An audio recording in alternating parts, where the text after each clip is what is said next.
Fix my necklace there. Was Suberdub Nation. Saturday afternoon, evening.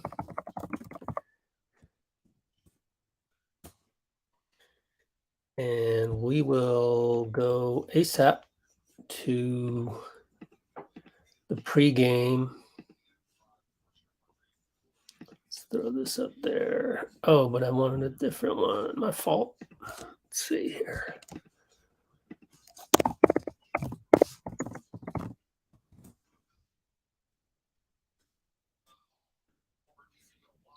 All right. First, share screen, window.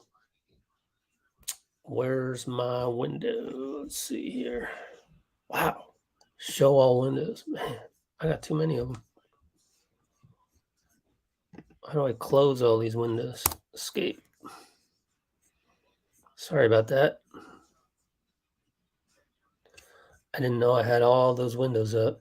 Shoot. Now I got to go find them and close them. Little quirks of the MacBook that I actually don't like at all. All right.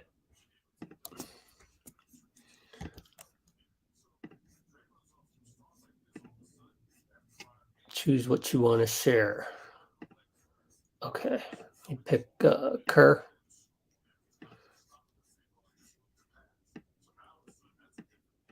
There we go. All right. Hello, everybody. Cool. You're on Twitch. Awesome. Let's go to the pregame with Steve Kerr, and something interesting happened. He officially designated Kuminga as a 4 power forward, which, I mean, technically, I got that wrong. I thought because of Wiseman coming back to the lineup and having an extra big, and then being able to put Draymond at the 5, JaMychal, obviously you got Looney there. I thought Kuminga was a 3, but I'm glad Anthony Slater asked in the pregame because JK is now officially a 4, based on what Steve Kerr said. So 2:30 mark. Steve Kerr said pregame that Kuminga is a 4. I thought he was a 3 with Wiseman in there. Okay. And then I would explain to everybody, why isn't Kuminga playing? It's because Moody is taking all the minutes at 3, and he's playing so well at the 3. And so that's why Kuminga's sitting, but it's actually because Kuminga's going to have to fight through. I mean, it wasn't good for him to begin with in terms of minutes. And that's how Steve will describe it here in the pregame. He will describe it as, we're a championship team. So this is a little bit different than your average squad. We're a championship team, and therefore he's going to have to wait his turn. But hey, it happens. Sometimes people are buried down that roster. Then an injury occurs and you never know, or somebody plays bad or whatever. Or this. There's a back-to-back. Kuminga moves up. Draymond rests. Looney maybe gets less minutes. Who knows? Maybe not. And Kuminga scores 24. Oh, the next game, you got to play him, right? And then we'll figure it out. Figure out maybe JaMychal is now behind Kuminga until Kuminga stops his streak of good games. That's just how it is. So I wouldn't worry about it, folks. I wouldn't throw Kuminga under the bus like I've been seeing in the comments over and over. So that's how it is. Good point right here. For me, Kuminga will always be a 4. Yeah. I would agree with you in terms of, yeah, that's the modern NBA for you, isn't it? like the modern NBA, man, if you can cover a 4, and then when teams go small, like Draymond's at the 5, Kuminga could even play 5. He's a 4.5, right? So I agree with you in terms of this day and age of what it means to be a power forward. All right. So let's run the tape.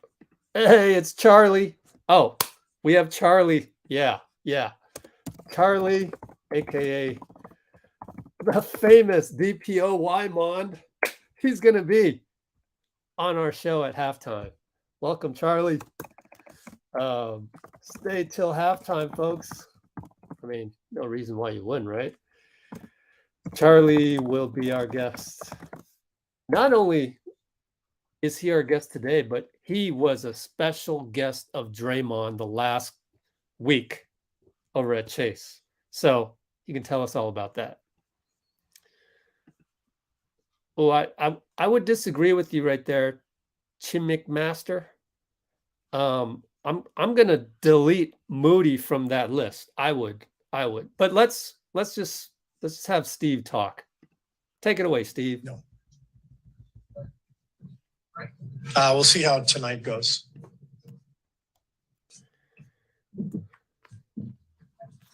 Hi. Just curious about Jordan Poole's progress. I know he played a lot during the finals, kind of showed you then, but big series of growth you've seen either on the court but also off as well. Well, I mean, the growth came last year, and the last couple of years. So he's proven over the last year that he can be a big time playoff performer, which is that's about the highest honor I could give anybody. That's when it really counts. And he came through for us big time last year. So he's been an amazing story, and like all of our guys, we'll keep coaching him and keep trying to get him to help him get better. But we know he's going to put the work in, and it's exciting that he's signed here for many years to come. So he's a big part of our future.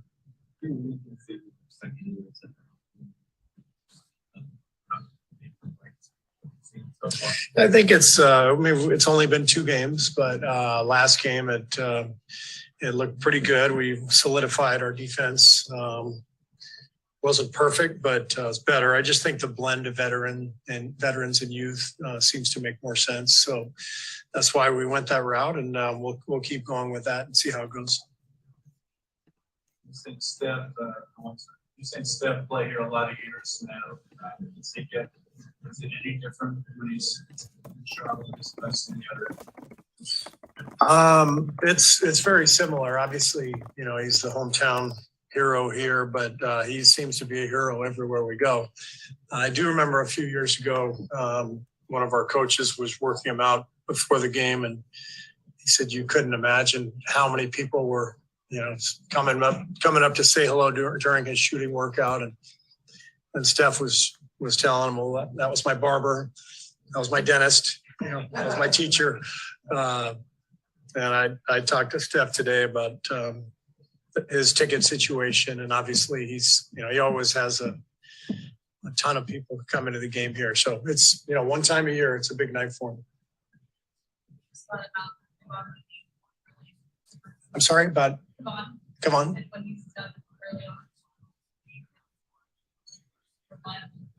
Yeah, I mean, that's what he is. That's a really good expression for him. He's a reliable force. You don't always see it. He doesn't jump off the screen, but when you watch the tape, he just keeps making the right play over and over again, setting the right screen, executing at both ends. He's rock solid. That's why he's such an important player for us.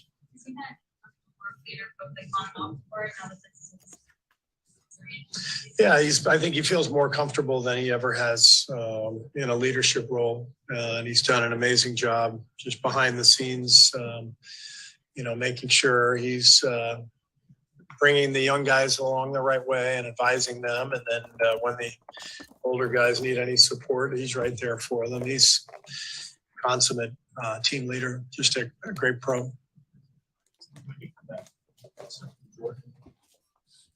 No, I haven't seen him the last couple of years. I'm hoping he's here tonight and get a chance to say hello, but I don't think he was here a year ago. So COVID kind of shut that down a little bit too. It seems like one of the issues for It might be available to 3, but it's kind of working. Just positionally at this point in his career. Yeah, I think he's a 4 right now. He still has a lot of growth ahead of him skill wise to where, in the future I could see him playing 3 or 4. Right now, I think for this team, with the lineups we're putting out there, we need to have more spacing, which puts him at the 4. And, he's in very similar boat to where Looney was, where Jordan was early in Jordan's career. It just takes time. It takes time to learn everything that's coming at you, to develop. And the difference is, we're coming off a championship right now. And when Jordan came on board, he was thrust into the rotation. He wasn't ready for it, and that showed. But we're the defending champs, so there's not a lot of easy minutes to give to anybody. So as long as JK keeps working, keeps developing, things are going to work out fine for him, and he's going to get his chance usually sooner rather than later in this league. I mean, there are backpacks coming up.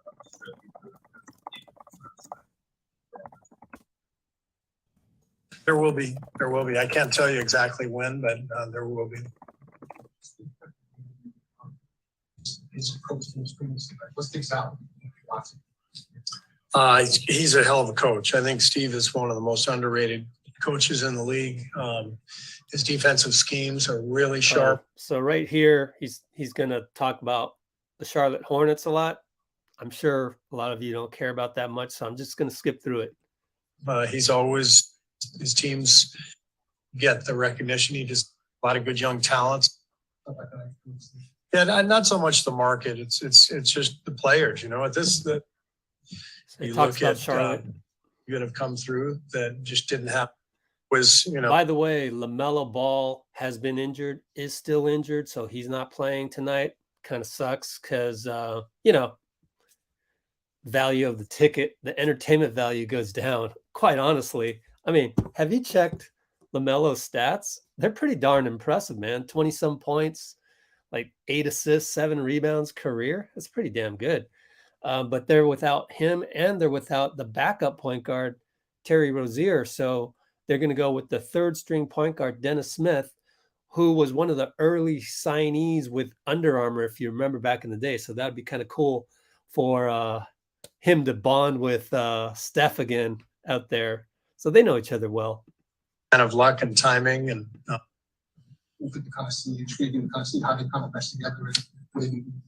yeah, for sure. I mean, we could see it. Last year, just Charlotte was much improved from a talent standpoint. So like they got. Okay, got a little technical difficulties there at the end of it, but we pretty much covered it.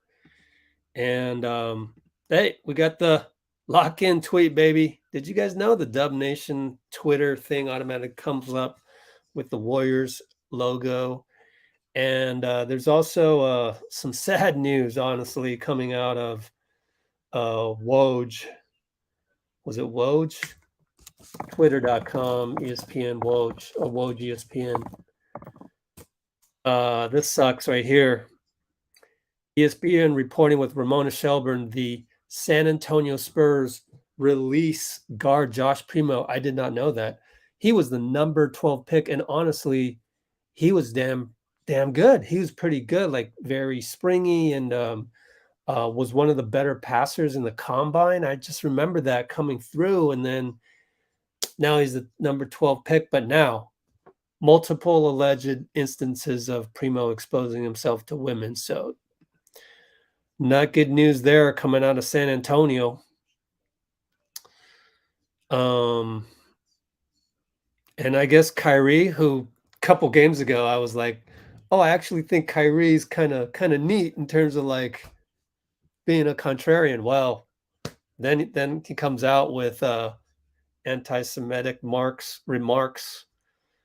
I didn't even know what he said. I haven't even looked at the social media post. So yeah, I'm off the Kyrie train now. I mean, that sucks. Hate speech of any kind, man. Wow. And then I thought Kyrie gave a rebuttal. I don't know what's going on with that. That's why I don't even really care about the off the court stuff. I'd rather just focus on what's going on with the Warriors and on the court. But we have the lock-in tweet as mentioned before, so that's good luck. We have oh, they're coming out of the tunnel right here. There's probably no sound on this. Nope. Charlotte is a nice arena because you can just get right there and film that. You see the background in the tunnel. I used to go over there and film that. If you go to last year, I have some footage of me interviewing someone in a wheelchair, and Steph had come over to talk to them, and I oh, look at James, LAL needs Primo. And I interviewed them after they talked to Steph. I didn't want to interrupt what they were doing, but Charlotte is a very good place to get extra content. Of course, I prefer now not to drag my body left and right to go cover things, because when you're publicly shamed on Reddit, that kind of makes you think, oh, maybe I'm not appreciated all that much out there. And I don't mean that everybody tells me, oh, you should ignore this or that. No, I mean actually there's some people out there who I would have thought, people important to me who I would have thought would get to know me first better before just assuming what they see on Reddit is gospel. Like one I didn't even say anything all that bad to a hater on YouTube, and so now they have some like negative perception of me. Like these are important people to me, and it's like, hold up, you're gonna believe Reddit over getting to know me? All right, I'm done. I'm not gonna go to Charlotte and film all this extra stuff for fans. I'm done. So that's why I'm here with you, though. See, it all turned out well. Now this one has sound, so let's turn this up.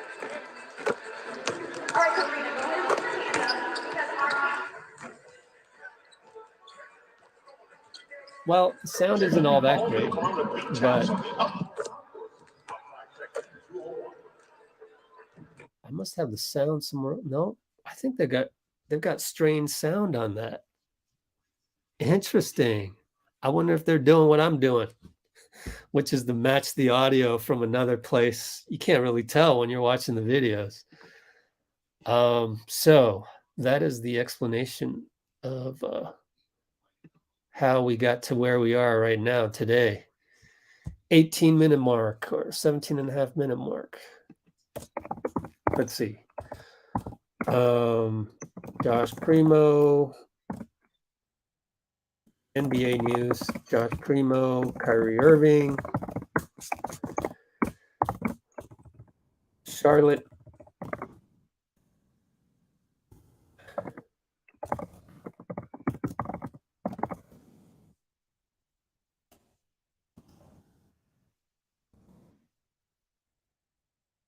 And we're 4 minutes away from tip-off, so it's time for me to get the laptop fired up.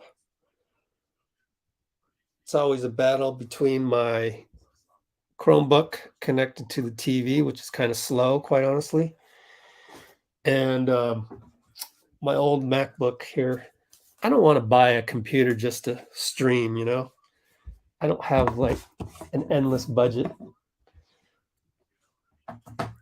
Besides, I still need to ship out the giveaways, which, by the way, we will not have a giveaway again today because I just don't feel comfortable. We've got so many prizes that date back that it'll just, it'll stay there. It's not going anywhere. Like right here, still got the Venom shoes.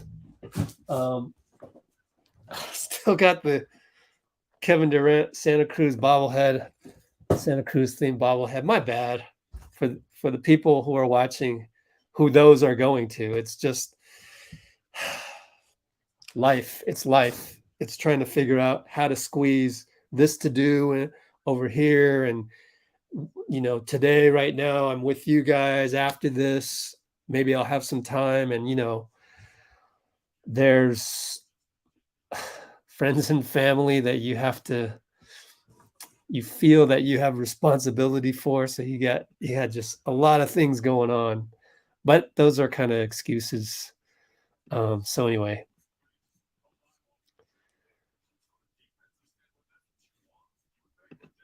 Dean scolding me. Oh yeah, I forgot about the flat earth part. I forgot about that. Oops. So I put my foot in my mouth a couple days ago. He retweeted a film. Oh man. Well, anyways, thank you for updating me, because I don't like going on Twitter to, speaking of Twitter, going on Twitter to look up stuff. It makes me cringe. Like, oh, I want to know what happened to Kyrie. Go to Twitter for that. Ugh, yuck. Let's see.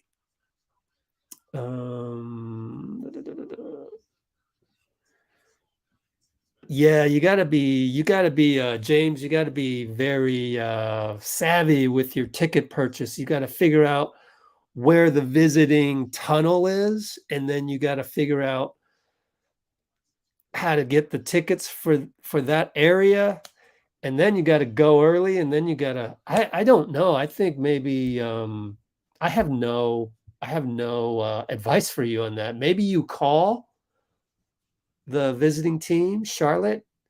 You talk to the ticket agent and you go, hey, I want to try and get autographs by the tunnel. What section should I go to? Low-key billionaire. I wish.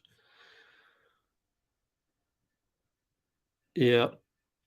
But anyway, speaking of Twitter, man, I got some for you. Where's did you all go to my Instagram? Let's Go Warriors Instagram. Let me look it up. A girl has no president. Oh my gosh, someone just did a paid subscription on letsgowarriors.com. Thank you, whoever did that. Amazing. I scrambled this morning. Ooh, they're showing a commercial or something with the Davidson commercial. Oh, cool. So if you guys can somehow see this commercial, maybe it's on YouTube. It's so cool. It's a bunch of houses in Davidson, at Davidson University, had a bunch of banners saying welcome back, Steph, and this is the commercial for that. So go check that out, folks. Man, that's a good one. I will probably not run it here because I shouldn't get demonetized for running a commercial, right? But I've been demonetized for the dumbest things, the littlest things. It's not so much the content itself, it's just the algorithm. The YouTube algorithm picks it up. So anyway, 24-minute mark. Steph Curry has a new commercial from visit back to Davidson, Under Armour.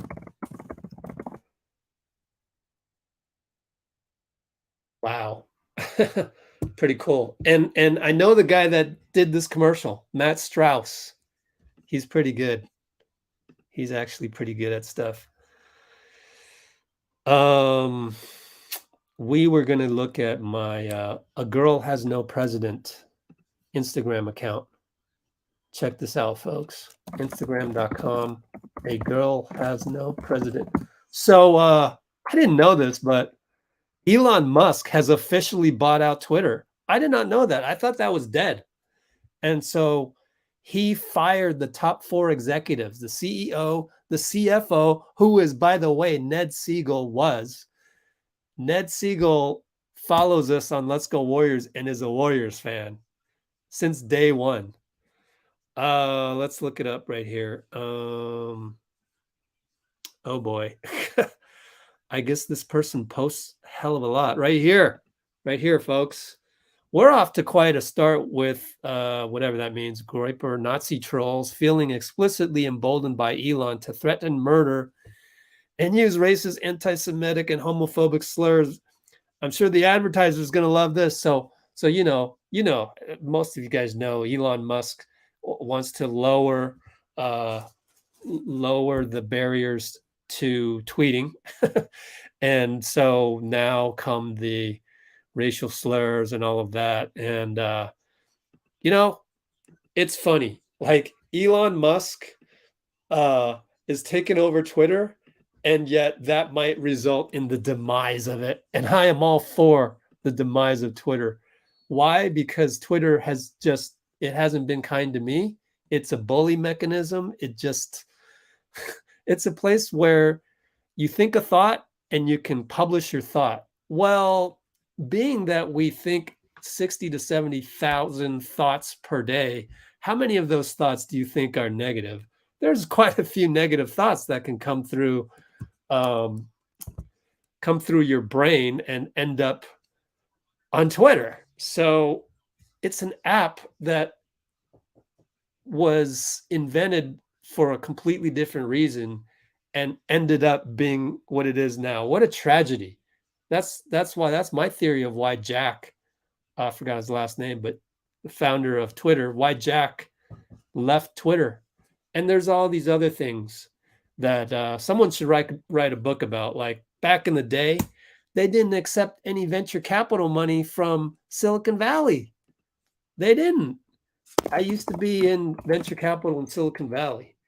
I'm sitting here, and I probably wasn't the only one going, why didn't you go the traditional route? Facebook got Silicon Valley money. Google, Yahoo, all of the big ones. Elon Musk is from Silicon Valley, ironically. I think, is he? Well, anyways, PayPal, right? All of those companies did it the right way. Twitter decided not to go that route. They wanted to be different. And you know the problem with that? The problem with that is, unlike Google, you can't figure out the best way to make money, to be sustainable. And so they just burn money. And then now they want you to retweet negative tweets because then it attracts attention. And then that attention, then we can sell that to advertisers. I just think I don't know what a better model for Twitter would have been. I just know that we didn't have the world's brightest minds trying to figure that out. We had Union Square Ventures in New York, probably nice people. I don't know. I just threw them under the bus. But Union Square Ventures is no comparison to Sequoia, to Kleiner Perkins, to Benchmark Capital, the old school out here in Silicon Valley. And I think that just messed up Twitter from the get-go. I'm done with my Twitter rant.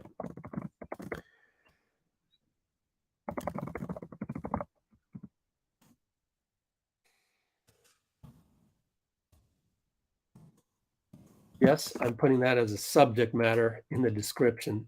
I went off on a tangent right there, Jack Dorsey. Yeah. Oh, gosh. I know, right? Last time everyone at home was going to get a Tesla. Oh, I got you. Yeah, I was confused. Sometimes ignorance is bliss, Bruce. Sometimes it's better not to know what the hell they're talking about on Twitter. Oh, gosh. You bought a digital Kuminga card. Oh, my gosh. Oh, no. That's why I try and have no songs in all my videos, man. Gosh.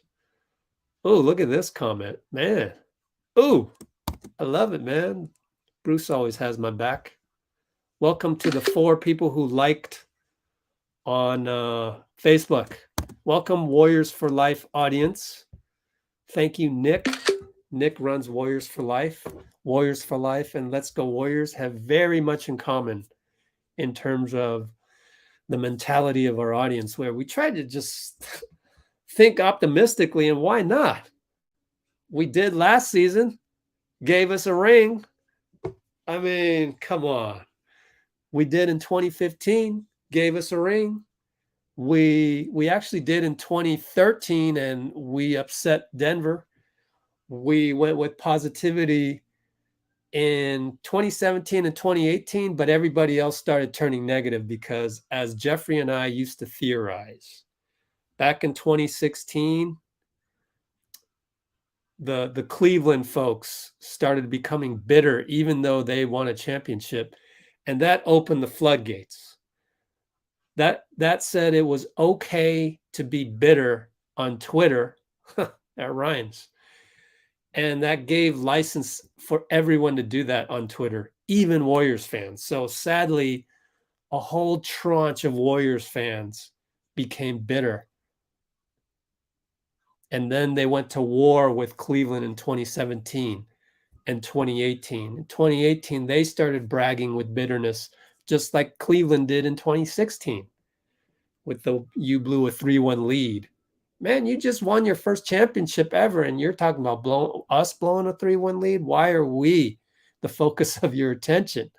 And then we, meaning Warriors fans on Twitter, started doing the same thing in 2017-18, and it was all downhill from there. Around 2021, I said, I'm out. I'm off of Twitter. I'm done. So now we focused all our attention right here, and look what we have. We have you guys on YouTube. We have Amy. And now we have Warriors for Life on Facebook. Heedy. What's up, people? Man, it's just, I can't even express the gratitude I feel right now in this moment. And it's like, man, okay.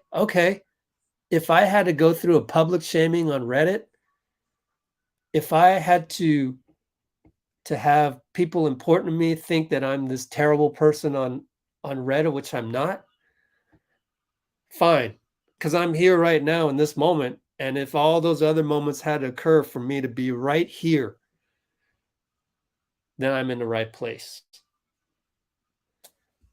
You know, I never noticed the NBC Sports Bay Area beginning of the broadcast. They have these little figurines like the old electric football thing. Man, I might be dating myself on that, but you know, they had these little figurines on a model basketball court. That's so cool. I want me one of those, and then I'll get it, enjoy it for a day, and then ship it off to one of you guys as a winner. Okay, let me pull up the box score if it's up yet, because we're about to tip off on my slow stream per usual.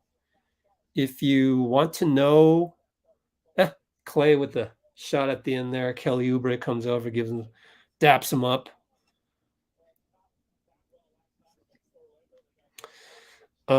So I'm about to tip off, and then you can sync up with me if you need an illegal stream. Just ask, and I'll tell you where to go.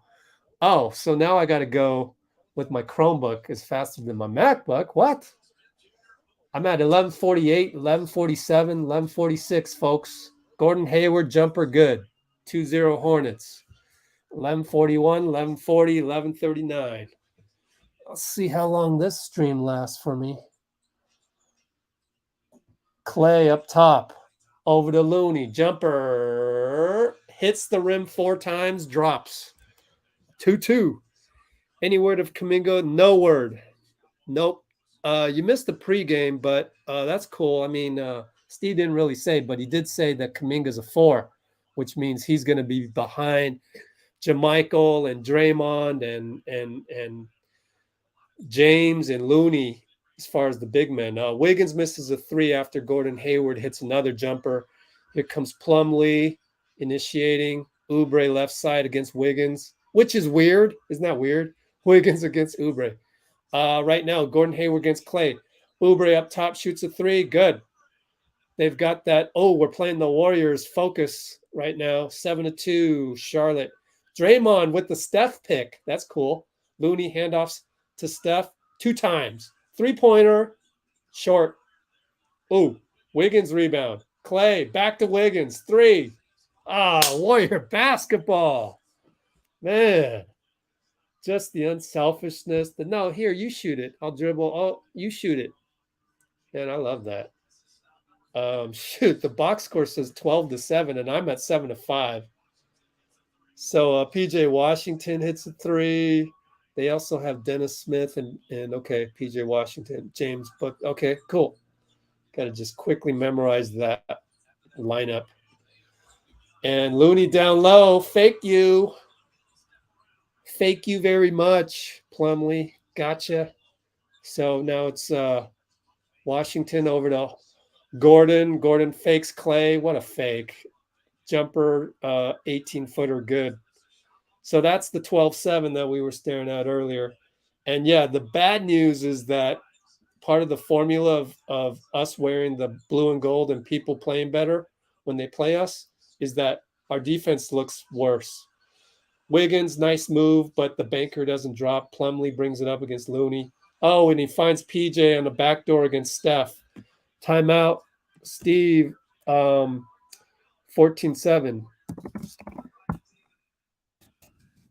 Yeah, Fitz making excuses. The Warriors look like the team that traveled all day yesterday. Come on, man. They rested. They took a plane in the middle of the day. Then it's not like they got there this morning at 2 a.m. But overall, Fitz is a witty guy. It's just when he goes homer like that, man, it just kind of annoys me, but it's all good. I like people's different personalities. I don't normally agree with them anyways. So, oh man, this is great stuff. What's up? SC. We just hit 70 people. Let's see how many likes. Oh, I haven't even liked it myself. 42 likes. Let's get it up a little bit. Pause. My fault. Amy helping us out on Facebook right there. Yeah. Let's go Giants. Had to keep my Giant. I had the Yomori Giants jersey on the other night for good luck. Never will I again worry about the opposing colors because it was orange. I held that off. If we're talking superstitions, I held that off on Tuesday against Phoenix because they have orange. Well, the Heat also have orange, and I didn't even realize that. I wore the orange. We won. Sticking with the orange. But this is my last piece of clothing that has orange on it aside from my cap. And this was 2 games in a row with this one. So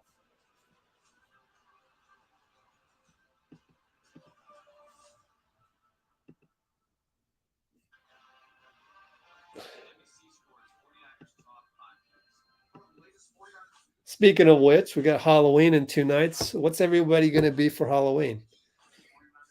Oh, you know, the other thing I randomly saw on Twitter, I guess there was something in South Korea and like 140 people were killed for some Halloween thing. Sucks. I hope that's not, fake news. Let's go look it up. South Korea, 140 dead. Sad, man. Dozens injured in Halloween stampede. Oh my gosh. 140 people? Wow. Yikes. So stay safe out there, people. I'm coming back from the timeout right here. Here we go. 9:15, 9:14, 9:13. That was just a timeout to kind of cool Charlotte down, and maybe that wasn't very good defense on Steph. Maybe Looney gets blocked by Plumlee. the funny thing is, if Wiseman did that, he would get more hate than Looney for missing that. Right there, Oubre misses. Could have sworn Charlotte had goaltending, but no call. That's fine. We should play the FIBA rules. Klay against Oubre, nothing. Looney, Klay comes around, nothing. Wiggins comes around. Back to Looney. Oh boy, 7-6. Got to shoot it, Steph. PJ on Steph. He'll pull up. Back rimmed it. Kind of a desperate shot there. 8:27, 8:26, 8:25. Plumlee over to Gordon Hayward. Gets the pick 2 times. Goes in. Just floats a shot. It's an air ball, believe it or not. So Klay, way to go, Klay. And then Draymond goes upstairs to Wiggins, but it was a difficult angle, which was actually, if you think about it, the angle that Wiggins had, wow, he can fly, right? Steph finally breaks the drought by getting a rebound and going all the way 94 feet, basically. Well, actually, he only dribbled probably 70, 79 feet to get the layup, but way to stop the bleeding. PJ Washington, Euro step, back out to Gordon Hayward. He's wide open. Missed it. Lucky. Let's go. They weren't going to keep that up all game. Draymond, Klay screen, nothing. Looney. Klay comes over, screened by Looney. Jumper, left baseline. All net. Way to go, Klay. 7-13, 7-12, 7-11. Gordon against Looney. Oh, we got to switch. Mason against Klay down low. Nope. Gordon. Now it's switch back. Now PJ Washington, late shot clock. Draymond closeout. No good. Plumlee rebound. Oh, dang it. Dennis Smith found PJ wide open. That's what happens when you get a long rebound offensively. Steph with those Curry 10s that are have a unique color, and he takes a long 2. It's good. Just about 4 inches in front of the line, unfortunately. So 16-13 Charlotte, 6:33, 6:32, 6:31. Oubre. Maybe that was Oubre on the assist. My bad. No, that's Dennis Smith. Yeah, that's Dennis Smith. My fault. Gordon Hayward, no good. Out of bounds, Charlotte ball. One of my favorite logos in the NBA, Charlotte, that Hornet. Steve Clifford wants a foul. I didn't see one, but I wasn't paying close attention. Gordon Hayward inbound over to Oubre, comes over. He's against Wiggins. He wants a pick from PJ. Switch, Draymond now slip down to PJ, and he scores. Good pass. KO with the good pass. Steph now over to Klay left side. Posting up Draymond against PJ. Here comes Steph. He's wide open, but no, Draymond attacks. Scoop, no good. Looney tips it. Nope. Gordon rebound. Dang. 5:56, 5:55. Dennis Smith against Steph. Plumlee with a massive pick. Klay comes over to help. Look at that defense by Klay. Excellent read. I mean, come on. This guy can play all defense still. Klay, three-pointer, blocked by Gordon. Are they going to challenge? Gordon can't believe it.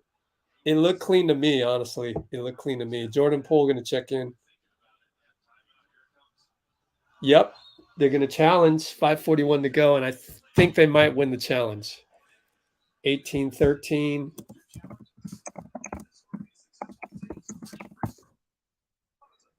Oh, man, I tell you. I do not like how the challenge rule, you only get one challenge. Whole damn game. No challenges in the last 2 minutes either. Can't stand that rule either.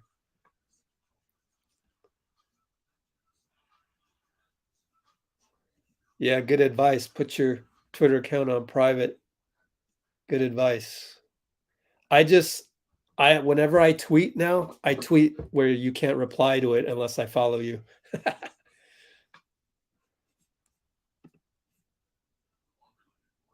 Yep, I think that'll get overturned. Kind of looked like a weak foul call. Sorry for not putting on a box score there. Let's see. At least we have 0 turnovers. But look at this. So we got 13 attempts. They have 16 attempts, 8 for 16. They have 9 rebounds. We have 6. They have 8 assists on all 8. 4 assists on 6 field goals.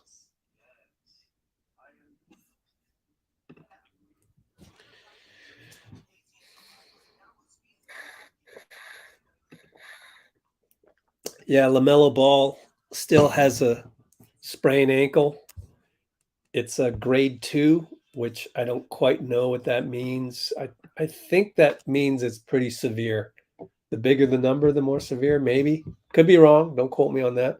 But what I usually do is I go to, the reason why I know this is I go to Hoops Hype, LaMelo Ball. Because Hoops Hype, you can go to rumors right here. And it kind of keeps track of all the tweets from the tweets from the beat writers. So yeah,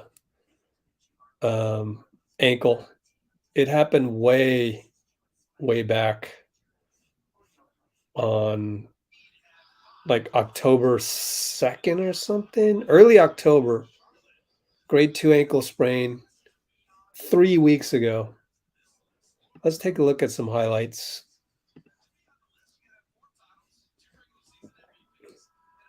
All right, Loon.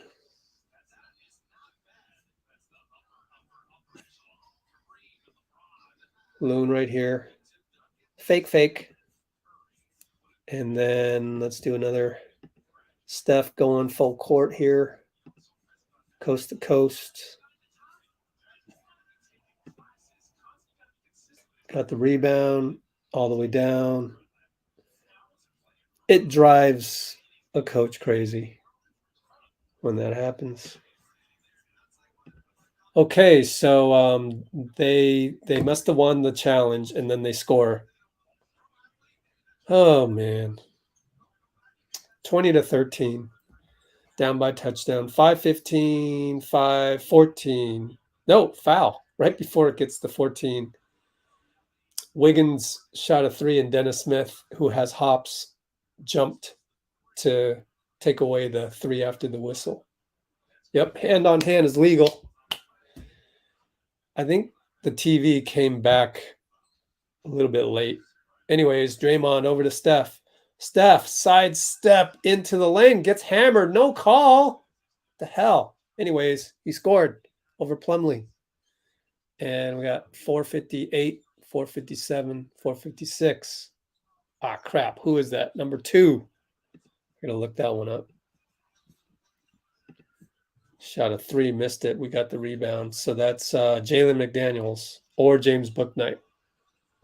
Oh, it's probably Bouknight. Ah, missed 3 by Poole, I think. Either Steph or Poole. I missed that. Yeah, that's Bouknight. Down to Plumlee, posting up James. Good job by James with the physicality in the chest. But Jalen McDaniels splashes a 3. Forward center? Wow. Okay. I think he's more of a forward. Oh man, my screen just went berserk. Okay. I don't know if you guys see that. Screen just went green, but we're okay.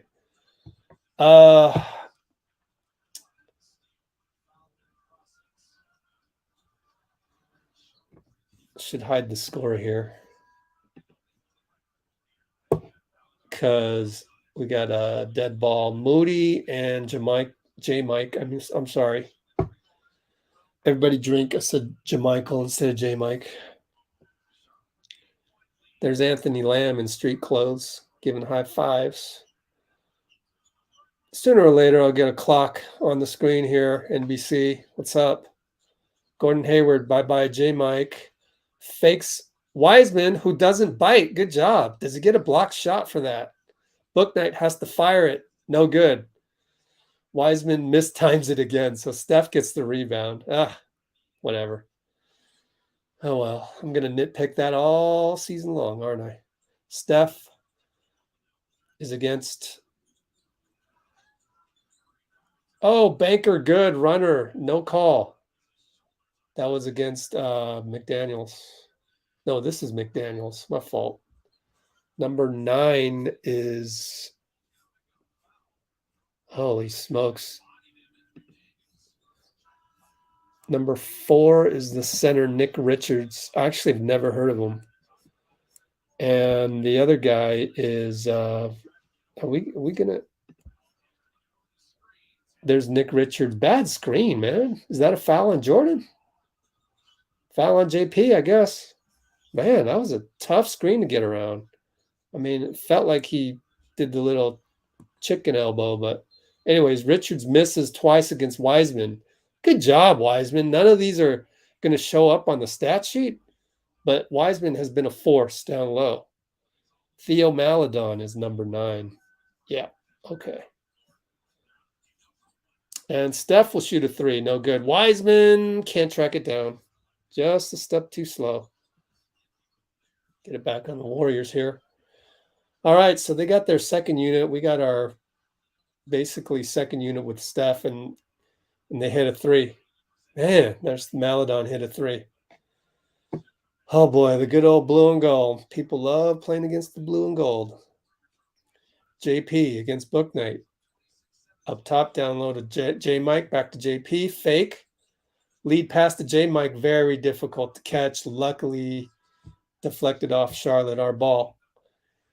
It's a choppy first quarter, folks, and we do not have a scoreboard on NBC. I guess that little glitch really screwed things up.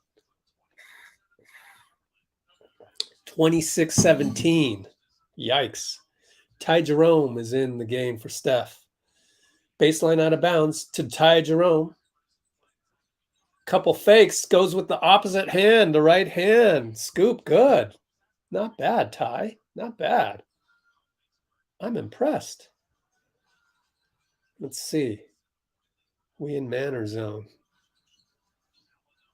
Maledon, no good. Oh, this time Richard bodies up James, and James hangs his head in disappointment, knowing that he got beat on that one. That means we're down 9 again. It can be 10 right here.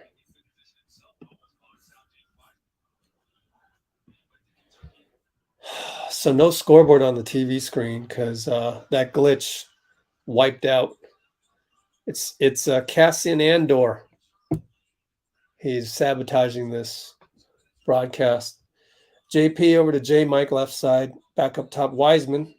Ty Jerome cuts. JP comes up, gets the handoff, goes down the lane. Runner, good. So beautiful. Like, geez, JP makes that runner look so easy. And here's McDaniels. Blocked by Wiseman off of McDaniels. Yeah.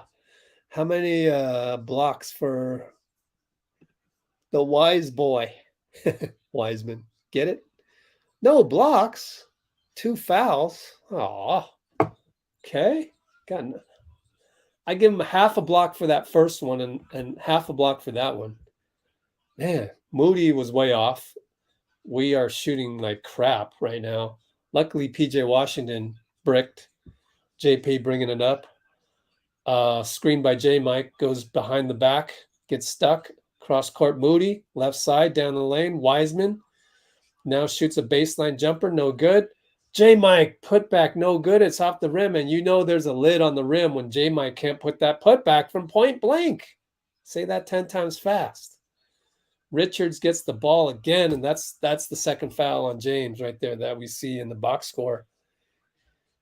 No, that's his third. I'm sorry. It says 3 right there.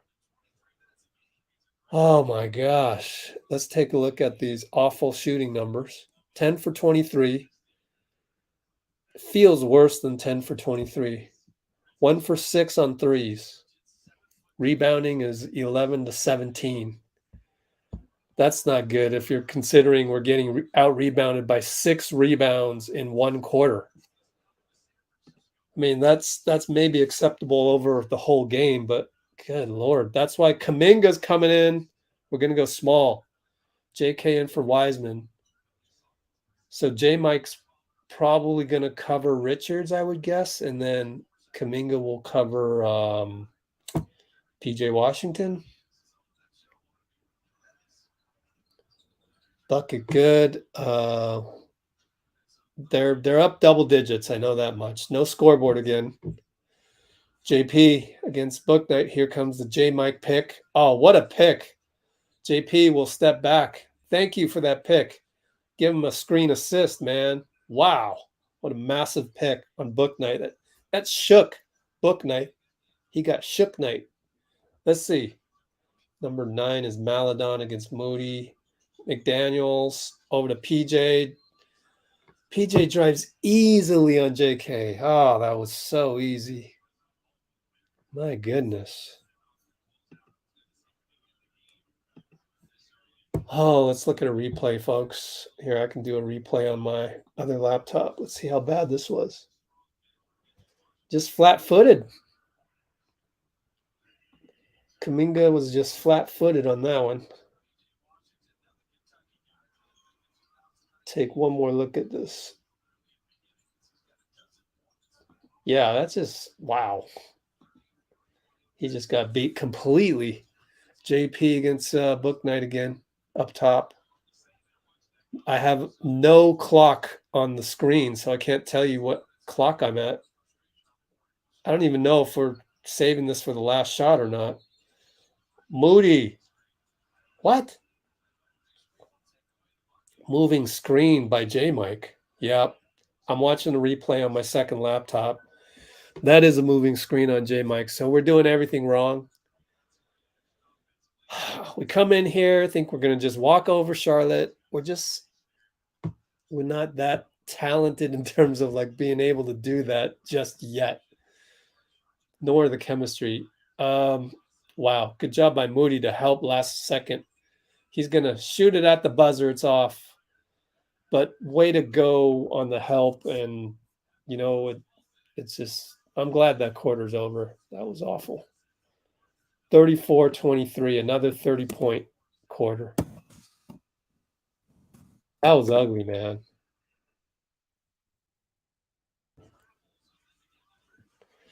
Should JK be sent to the G League? I think we're hitting the panic button too soon right here. He hasn't really had any reps. So if there's any time, if you would have said, oh, JK is going to get beaten badly on the baseline, I would have said, okay, was that his first sequence on defense? And it was. He hasn't played. Get him some real burn. I'm just not worried about Kuminga as everybody else is. Like, we're talking 10th, 11th man off the bench. Even Moody is like the 8th or 9th guy in the depth chart, right? But again, that's comparing apples to oranges because Moody's a 3, Kuminga's a 4. You just have to have patience. I mean, everybody lost their minds with Wiseman. Everybody's going to lose their minds with JK. When does it stop? When does it stop? Like, give a chance for these youngsters to grow. That's my opinion on it. I haven't seen enough of Kuminga to be alarmed by anything. He just hasn't played meaningful minutes. But then you go, okay, so should he get meaningful minutes in G League? All right. You know what? I don't get paid enough to make that decision. Give me $1 million salary or whatever it is, 500,000, whatever the going market rate is. Put me on the Warriors staff, and I will spend every day with JK. I will look over all the tape of him coming off the bench in meaningless minutes and meaningful minutes, and I will make that determination for you. But you better pay me first for all that work. So to answer that question without all that information, I can't answer it. I leave it up to Steve Kerr and his staff to figure that part out.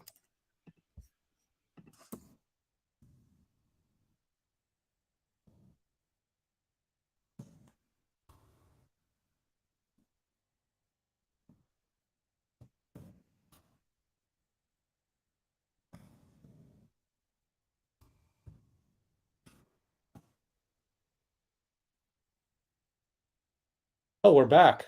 Wow, that was quite a transition. 11:42, 11:41, 11:40. At least we have a scoreboard. Thank you, NBC. Jordan Poole immediately fouled on a drive. These little things that Jordan Poole is doing, I love that his tights, which go underneath his short shorts. I love how his tights, I mean, they have padding. Like he's expecting to get hit, like a football player. Ty Jerome will take it off hand, right-handed. Looney, offensive rebound, no and one, tip, foul. I'm cool with that, Loon. So is Kuminga still in there or is he out? So that was a very short stint for Kuminga, wasn't it?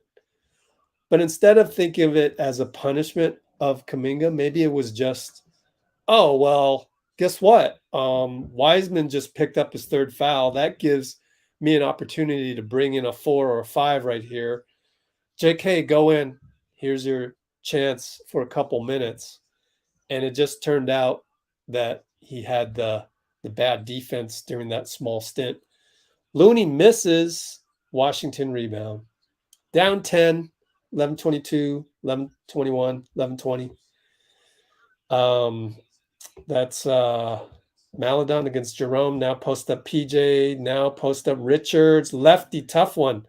That's what Looney can do right there, is to have that solid base and screw you up. That's why Steve called him rock solid before the game in the pregame. Wiggins will drive. He finds Looney. Looney dribbles in, creates contact, gets it blocked by Oubre. Good block, Kelly. Let's see how many blocks Oubre has, because he gave the no good sign. You guys remember that? 1 block. I'm going to hide the scores here for my own good. Oh, so we got Charlie coming on halftime. I got to remember, I got to send him to StreamYard.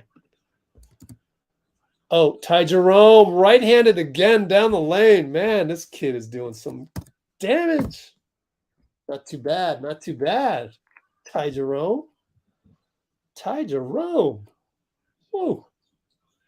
All right. There's Oubre. Pulls up. Good.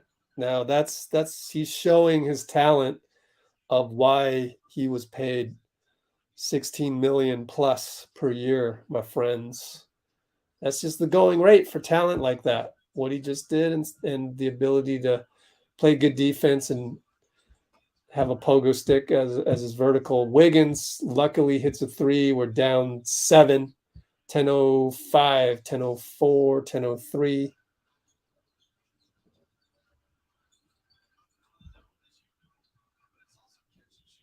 Dang it.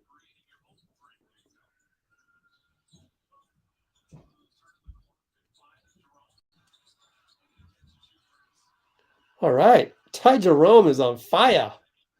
He hits the 3 as I'm trying to DM Charlie the 36-32 suddenly after all that. 9:41. Awesome. 36-32. 9:41. See? Sometimes you just have to let the game develop and not get too panicky. Don't get too panicky, folks. Sending Charlie the StreamYard link. Now, Charlie, you got to make sure, don't do no Josh Primo stuff on me. I'm just kidding. No, but really, because YouTube channels have been banned for having, someone in the background walk by naked. Wouldn't want that to happen. That's literally like Coach Nick, B-Ball Breakdown, when I asked him to come on to one of our live streams, he legitimately had that concern. And I was like, well, look at my background. I always have a virtual background. By the way, Charlie, if you want to do a virtual background, please do so. Maybe put Draymond in there. I'm going to text you that.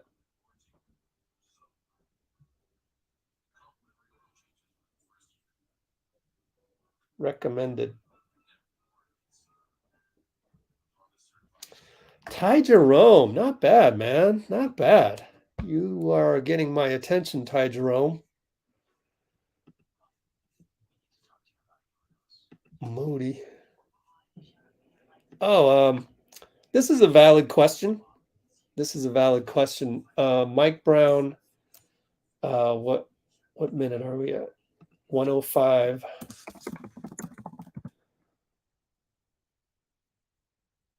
Does Mike Brown's departure have anything to do with the bad defense?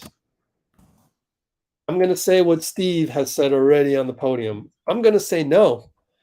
I'm just going to say that, look, last season we had Gary Payton Jr., Otto Porter Jr., Andre was healthy.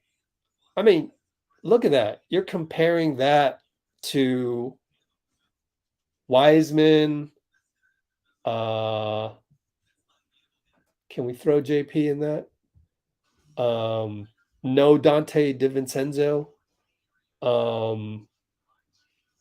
Yeah, Moody. I mean, basically team defense is awful with the second unit. But that's because we have really not a whole lot of veterans there. And we're still figuring each other out. And it takes a long time to learn NBA defense. Remember the 2019 season? Man, all those youngsters, Pascal, Bowman, man, it was a mess. Spellman. We did not know how to play defense back then. And a lot of it's just positioning. There's Kelly Oubre earning his paycheck, ends the drought for Charlotte. 38-32 Charlotte, 9-18, 9-17, 9-16. JP with a J Mike pick over to Looney, handoff to JP. He's working. What's he going to do? Jab step, million times. Pulls up from three, back rim. Looney tip, nope. Over to number 21, who is number 21 is JT Thor. McDaniels over to JT, over to Maladon. Stolen by Jerome. Incredible, Ty. Wow. He's playing great. Maybe he's been showing this in practice and just hasn't been showing it in any games. Wiggins will pull up for three. No good. Looney rebound. Gotcha.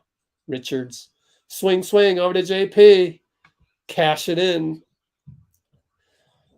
Top side three from about, 33 feet? No, 24. 28 feet. My fault. We're only down three. Here comes Oubre. He's going to shoot over Wiggins. Oh, we got it.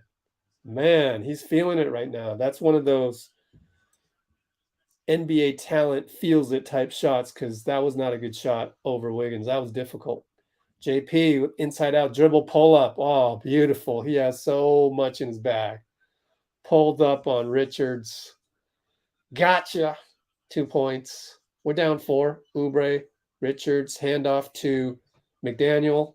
McDaniel's down the lane, lefty good against Poole. Of course. That guy's way much longer than Poole, so JP's going to always have trouble with that. JP against Oubre now. Oubre says, let me guard him. Wiggins attacks. Back rim, no good. And J-Mike will steal the rebound from McDaniels. Jerome finds Poole, opposite side. Three ball, no good. Rebound Thor.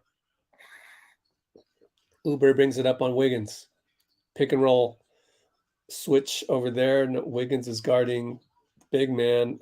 Back to KO way up top. Switch to J-Mike. He pulls up on J-Mike. It's short this time. Keep shooting that, man. It's one of those athletic heat check type shots, not really a bona fide sniper. Oh, JP comes around a Looney pick. So wide open. Assist Wiggs from the post. We are only down 3 points again. 43-40, 643, 642, 641.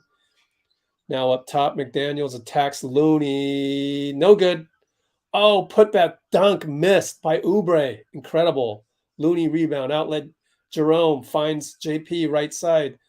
Crisscross. Nothing against JT Thor. Wiggins against KO in a matchup. He wants to take him. It's ISO. Nope. Here comes J-Mike. Pick and roll. They double him. So J-Mike's wide open. Shoot it. 3 seconds. Short. Way short. Dang.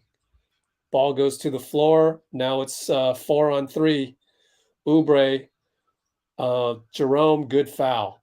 Good foul on the pick and roll with Richards. Man, Jerome is impressive. Jerome has impressed me a lot right here. Even with that little foul right there, right? So 110 mark. Ty Jerome, impressive. Even impressive righty. Even the foul to stop the break. Sort of a break, 4-on-3. I like it. And he got screened on that one, and he still managed to foul the guy. Anyways, we got some starters back in. So it's starters with JP instead of Looney. Oh, and Mason Plumlee gets loose on the pick and roll. Was that Oubre again? Man, Oubre's playing his butt off right now. Oubre with 2 assists, 10, 3, and 2. Double that to halftime. Through halftime is 26 and 4. Man. JP over to Steph for 3, way out there. Wiggins will accidentally foul Dennis Smith, 45-40. That was an incredible feed by JP. Man, I think the stuff that JP does, man, I don't want to hear this. Oh, he gets paid too much just because he had a bad game. I mean, that's that kind of a move. That's what you pay $123 million for. That's just what you do. Gordon Hayward, no good. Klay taps it out. Nope. Dennis Smith got it. Good hustle. Smith drives in. JT Thor left side foul by Poole. Got in his landing space. 3 shots. Oh. JP's defensive IQ, though. Man. But as we know from DPOY himself, I mean, Charlie would know this, like, you don't really pay top dollar for defense unless you're crazy like the Utah Jazz and you're stuck in a situation where you have to. Other than that, I don't see a lot of dollars going to defensive guys. Like Marcus Smart doesn't get paid a boatload. And so the money goes to all of the offensive players. So if you're doing things on offense that are nuts, then you get paid.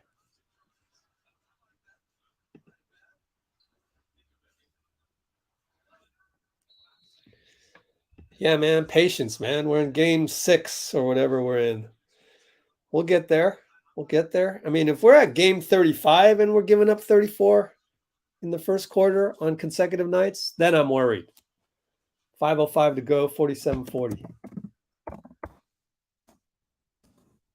Right? But I get it. There's some merit in nitpicking right now. There's some merit in that. I mean, it's like, let's not forget, we can't be doing this all the time. I get you on that.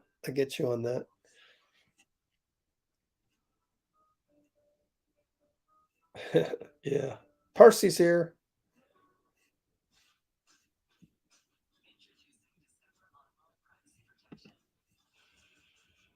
Okay.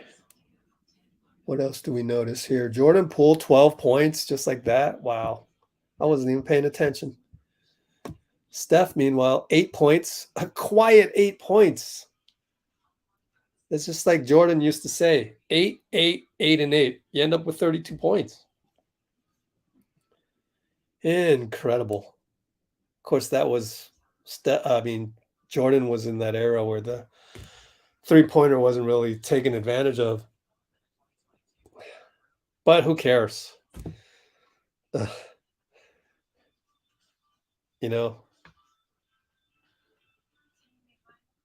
At the end of the day, 32 points was 32 points. It's still, enough to win a basketball game, right? So I'll go ahead and compare because a number is a number anyways. Of course, can't really compare that to the old days of Wilt Chamberlain, right? 50 rebounds in a game. So I mean, we don't spend our days complaining that it's impossible to get 50 rebounds nowadays. So you can't reverse complain and say that it's unfair that Steph scores so many points and takes, 14 threes a game when that was unheard of back in the day, because nobody's complaining right now that Will Chamberlain's rebounds shouldn't count, So it's that kind of, you can't have it both ways. So not that I've heard people complaining about that. It's just that I love how efficient Steph has become. Just 8 points, 8 points, 8 points, 8 points, end up with 32. Although really for Steph's like 8 points, 0, 0, and then 26 points or 24 points in the last, 4 minutes of the game. Anyways, did Charlotte just score? I think they just scored 48-40. Missed it. Kuminga's back in there. He had a nice hat walking in the arena entrance. Did you guys see that? Go check Warriors at Warriors. Anyways, top shelf. JK misses a dunk. He got his own rebound, though. Pass by Jerome. No good. Klay missed the three. Oh, and he held it there. He held it there. I forgot what Charlie Bucketsworth calls that. Oh, my gosh. Oubre airball and Plumlee rebound. Only guy down there was Steph. 50-40, man. Hey, what's the plus minus on the starters? Draymond will miss a three. Oh, gosh. 410, 409, 408. At least Ty Jerome's still in there getting some burn. Oh, that's a charge on Plumlee. Shoulder right into Draymond, who is going to get up okay. J. Mike helps him up. Yeah. Kalena saying looks like Draymond's chest hurts after that. Oh, that's a lot of force getting into the chest there. You could get your wind knocked out of you from that one. Gee whiz, man. That's some rib cage. Draymond's smiling about it though. Good to see him, enjoy the game this way, right? Anyways, hand off to Klay. 2-pointer, another hand off to Klay. Oh, and he finds Kuminga in the corner, back to Draymond. Over to Ty Jerome. Fake three. Drives banker. Right-handed. No good. Man, the night Jerome was having, you figured that would have dropped. Damn, that's too bad. That was nice, though. That was nice.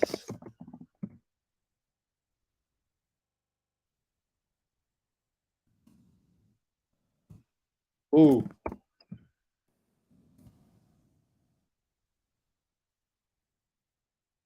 I heard Kuminga's name, so I wonder if he got the steal. Anyway, Steph's going to get fouled by Dennis Smith way the hell out there, and he grabs his right thigh. But I hope it's padded. Oh, nope. Massaging that quad. Let's see. Oh, shoot. Good thing they used their challenge. It looked like Steph pulled his right leg out more to draw the contact. So, honestly, he deserves the bruise that's on his thigh, but he drew the 3 fouls.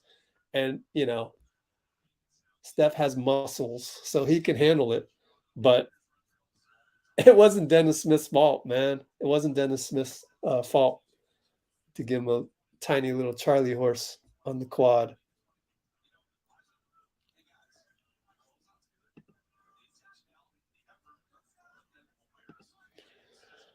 Okay, so we got Steph, Klay, JP, Wiggins, and Draymond. Still small. We're now down 7. Let's see if we can get 2 stops in a row, guys. 2 stops in a row. Dennis Smith up top. Plumlee, handoff. No. Gordon Hayward comes by. Again, gets it this time. Goes down. Draymond's there to show. Goes around Klay. Oh, man. Made Klay look like a statue on that one, but that's Gordon Hayward for you. Crafty veteran. Steph, Hezzy against Mason. Inside to Dre. One more pass to JP. Sidestep. 3. Short. Oh, man. What's our 3-point shooting looking like? Pretty awful, right? 5 for 20. 5 for 20. And now it's an and one for Gordon Hayward. Cue the Klay haters. Yeah, he lost a step and everything. But I missed the whole play. Let me rewind on my other. Okay. Dennis Smith goes by Poole, and Gordon Hayward he backdoored Klay. Klay kind of took his eye off of Hayward there. Oh, it's a long road back for Klay. But I think when he gets back on the road, and at some point he'll come back to top shelf. And Plumlee gets stolen by Draymond, but Jordan Poole steals Plumlee and then loses it. Is it our ball? Nope. So steal Plumlee, turnover Draymond, steal JP, turnover JP. Oh man. The starters plus minus must be trash right now. Look at Steph's minus 18. We're down 12. We're down 12 in Charlotte.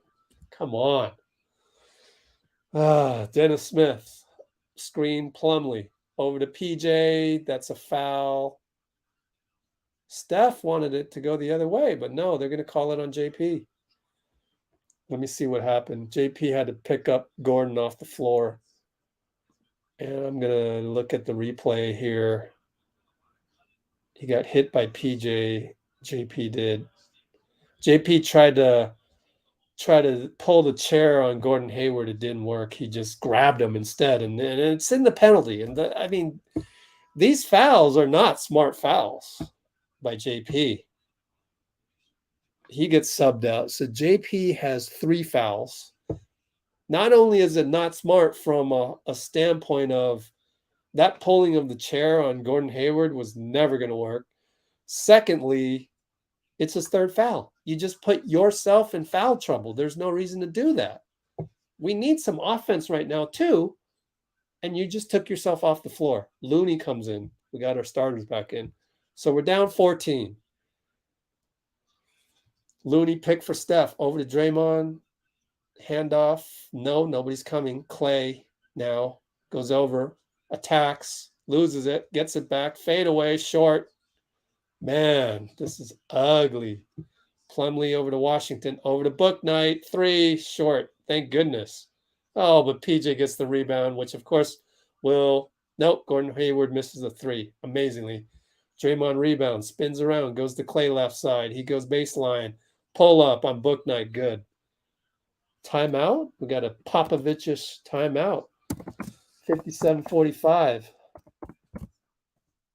Q2 130. Is it timeout or no? What's going on here? Technical. Who? Okay. Somebody, probably Steve Clifford. Steph will hit the tech. Thank goodness.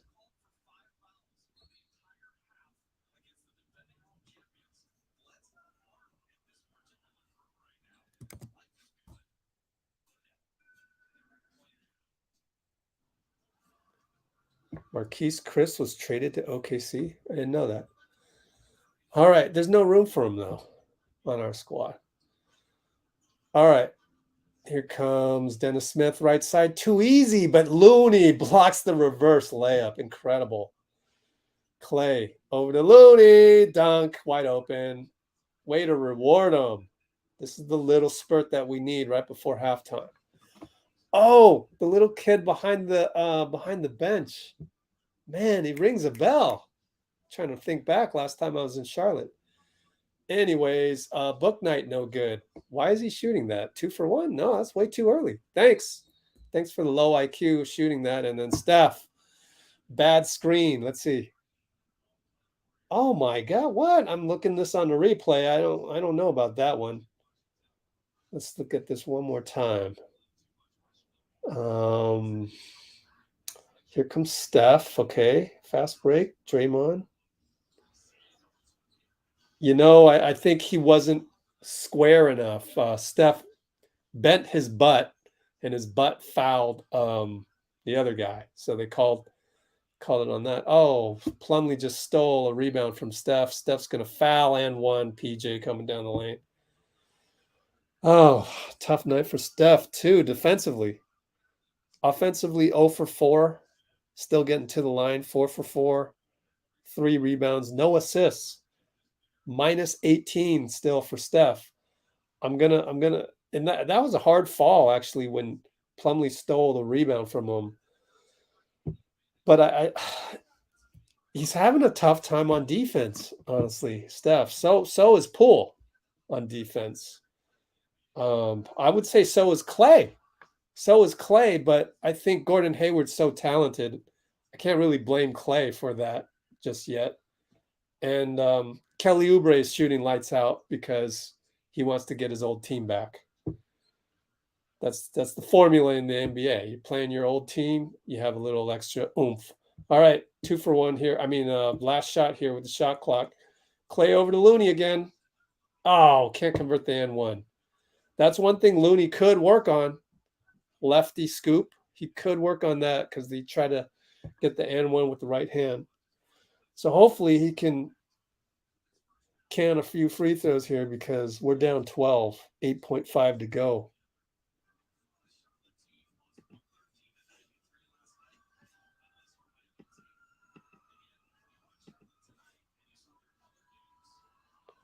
We're going to keep that spot open, I think. I don't know. You wouldn't want to. I guess you could give him a non-guaranteed. I guess.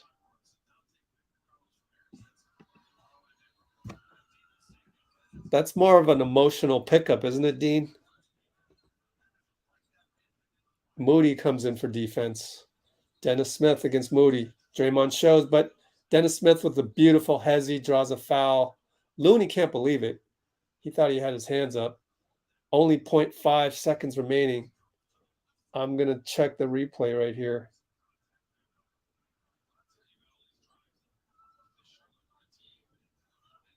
Let's see.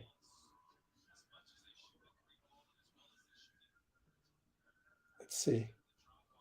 Man, I didn't see anything there. Oh my gosh, that's a phantom foul. You see the replay. Incredible, man.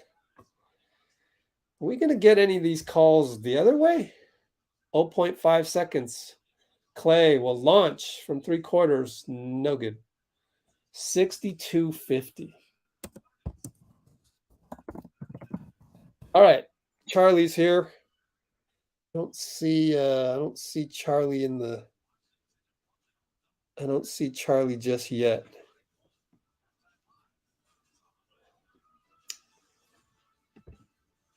Let's see.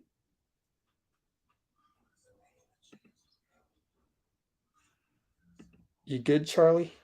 Check my DMs just in case.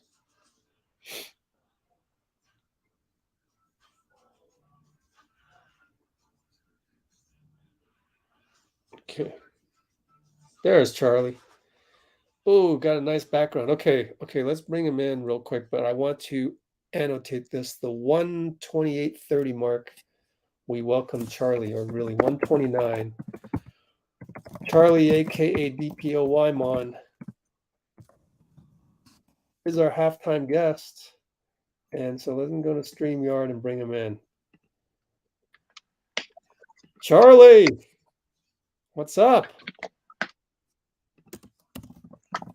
You hear me all right? What's going on, people? Hello. Good, I'm good. I'm chilling in the downtown. All right. Nothing bugging. What was that? What's going on here? Good.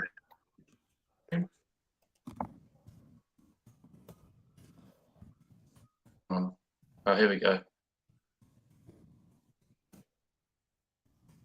Okay, hold on. I'm just. One, we're quick. Hang on. Yeah, no problem. Take your time because I'm trying to promote this on Twitter as well, and then Instagram. Let me know when you're ready.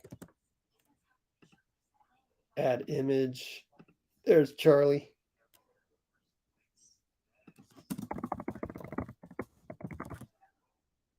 tweet that. All right. We got DPOYMOND. Special guest, folks, in just a minute. Hold on. I think he's at a hotel in San Francisco, and they do not have the most reliable Wi-Fi. So we'll see how it goes.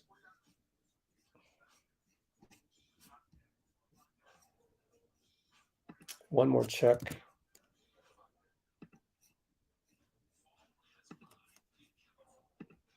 Oh, did he leave the stream? Oops. Hang on, folks. I'm still doing marketing right now. Okay, he'll be back in a minute. He'll be back in a minute. Oops. Share screen. Let's look at that box score one more time. So Steph is now minus 16. Wiggins. Klay only has 4 points. Looney, 9.6 rebounds, 3 assists. Wow. Draymond is a minus 17. Wiggins a minus 10. Oh my goodness. Look at Ty Jerome. Let's plus 7 Ty Jerome. 7 points. Oh boy. Pretty ugly. Pretty ugly. Let me tell Charlie you can use StreamYard on mobile browser if necessary. So Marquise Chris, huh? Why don't we go look him up? Let's go here. Search Marquise Chris. Thunder Wave, blah blah blah blah blah, and Marquise Chris. Trey Burke, even. Wow. Trey Burke was pretty good during the bubble playoffs for, was it Utah? No, Denver, Utah. I can't remember.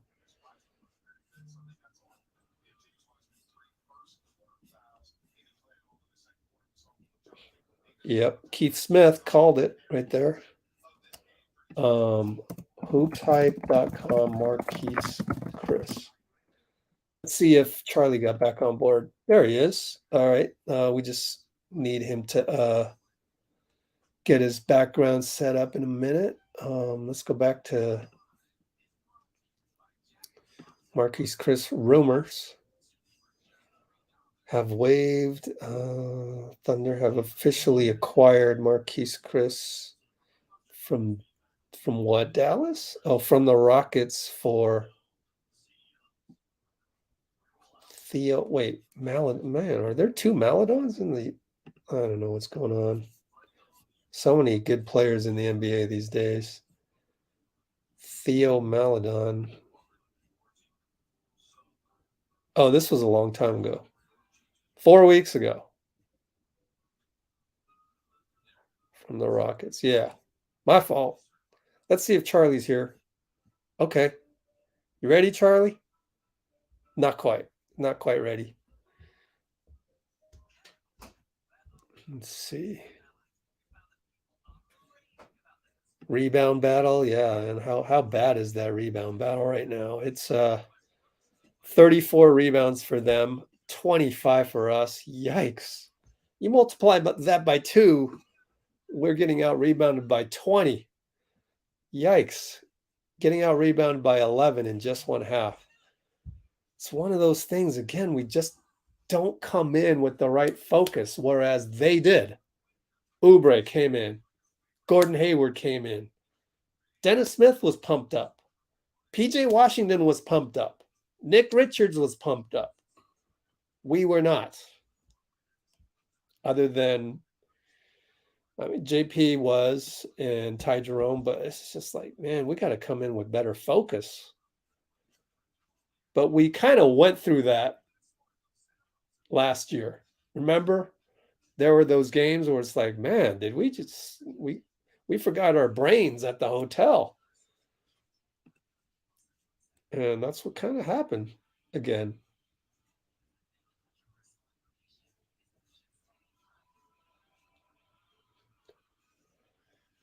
Dean Chambers. Go to Twitter, Dean. We don't need it. No, just kidding. Oh man, we're looking back. We lost Alec Burks. Well, he got a $10 million deal for the Knicks, so we weren't going to be able to pay that. Sometimes players will use the Warriors situation for their benefit too, right? In a way. Gary Payton finagled a good contract. Otto Porter finagled a good contract. 2-year contract, multi-year contract. So sometimes the players are able to take advantage.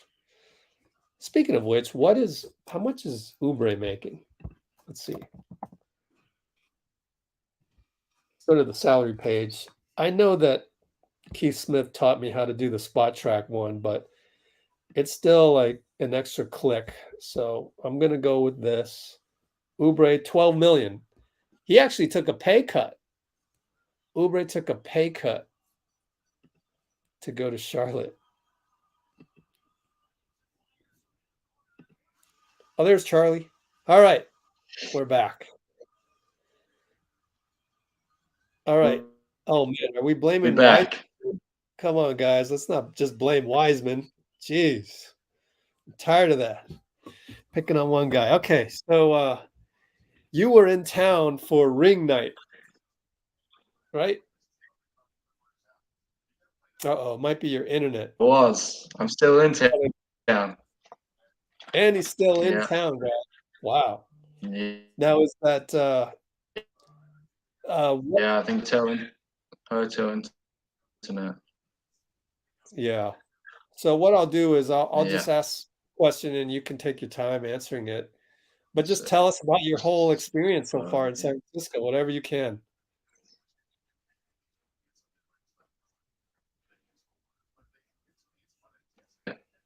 This thing is lagging. Yeah. Yeah. You want to get lost them. So it might be too much to ask him to do a cell phone too, because you can use your mobile phone browser to log into StreamYard, but then Charlie is from the UK. So I'm sure there might be some data charges involved with that. But anyways, maybe he's going to be here till I think Tuesday. So maybe if we can figure out a way for him to log on more easily, then maybe we can have him on next time. Let's see. Yeah, that's an optimistic way of looking at it.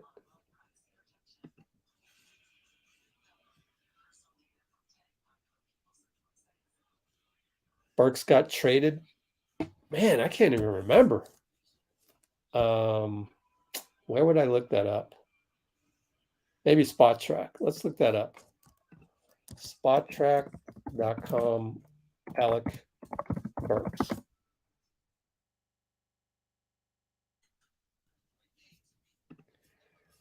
Current contract. Okay.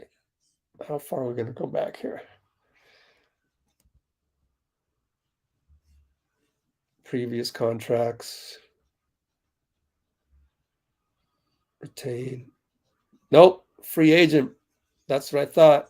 You are wrong, sir. He didn't get traded. It was a free agent. He walked. Got 10 million from the Knicks. Gotcha. No, I'm just kidding. Oh, we're comparing a 4 to a 5 right there. So that makes no sense. And you're throwing Wiseman under the bus again. We're throwing Wiseman under the bus. You casuals are throwing Wiseman under the bus when this has really nothing to do with Wiseman. I mean, what? It's his fault we're down 12? Come on. Look at the plus minus. He's a -5. The 0 rebounds sucks, but as I've said, he's always been off with his timing, but he's 7'1". What do you expect? So just Just be patient on that. I mean, the thing that really can't be excused is our lack of focus coming in. Charlie, he's We're out. back. Oh, thanks, man. Right now, so Get it all figured out.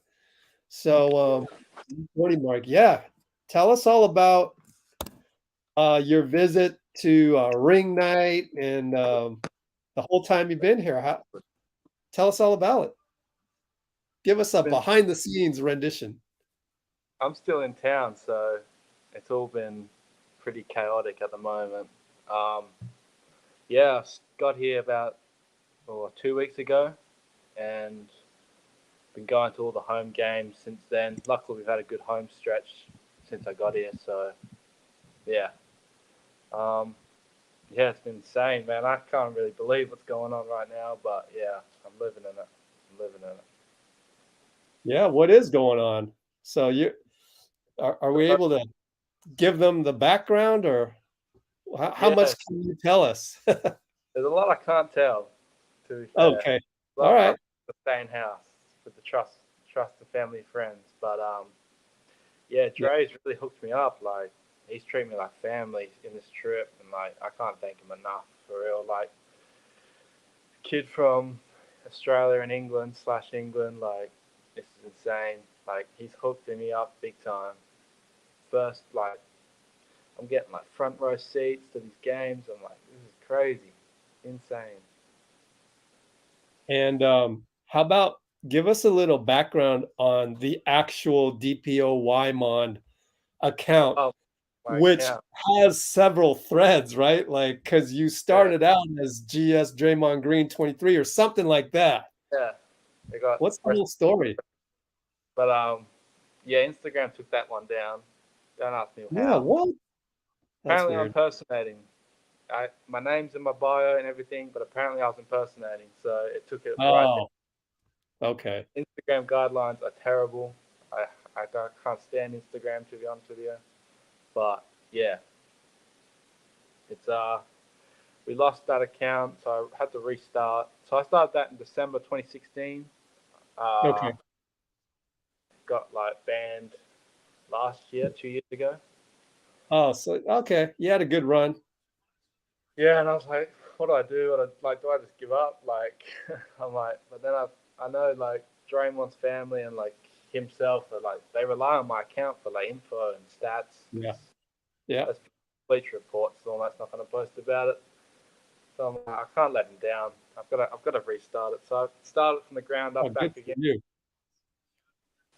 Yeah. Hey, so we got the game coming back on. Would you be available after Yeah. for a little bit? I was So we'll looking pick it up after, and we'll pick it up in terms of the account that you had and how you built that up from 2016. Yeah. Cool, thanks. So we'll have you back. Appreciate you. Appreciate it. All right, so we are back. I think Draymond missed the layup. Speaking of which, Klay gets a rebound. So here we go. Right side Wiggins. Bye-bye Kelly Oubre. Swing past Steph. Steph drives over to Draymond. Shovel past Klay for three. Backrimmed it. Man, the shooting woes continue.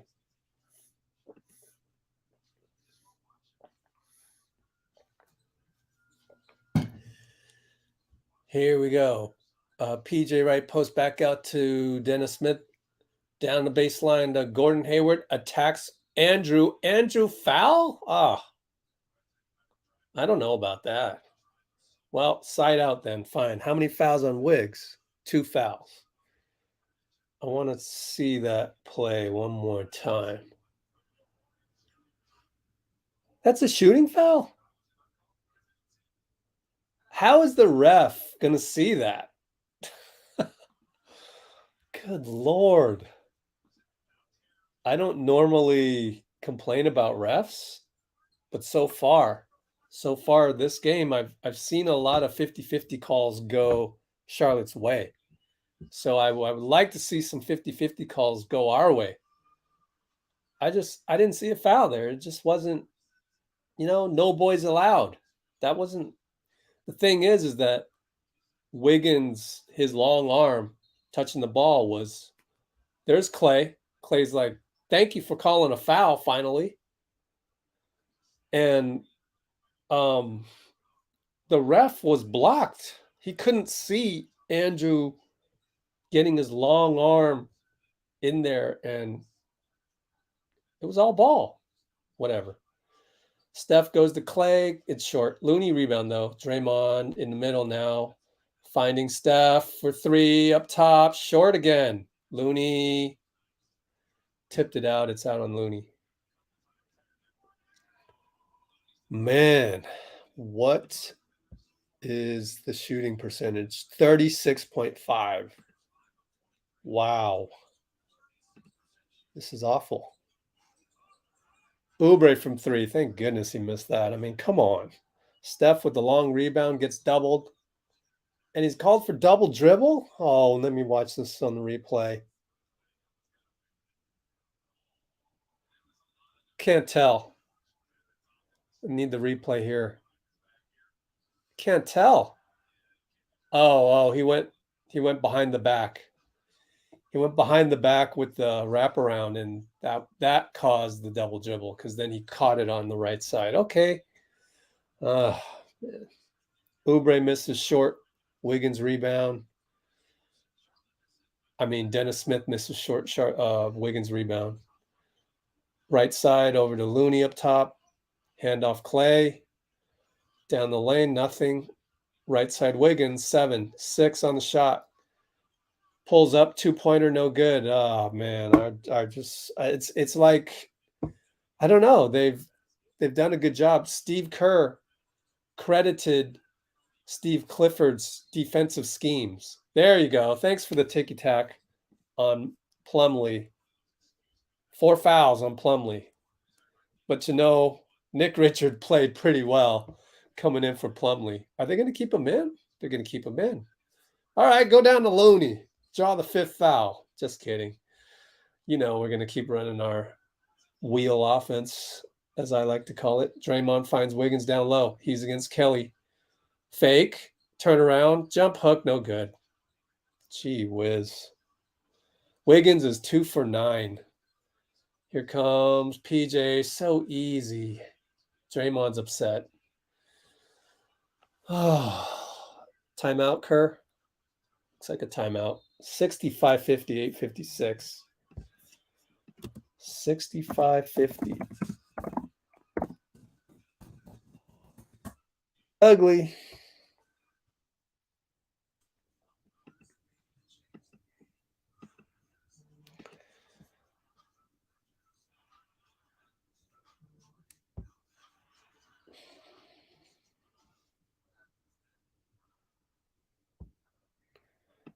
Yeah, the way I could summarize it is Charlotte came out focused. Kelly Oubre was hitting shots left and right. Gordon Hayward was hitting shots left and right. PJ Washington was focused.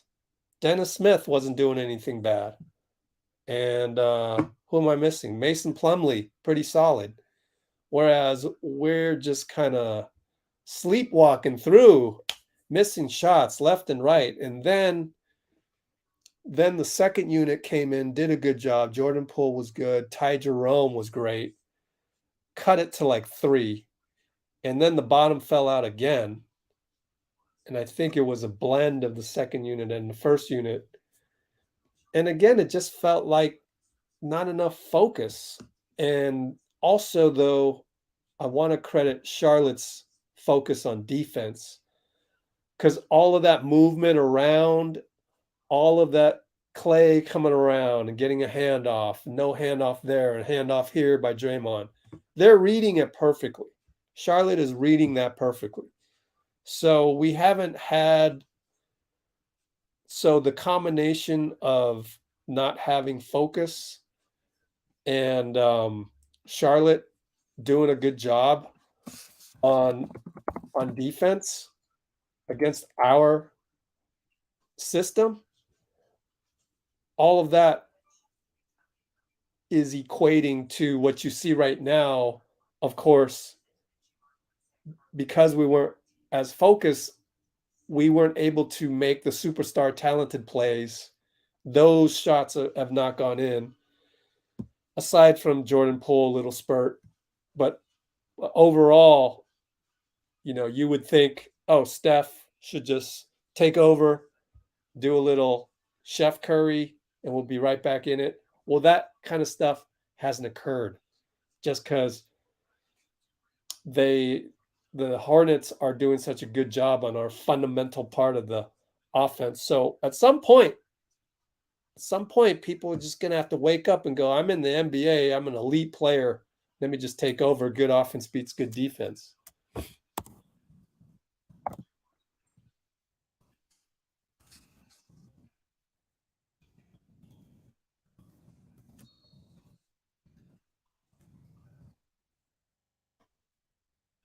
All right, Draymond, fake handoff. Attacks Plumlee. There you go. Attacks Plumlee. Easy layup. There you go. That's what I mean by waking up. And there's Steph on defense against Gordon. Woke up a little bit there, but then got a massive screen by Plumlee to hit the jumper. So we're stuck down 15. JP came in for Looney because we need offense. And JP finds Wiggins, who finally hits a layup, finally hits a finish. It's been a long day, but we can still break out of it. But great job by JP on that. Plumlee, Oubre will shoot it. No good. They get the rebound. Oh, man, these second chances. Dennis Smith, air ball, thanks to Draymond. Poked his hand in there. Draymond says, wheel around, JP. Go, go, go. Trying to find JP. He's open. Nothing. Travel.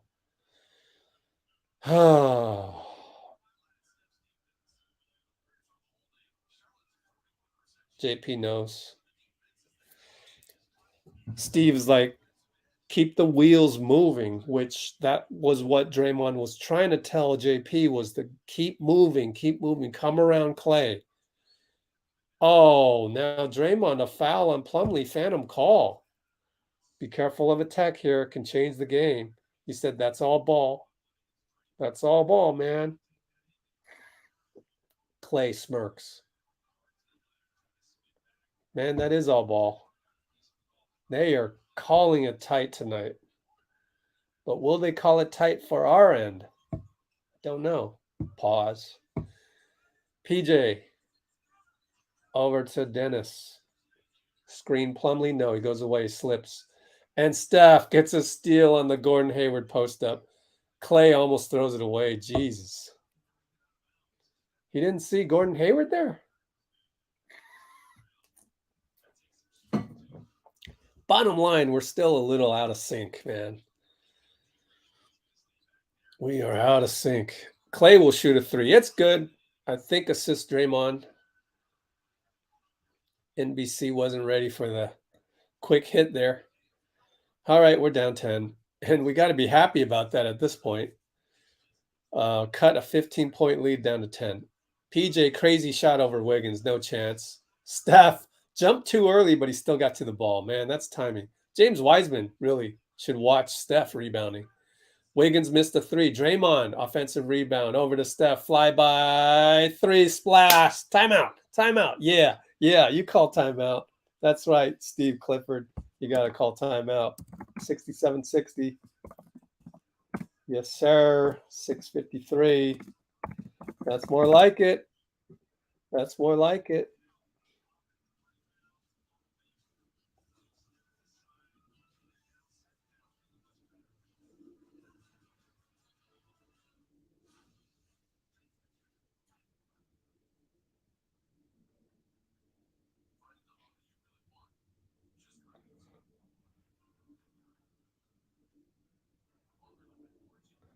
Okay, I just invited Charlie to come back tomorrow because I just remembered post game. It gets crazy for me post game. We might not have the time, depending.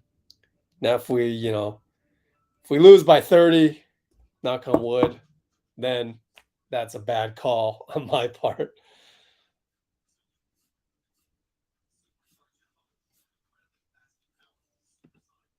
CJA, I meant Charlotte. CHA.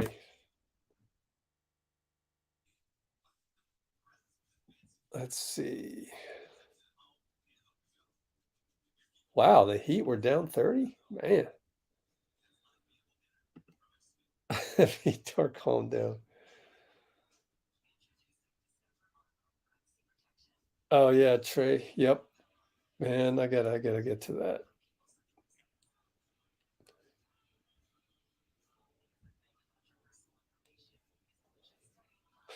Guys, relax. Amy called it though, did she not? Wow, shooting percent is not good, but got better since then. Let's see. Little boost of confidence time. Yes, sir. Steph has lowered his minus from minus 16 to minus 11. So that's good.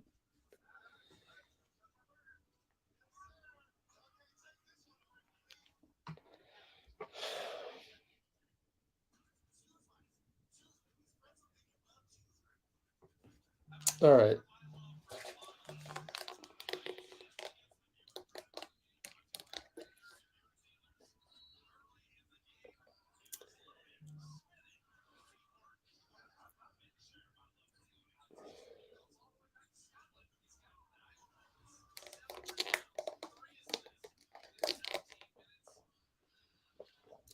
Steph's misses are all threes. Crazy. Yeah. That's crazy. Oh, we're back. 644, 643, 642. Gordon against Draymond on the switch. Klay has to cover Plumlee. Here it is. Right post. Nothing. Finds PJ corner. Andrew, good job on the closeout and the help. That's a lesson on how to play NBA defense for the Warriors right there. Andrew Wiggins. Oh, JP handoff. Oh, Dipsy do up and under against Plumlee. So they fooled Clifford on there. You see the chess match going? You see the chess match? They fooled Clifford. Steph was the decoy. Oh, I love it. I love the chess match. 157, Mark. Oh, Oubre, strong move down low. He's feeling it tonight. Chess match. Steph was the decoy for JP. Klay pulls up. Got it. All right, Klay. Thank you, Klay. Hit a jumper. Hit him his own creation type jumper. I love those. You know, rather than a catch and shoot. Gordon Hayward fake. And you see how Draymond, when he passes by on the fake, he never fouls. It's just it's textbook. Look at him box out Plumlee. Oh, Dennis Smith hits a three. Dang. And it trickled in. Everyone's playing better. JP downhill. Still downhill. Oh, we could have just shot the ball, but okay. Steph gets the ball. Runner, no good. Oh, man. Here comes Smith against Draymond. Blocks him. It's off his foot. Yes, DPOY. Steve wants a foul on Steph. And, you know, he's right. He's right because, like, they've been calling everything. They've been calling everything.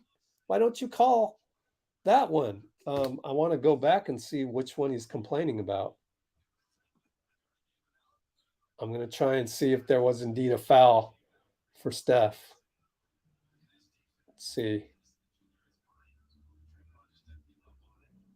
There was no foul. I think Dennis Smith missed him, but they've been calling that all game. Like when we swipe, the Andrew Wiggins one, when we swipe, they call it.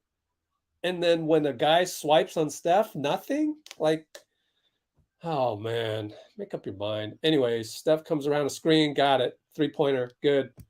Assist. Wiggins. Somebody courtside got that. They better put that on Instagram, man, because he pointed at the guy. Steph pointed at the guy. You better post that on Instagram, man. Anyways, we poked the ball away. Gordon Hayward's got 10 seconds. He'll pull up from three. Oh, my God. He hit it. Are you kidding? That's what we wanted. Now we're down 8 again. JP, right side. Goes to Draymond. Good. Assist JP, man. JP, man, look at that. He's worth 123 million. He is. What? They're shooting another three? No way, man. I can't remember who that was. McDaniels.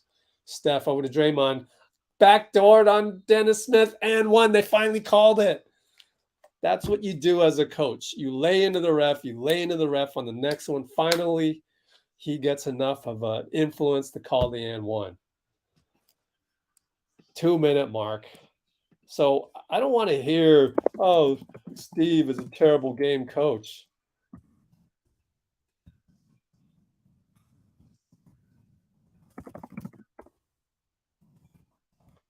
Right there, guys. I mean, like the casuals on Twitter do not notice these things that I notice. That's why you're with me. So I can share these things that I notice that make you more appreciate what we have, which is Steve Kerr's a damn good, sergeant in the trenches, man. Lieutenant in the trenches. Moody, what? Oh my gosh, they called a block and he went like that. Like, should we challenge this? I need to see the replay right now. They're going to check the replay on the iPad, I bet. I'm not going to get it to it in time because mine's 15 seconds. Come on. Ah. But it's you probably want to save your challenge, and it didn't result in free throws. It was only a side out. It's only the third foul, 14 shot clock. Not a time to do the challenge. Total, well, now they hit a three. Dennis Smith, I told you he was one of the first guys to get the Under Armour contract. So he has the extra incentive to play against Steph, and Steph causes Richards to fall on the floor by spinning. That's a GOAT play right there. We're down 4. Steph reaches in. There's nothing there, but that's fine. That's fine. That's our 4th team foul. My fault. 4th team foul. It's okay, Steph. Just don't be in foul trouble. 3rd foul on Steph. So we just need to stay with it. Side out, right? That's not shooting. What? Hold on. Yeah, side out. Here comes Book Knight to inbound it to Dennis Smith, who's been playing well. Moody's guarding Smith. Here comes a pick by Richards. Uh-oh, he's gone downhill. Richards now. Wiggins steals it completely. Technical on Richards. Okay, I'll take it. Was that worthy of a technical? Golly, man. If we escape with the win, man, we're escaping the refs too, man. This is not a good game called by the refs. I'm talking both ways. How is that a technical on Richards? But I'll take it. Wow. Okay, we'll take the free point. I mean, how many fouls did they not call that would have resulted in free throws? Wow.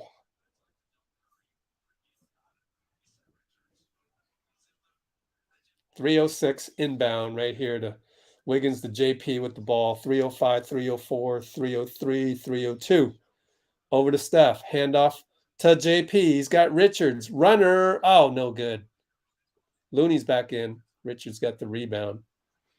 Oh, and JP steals the ball from Smith. And one. What? Should have been an and one on Dennis Smith. Now it's 5-on-4. Oh, boy. What the hell are the refs looking at today? Nothing is consistent. At least be consistently bad. They throw the ball. JP tips it. Is he hurt? Is his shoulder hurt? I can't tell. Book Knight downhill. JP strips him. Our ball. Wow. What a sequence. What a sequence by JP. Man, that makes up for all the bad defense that I've been complaining about, man. See, I'm one of the rare. Man, no foul. Oh, he landed hard on his right side. Good thing JP works out a lot, man, because, geez, man, he's still hurting there. I tell you what, I can't make a read on these refs. That's the problem. At least be consistently bad. Steph will pull up, crazy shot. Almost a push shot. But Looney got the rebound. Over to JP. 3! Pay him. Where are the YouTube commenters that said JP's overpaid? Stop that. We're up by 2. Thanks to JP, almost single-handedly. JP. Oh my gosh. 6th Man of the Year award coming soon. And right there, they get an alley-oop. They get an alley-oop. Maybe we had a breakdown there. I'll look at it. See what happened. Moody for 3 on the catch from Steph, and J. Mike knocks it off, but no, they're going to call it Charlotte ball. 80-80. Incredibly. How are we 80-80?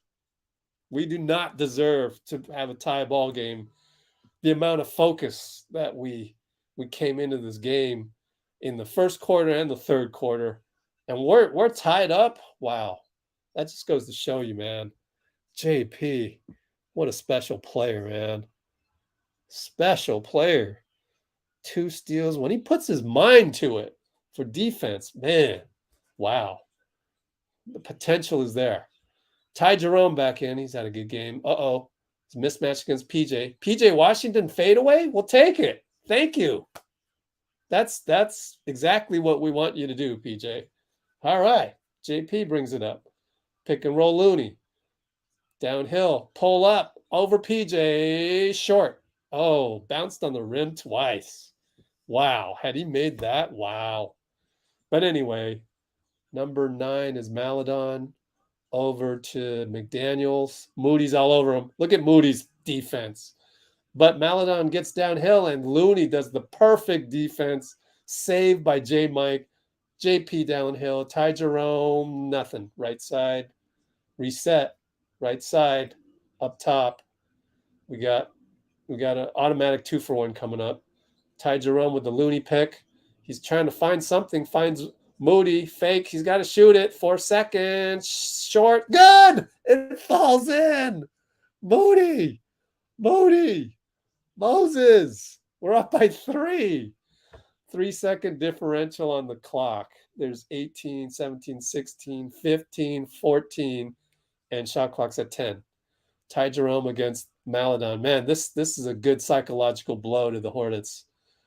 Thor misses McDaniels misses a 3. JP with 3 seconds. Oh, inside out dribble. Oh, got it knocked out. Man, not many guys can find a seam with all that traffic. There is no business being up 3 at the end of 3. We were down 15 just now. Oh my goodness, this is vintage Warriors. And the cool thing about it, it's sort of vintage Warriors led by JP. You're seeing the future right here. You're seeing this is the $123 million that you paid for, except it's coming to you while he's still making $4 million. Oh my goodness. Wow. Moses Doomie. Wow. Beautiful. Just beautiful. JP, that those 3 sequences were just incredible.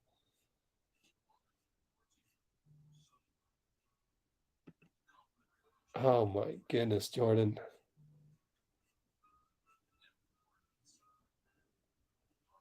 Yeah, I'm probably not complaining about the refs in the same way. I'm just really just complaining that I can't get a read on them. So that's when, as a coach, Steve Kerr, then you got to lay into him. Then you got to say, hey, look at, he's doing this exactly, that exactly. You got to look at that. How can you miss that?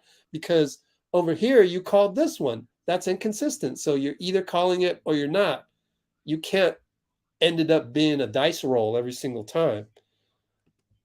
If you're going to be consistent, at least be consistently bad. Like, if you're not calling contact, then consistently not call contact. But when you call contact, and then you don't call contact, how am I supposed to coach my guys? How are they supposed to adjust to the game that you want to enforce tonight? So, Vitor is kind of probably not processing all of that, Terminator style like I just did, and just letting it all out at once. But at the end of the day, that's the part that really makes it hard to adjust to the game. But anyways, Jordan Poole made that irrelevant. I want to see what happened on the alley-oop here.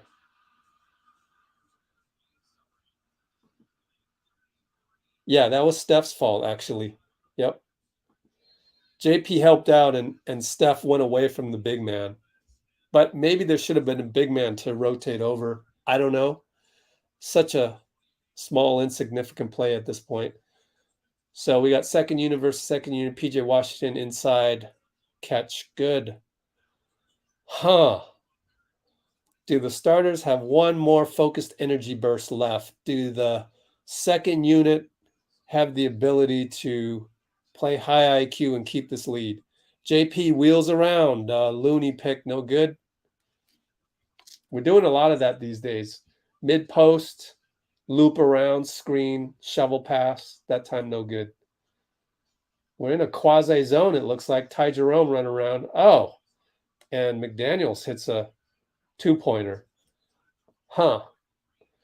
They're scoring in unorthodox ways right here. So keep your defense up.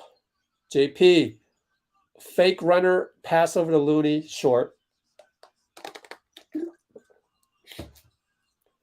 Kelly Oubre 3. Thank goodness he missed that.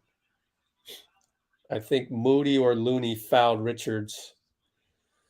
That's fine. Just be sure not to foul in the next, 2 minutes. How's that? Like, just make sure these fouls are spaced out so that we're not in the penalty with, 5 minutes to go.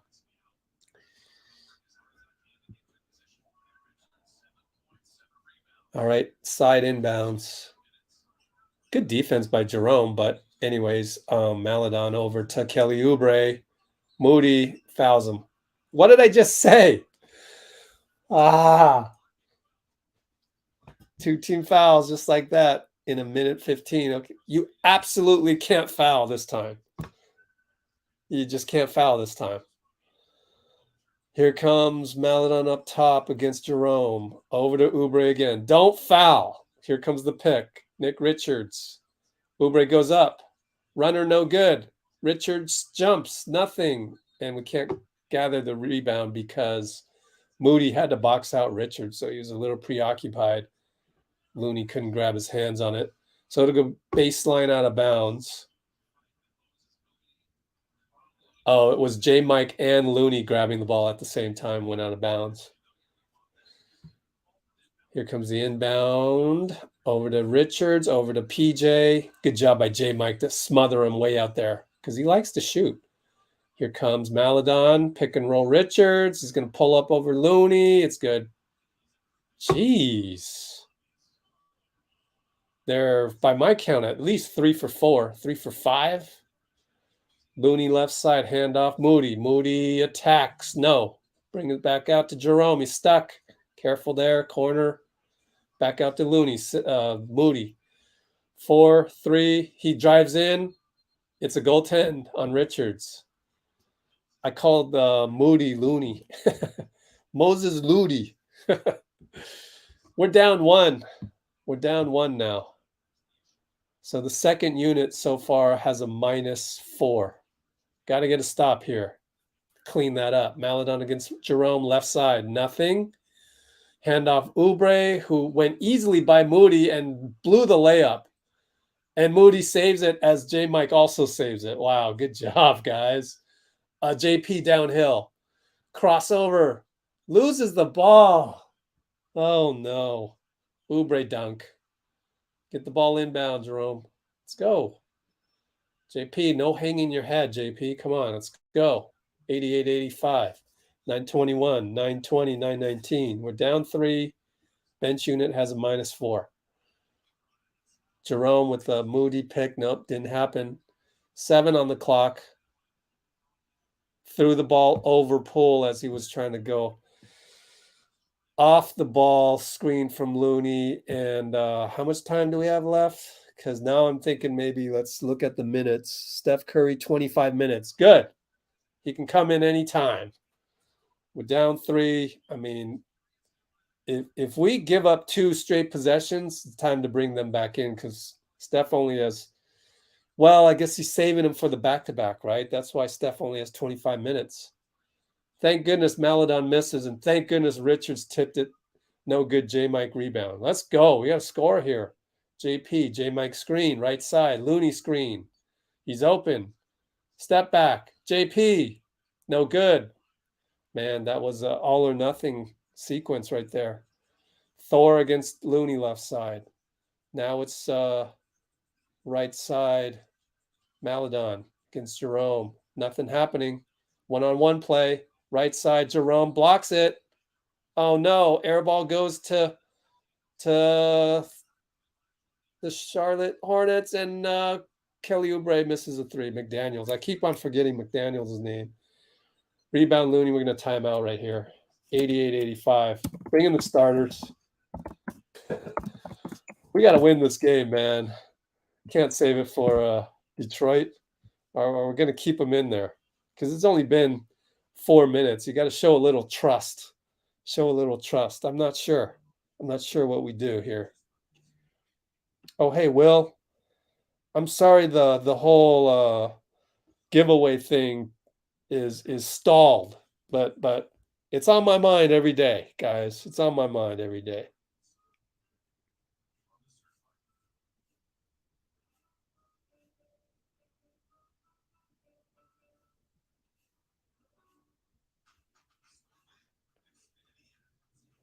All right. All right. We'll see. I think we would bring him in right now. I think we got to bring him in. Play by play. Timeout. It doesn't say who's checked in yet. You know, that's what I would do, but I would understand it. I would understand it if he leaves in the bench for like one more sequence. Because look, we got how much time? 8-10. That'll give Steph 34 minutes. Do we want him playing 34 minutes back to back? Maybe he can handle it. I don't know. I think definitely bring in Steph, if anything. Draymond, yeah, he'll be under 30. He'll be 30. Klay is going to be at 27. Yeah, I think you bring in the starters.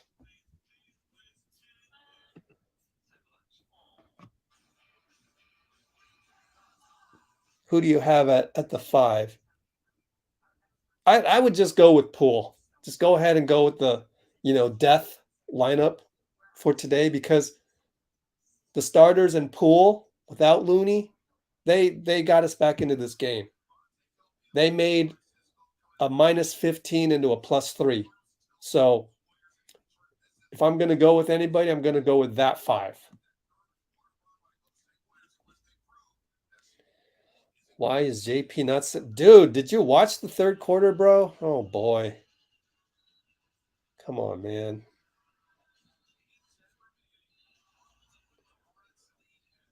Well, that's... Front court plays isn't what made a 15-point deficit into a 3-point lead. Did you watch the game?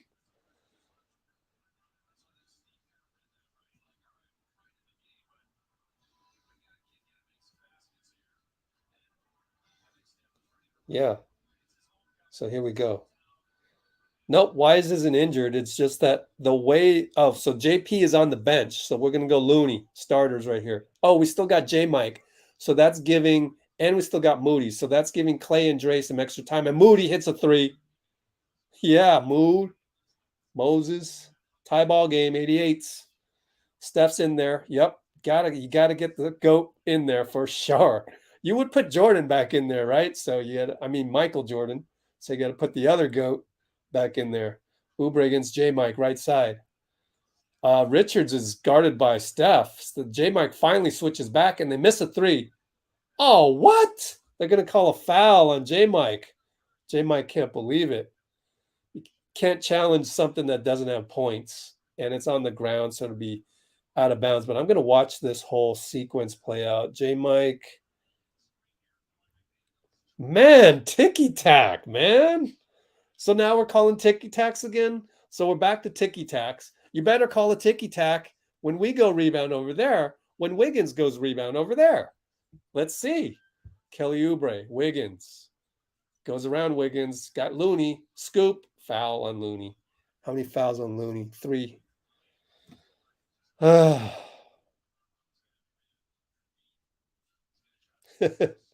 Watch the game before complaining. Yeah, but I mean that was first half, man. Like that was we tried that. It didn't work.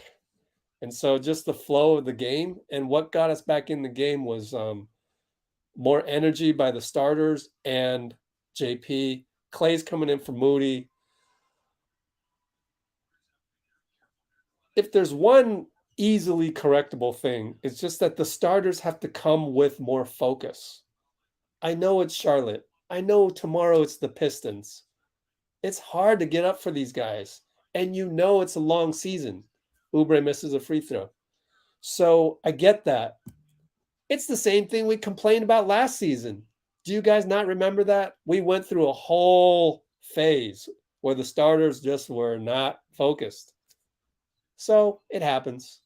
Wiggins loses the ball. Oh, it's our ball. Thank goodness. Mason Plumlee's upset about that call. I don't see any of the guys on the floor complaining about that, so probably out on Charlotte. Oh, inbound goes the Klay triple from the corner, no good. Clifford wasn't ready for that one. Lob by Oubre. Richards good. Richards has been playing well. All right, we're down 3. Oh, boy. Oh, boy. So Draymond came back in for J-Mike. He's posting up now against Thor. Trying to look for a handoff. Nothing, so he'll beast into Thor, and he will be short. Gets his own rebound. Finds Wiggins. Reload type of 3. Nope, short. Wiggins has been off all game, right? No, he's been 2 for 5, so now 2 for 6 on threes. Oh, man, we need stops. McDaniels. Oubre from 3. Pops a 3 just like that, scores. Oh, and he yells at the Warriors bench. The problem is none of those Warriors were here when you were a Warrior. Like you're yelling at Kenny Atkinson. All right, Steph goes around a Draymond pick, finds Looney, and he will go to the line. Foul on Richards. Got to hit both. We're down 6.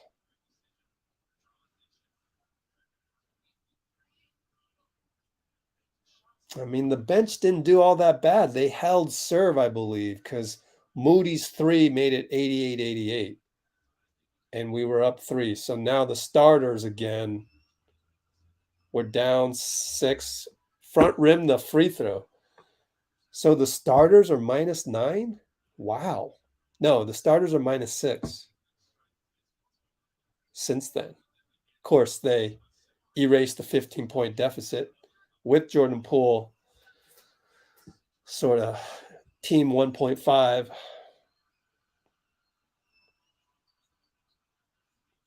Well, whatever. We're down 5, 6:04, 6:03, 6:02. Plenty of time. 5 points in 6 minutes is not a lot. Gordon Hayward against Looney on a switch. Up top, drives, spins again, fade away, no good. Plumlee over the back on Klay. No, they called it on Klay. Jesus. What the hell? You know, at least it's consistent with the other bad calls, so I guess I really can't complain anymore. Are we in the penalty? That puts us in the penalty. That was the same bad call on J-Mike. So at least it's the same. But what is Klay supposed to do? Like, I mean, okay, move your feet more to box out. Okay. I would ask the ref. I would say, what do you want me to do? Like, you want me to shuffle my feet more or what on the bigger Plumlee there? Anyway, 5:44, 5:43, 5:42. Steph doubled left side. Up Looney to right Draymond. Draymond loses it, gets it back to Klay in the corner. Drives, fades on Gordon. Got it. Klay, nice efficient game. 5 for 12. Down 4. Dennis Smith. Oh, they're going to do a hack of Plumlee. Steph hacks Plumlee. We're going to do a hack of Plumlee. All right, man. Hack of Plumlee.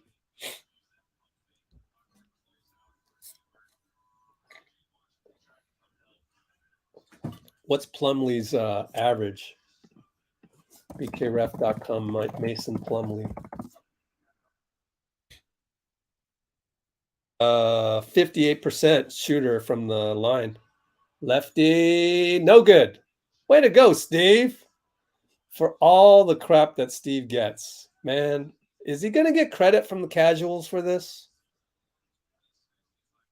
I don't think so. Career 55% shooter. 58%, 39% last year. Made one of 2. All right, we're down 5, 523, 522, 521. If we can try to get 3 or 2 points right here, it'll work out.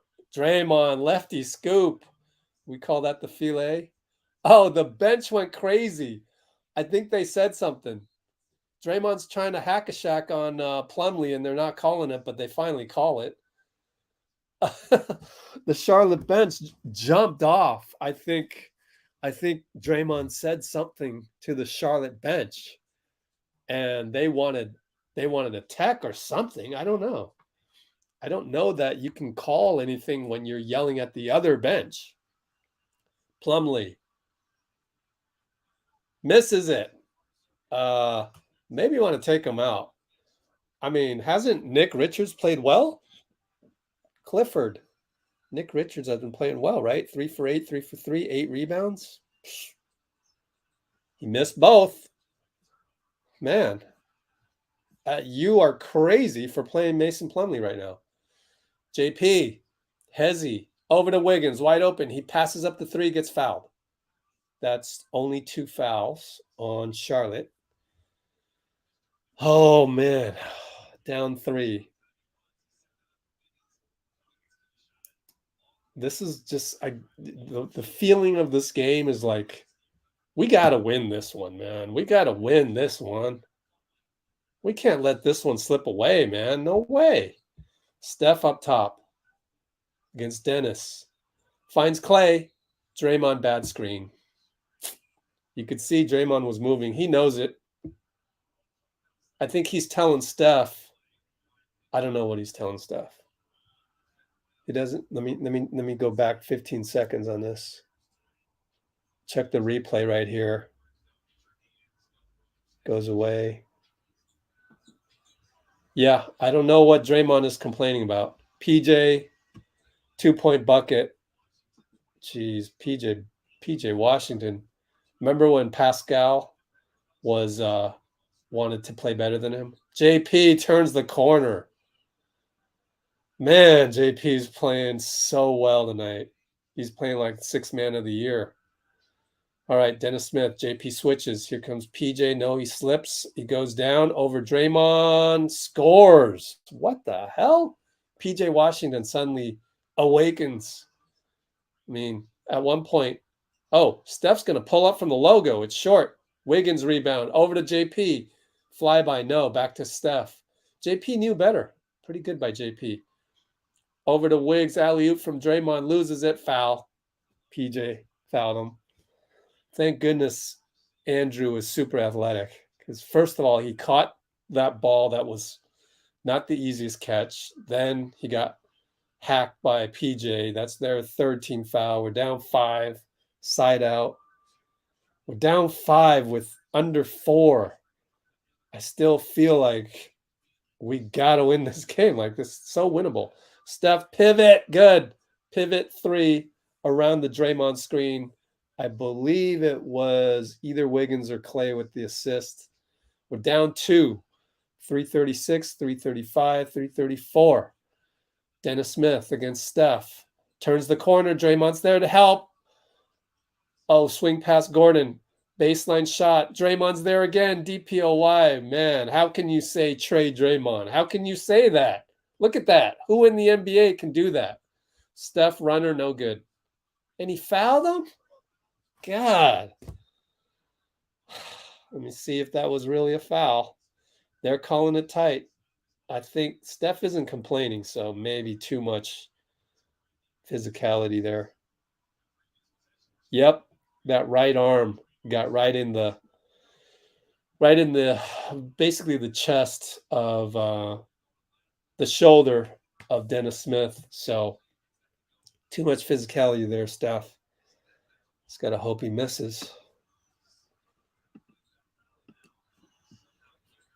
When you put in the blue and gold hearts, I can see it easily. I don't even have to read it. I'm gonna just automatically repost those. 101, 98, 315 with one more free throw to go. Did they take out Plumlee? I forgot. I'm pretty sure they did. Let's look at the comments.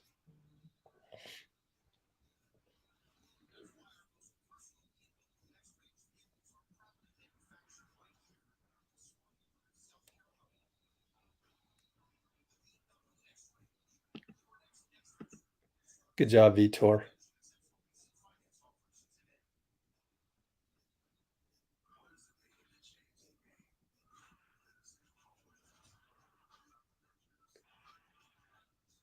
Steve Popovich.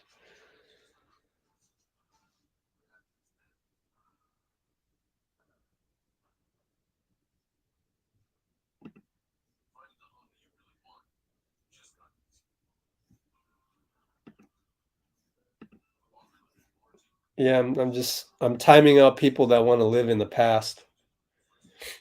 You want to live in the past and basically hate on the Warriors right now? Hate on Draymond? You know, you can go away or just be blocked for 5 minutes.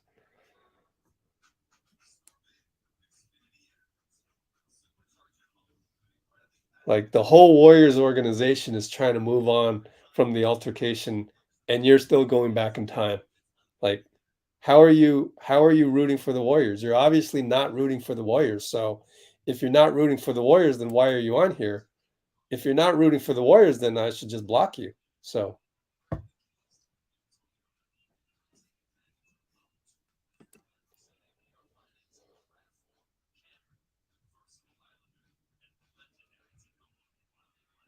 let's check the box score.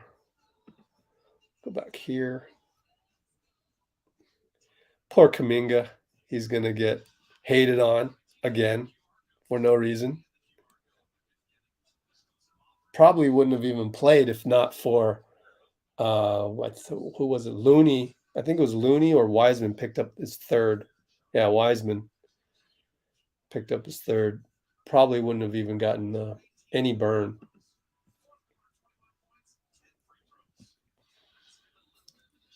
Yeah, I don't know about Plumlee's free throws. I'm not going to say anything because what if it's an injury?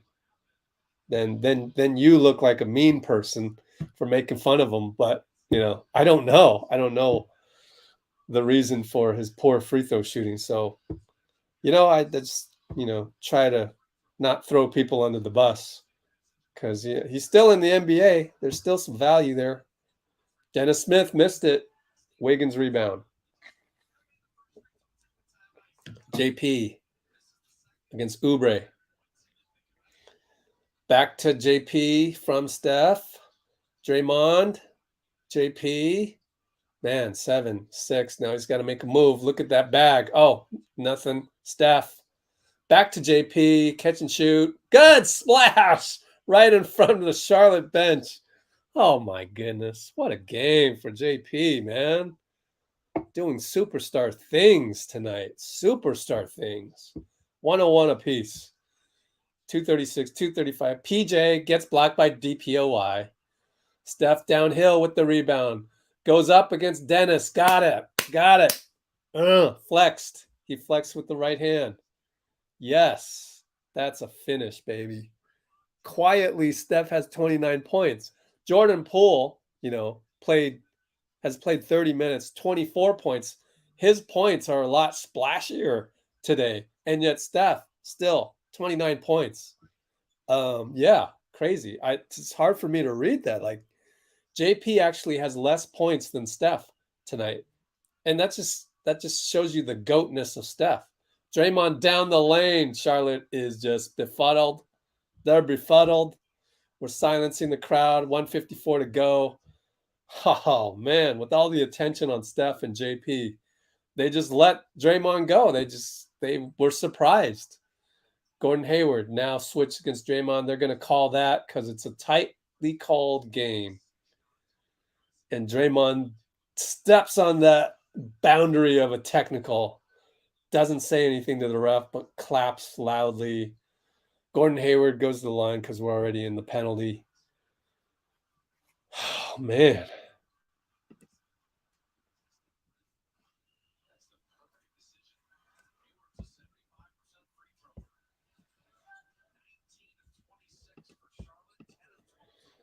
All right, 105, 102, one more free throw for Gordon. It's going to be 147 left. He made it. 105, 103. Jordan Poole now brings it up. 144, 143, 142. And Kelly Oubre causes JP some problems, knocks it out. He wants a traveling. Nope. Poole uses the opportunity to shoot a three, but missed it. Oubre rebound. Now Dennis Smith against Steph. Picked by PJ. Nope. Gordon Hayward now against Steph on the switch. Backs it out. Now against Wiggins on the switch. I'm glad we can switch like that. Now it's PJ, Draymond, DPOY, strips him, taps it out, Jokic style in game 5, or was it game 5, I think? But anyway, same way. Steph finds Draymond, finds Wiggins, smash! Two-hand smash. 107, 103, timeout, 102 left. Oh, yeah. 102 left. Tic-tac-toe, baby. Oh, yeah. Incredible. DPOY. DPOY, man. And the assist. That gives him 6 assists, a 5.76 for him. 3 blocks for Draymond. That gives Wiggins a double-digit points, 10 points, 5 and 4. You can see it right there. Haha. Look at Looney, 10 and 9 and 4. Even Klay, 11, 4 and 3. That's not bad. Steph has 10 rebounds, 5 assists, 29 points. Wow. Yeah, splash that like. How many likes we got? 73. We can do better than that. Splash that like.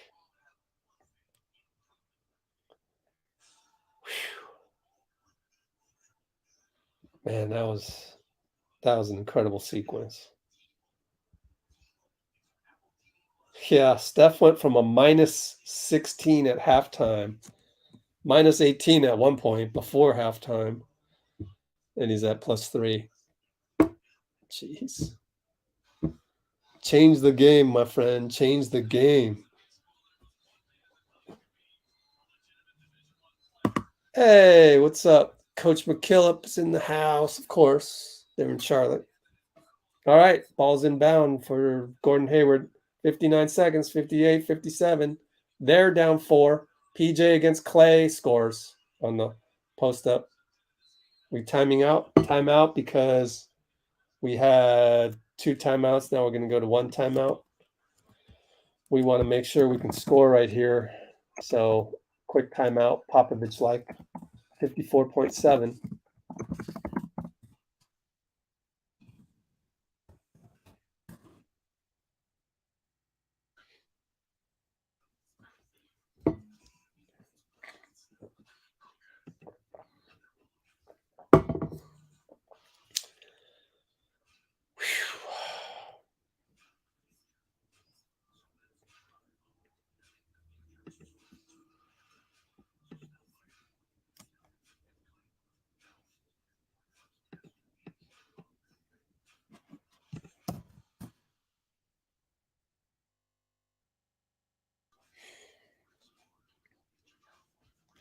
So stay with us for the post-game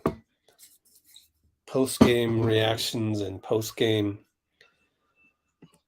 of interviews. We'll have that. Man, I wonder what play we're going to run right here. Let's see what play we're going to run. The ATO.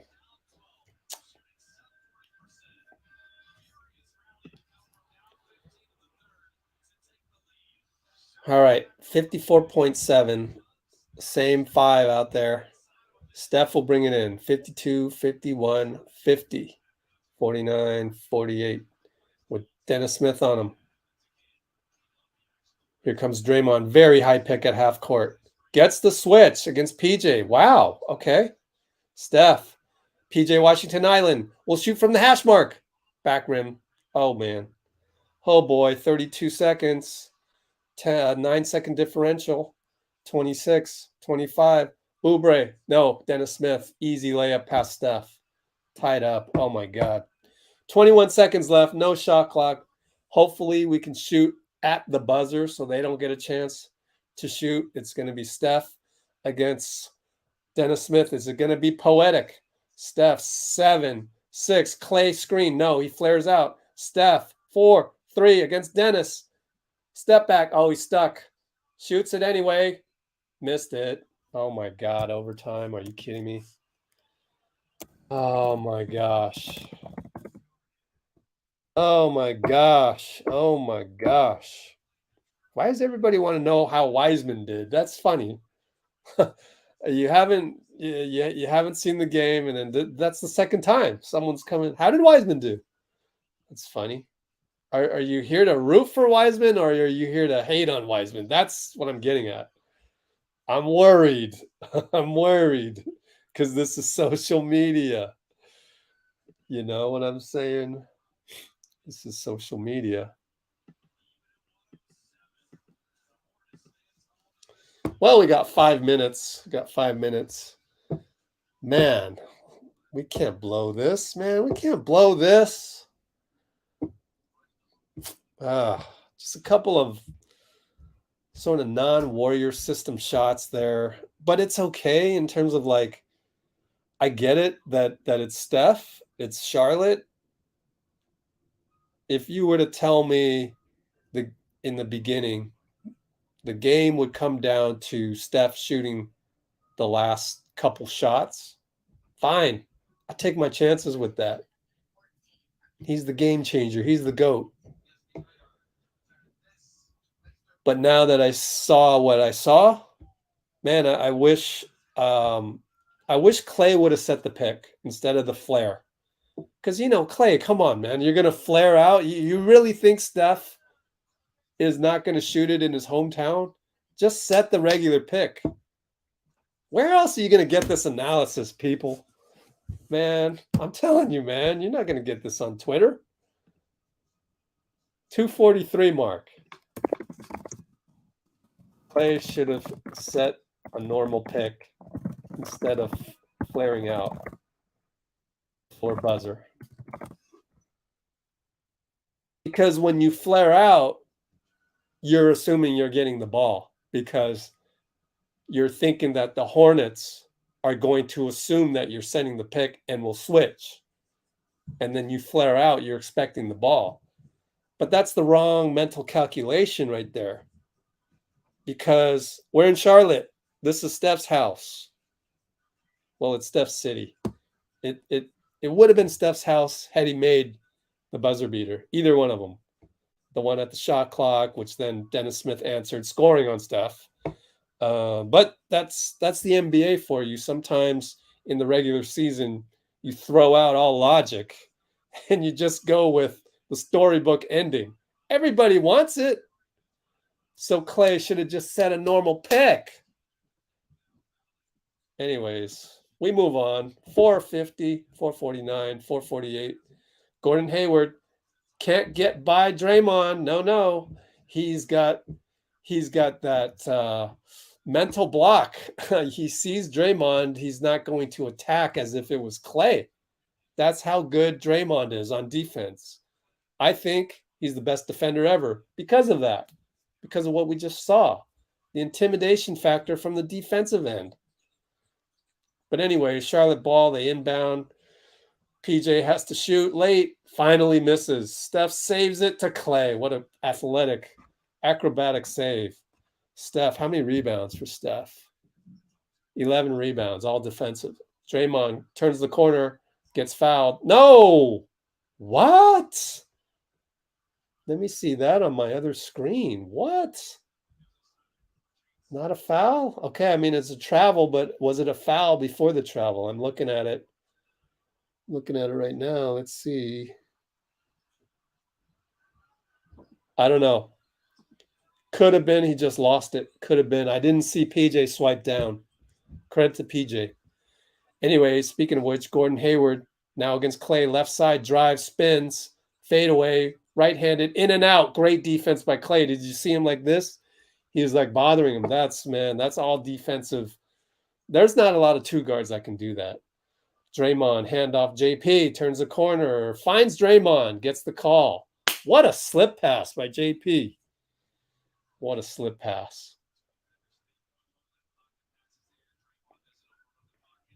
Excellent. But suddenly my MacBook jumped ahead of my Chromebook. So I knew that would happen. That's why I was ready for it. And he missed the free throw. So he missed both free throws. Oh, man. Now we got to play defense. So here we go with 347, 346, 345. And it's Gordon Hayward again. Back to Gordon Hayward against Klay. Over to Dennis Smith. Gets a screen from Gordon. Now Dennis Smith shoots over Klay. We're playing pretty good defense, thanks to Klay. He bricks that. So now it's Wiggins. Nobody can score. Gets a pick from Steph. Left side up to Draymond. Handoff. Steph goes down the lane. Back to Draymond. Lefty scoop. How many assists for Steph? 6 assists. Man, GOAT numbers right there. 29, 11, and 6. All right, Dennis Smith. Oh, Steph lost the big man. PJ scores. At least he didn't compound it with an and one. I'm going to just live with that. JP brings it down. Stutter step. Fade back. Oh, beautiful pass. He faked the step back to get the assist. Just, man, just beautiful to watch. We're up 243, 242.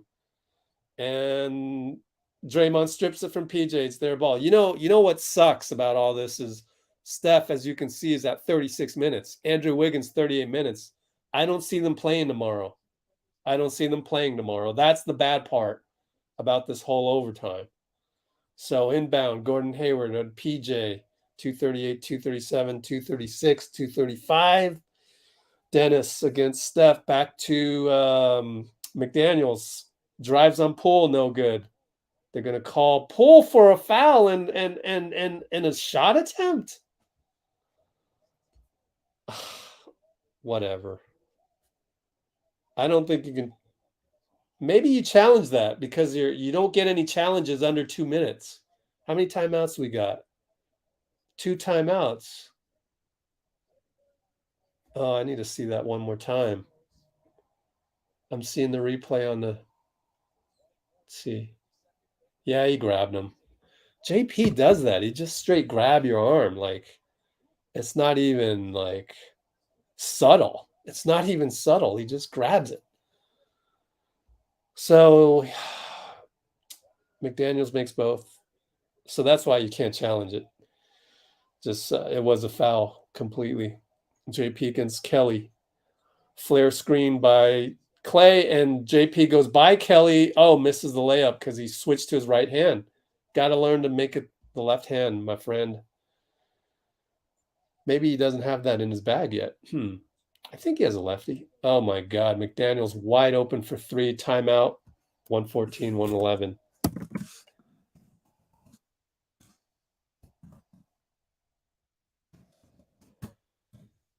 Oh, boy. Yeah, 2 units going to have to play tomorrow regardless. Wow, man. You gonna jump on Steph with crap? Really? You're gonna say You're gonna say Steph this crap. Like he hasn't earned your respect. He hasn't earned your ability to withhold words like that.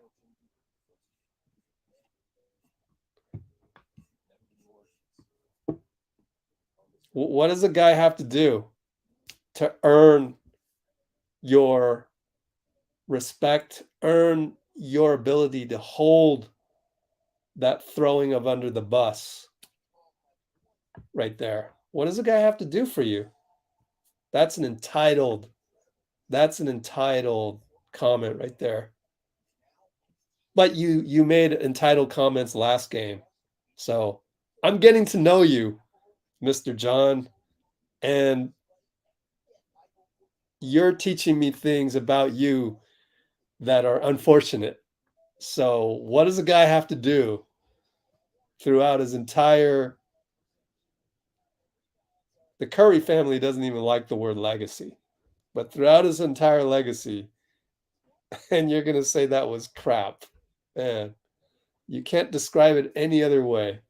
153, 152, 151. Draymond fake handoff, but PJ didn't buy it. Klay around. He's going to shoot it short. See that the whole way. Well, he's going to have a long nights of sleep if we can't get a stop here. We got to get the stop, keep it one possession. Kick ball. It'll go back. 1:36 to go.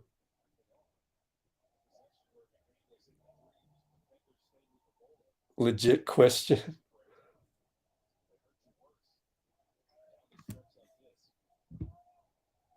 Legit question? Yeah, but he said crap to the GOAT. You just don't do that. It's not a legit question. Andrew Wiggins with an all defensive tap out. Jordan Poole jumps on it, but they're going to get a jump ball out of it.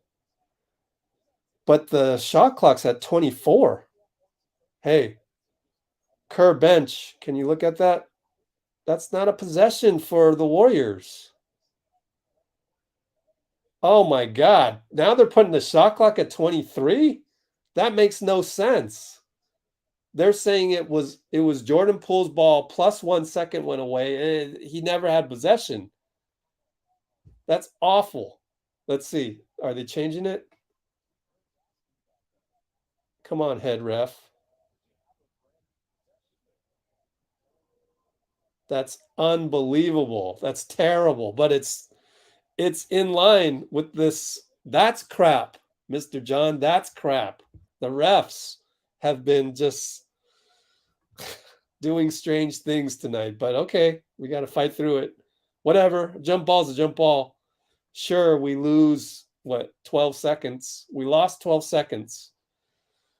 So we'll see. But Dennis Smith attacks anyways, and he scores. So he wasn't waiting around. We didn't lose 12 seconds because Dennis Smith took it into his own hands. So now Steph against Smith gets a Draymond pick, crosses over, no and one. He missed the layup.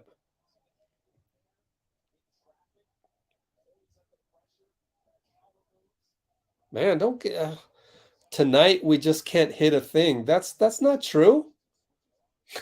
We got it into overtime by hitting a lot of things. You're just overly emotional, and then you're taking your negative thoughts and putting it on YouTube. Don't do that. Think before you put something on here. Oh my God.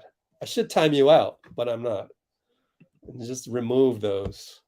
Let me remove these. God, man. I don't know what annoys me more, the refs or some of your instantly thinking thought comments. Don't comment your thought. Think before you comment. Like, think through it.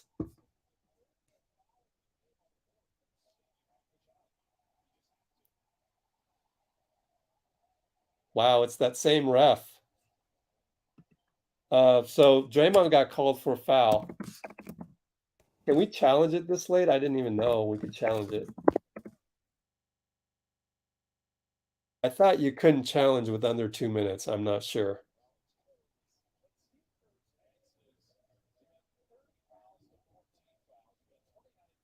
Huh.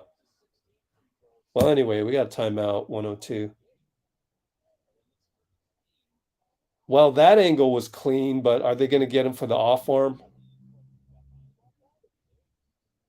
I was checking the off arm, no off arm. So now I got to recheck the front arm. Well, if it gets overturned, then it's a jump ball, right? Yeah. And also foul out on Draymond. Man, who is ref 31? Because that guy's awful. Jeez, man. NBA referee assignments. Number 31 is awful. Where are you? Scott Wall. Never heard of him.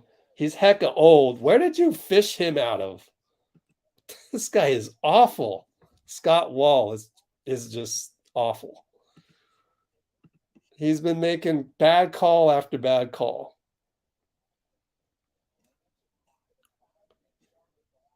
I don't mean bad call. I mean just ticky-tack, like super ticky-tack. Like this is the NBA.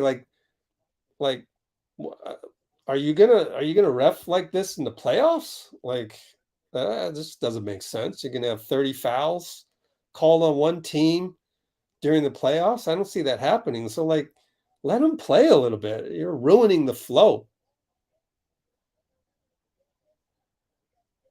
Jump ball. We won the challenge. Jesus.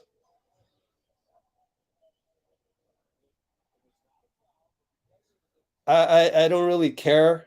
Mr. John, never call Steph's play crap. That is the issue.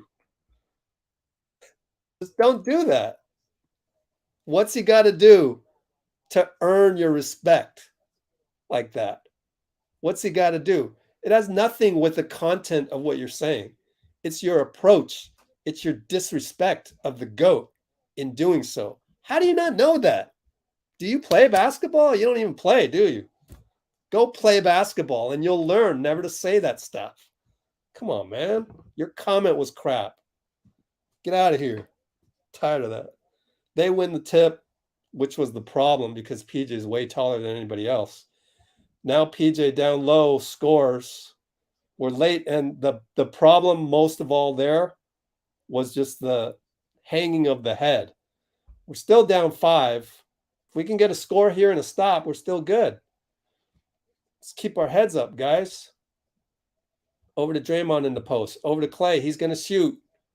Misses it. Steph is the only guy rebounding.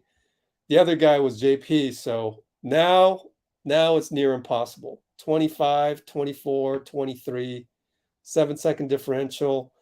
Draymond will foul out, put Dennis Smith on the line.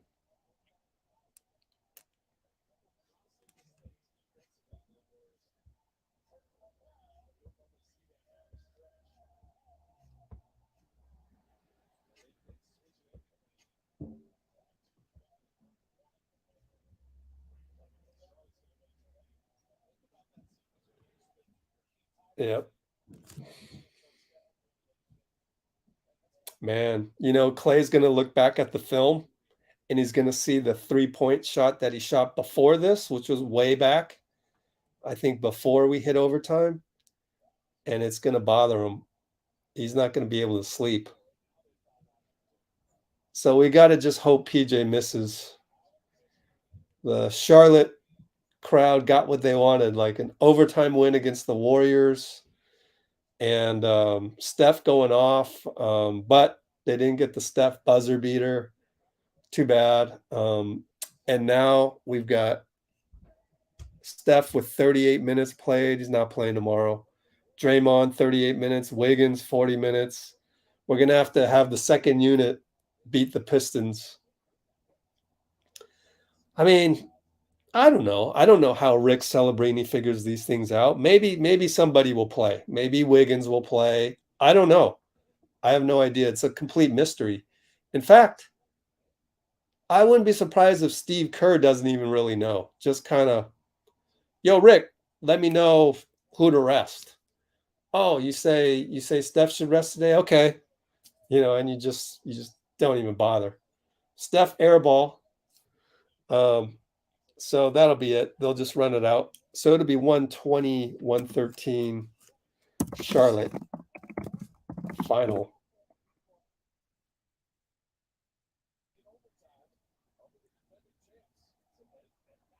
We'll just call it that. So we will have the post game here. A lot of respect for Steve Clifford. You know, they came out here focused with good defensive schemes.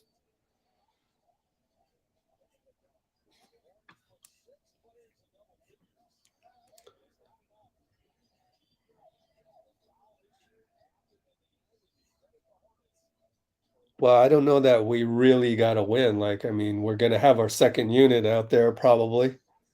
You're going to put pressure on the second unit. It's an 82 game season. 82 game season.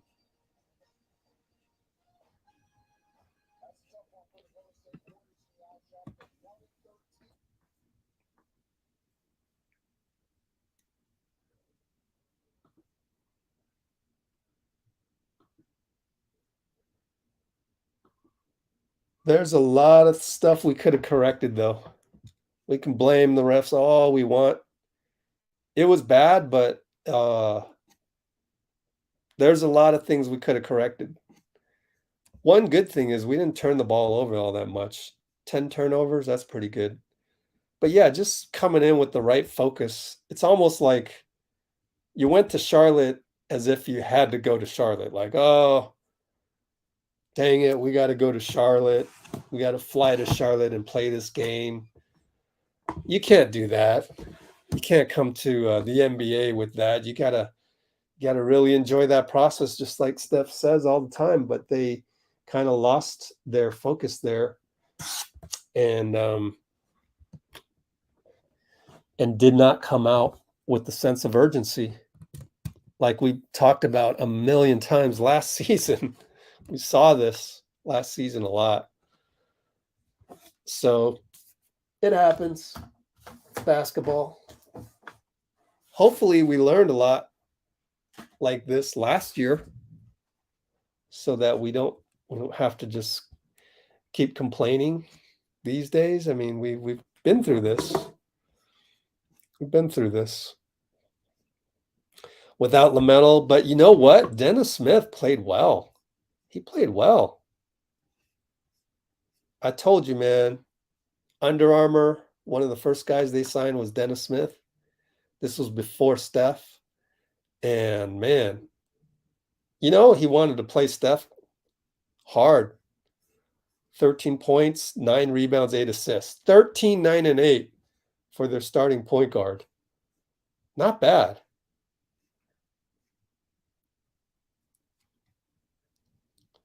What?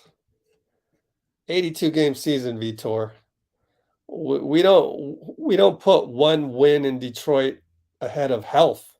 We got to keep the health thing in mind. But again, I don't know. I mean, it's really up to Rick Celebrini, right? It's up to Rick Celebrini.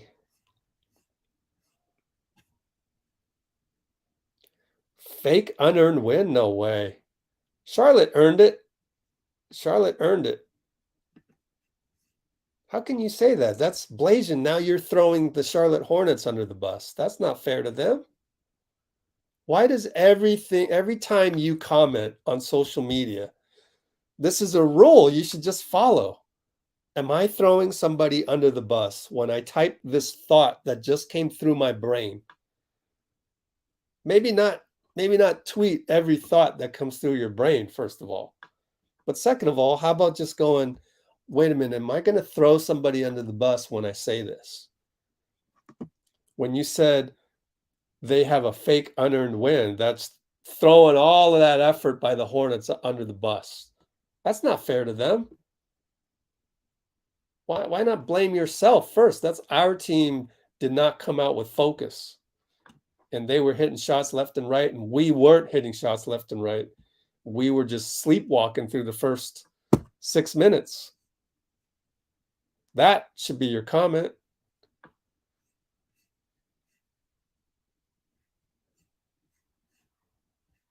I know there's 70 more. Don't worry about it.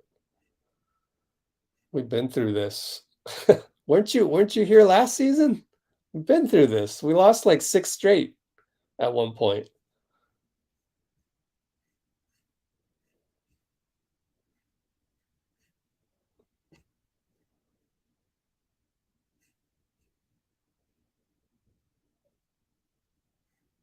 Oh my God.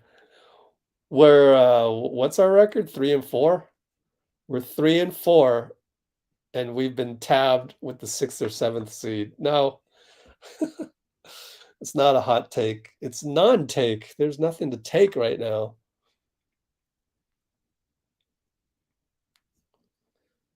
Yeah, Klay had 2 bad shots at the end. I mean, the last one he kind of had to shoot. He was 5 for 12 before that. You know, he makes that. It's a different ball game.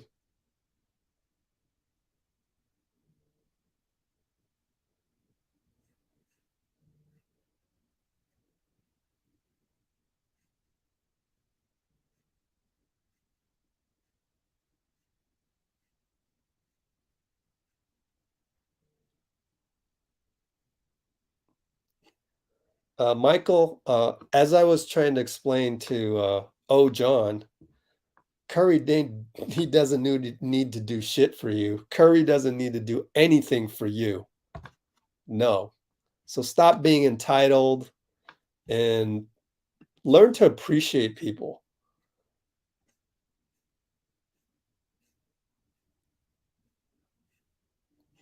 We missed a golden opportunity to win in regulation. So it's one game, man. This was game 5 of the finals. Yeah, I would feel your pain, but like, it's one game.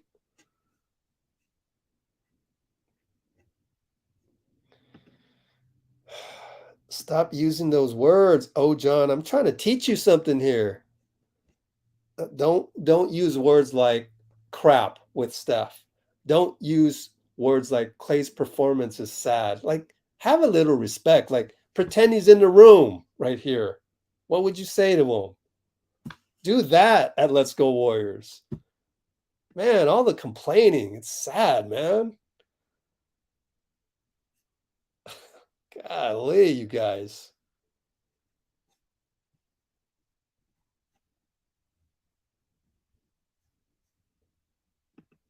Nope. I'm not hearing that.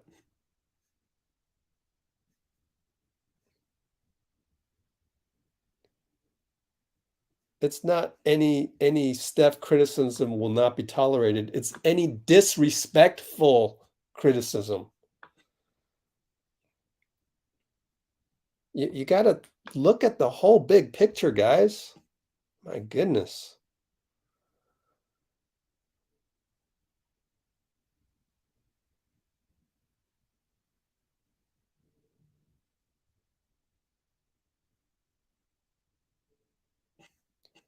All right, I'm going to pop up the post game.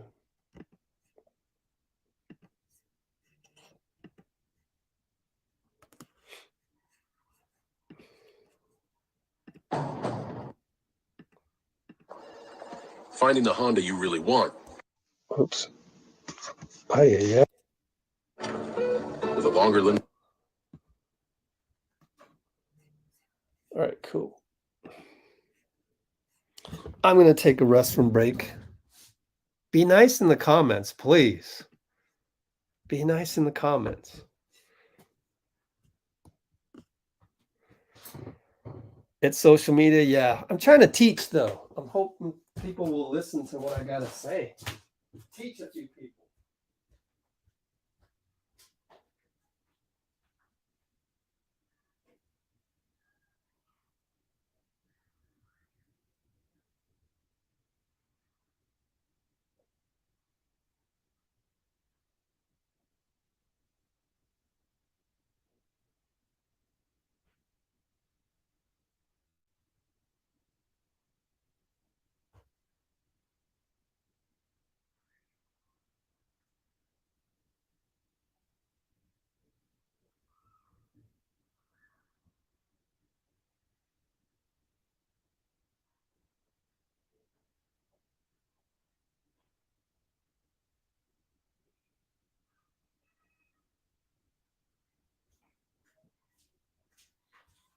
All right, I'm back.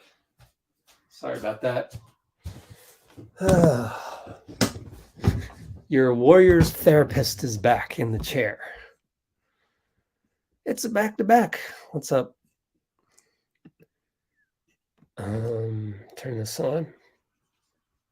Here a little bit. Okay. Whoa. Still playing, huh?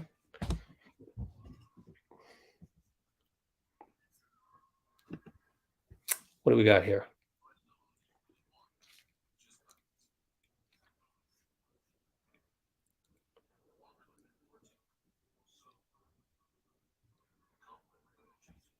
Oh boy.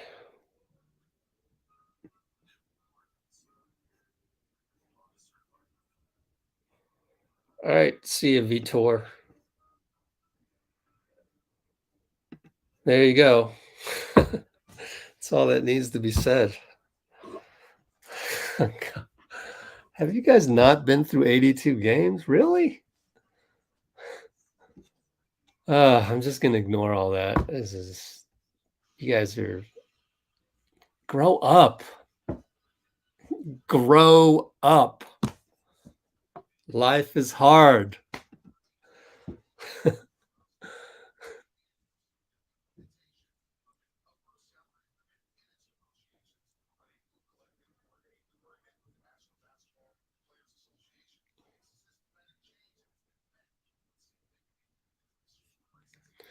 All right, I'm just going to wait for the post game, see what Steve has to say.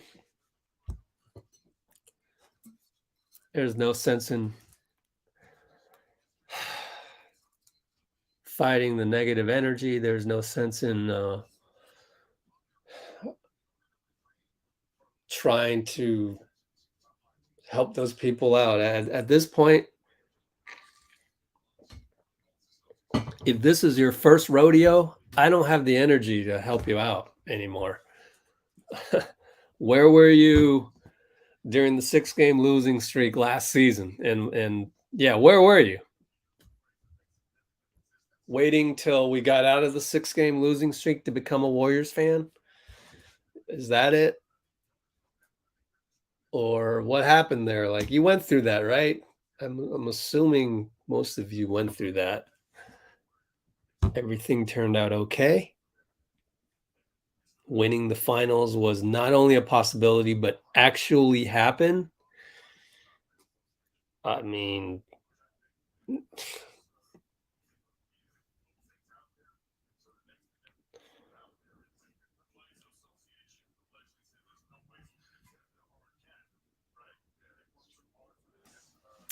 so I'm gonna leave the blue and gold hearts on there. Oh, it disappeared. I guess if you lean back too far. Okay, just waiting for the post game here. Let's see if I can cue that up. Okay. You know, JP had a hell of a game. Steph still had 31, 11, and 6. If he'd made the game-winning shot, like, none of you guys, it'd be a different story. Suddenly everybody would be worshiping Steph. If Klay had just said a normal pick instead of flared out,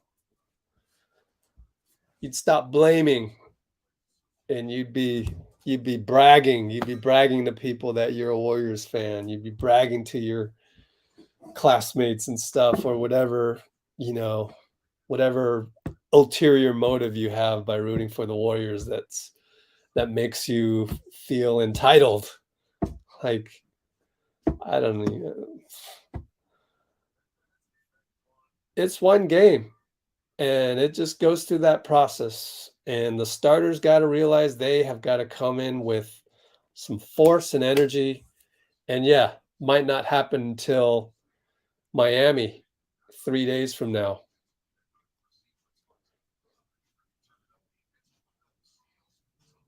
But how can you be worried about this bunch? Like, I thought the second team played okay. Jerome played well again. J. Mike played well. Wiseman was, we only got an early look at him because he didn't play in the second half. Just wasn't his day. He had 3 fouls. A little slow to the ball, whatever, but just the ebb and flow of the game ended up with us going small, ended up with Jordan Poole playing a huge, huge factor. JP could still play better individual defense. We still need to not foul so much in the beginning. So those are just things you keep working on. It takes time for a team to gel. It just does. I mean, you don't believe me? Go try and coach a team. Really. That'll humble you in a second. Go to your local YMCA, volunteer, they need help. You'll see right away how difficult it is for a team to gel and understand where people are going to be on the court and understand how each other plays defense.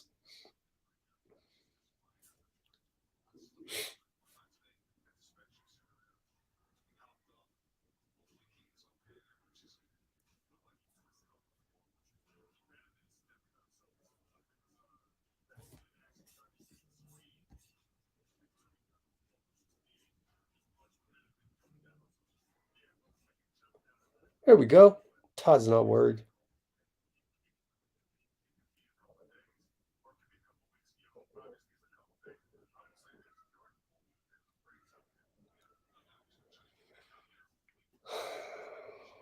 Yeah. We'll find out in the post game with Steve whether or not they're going to play.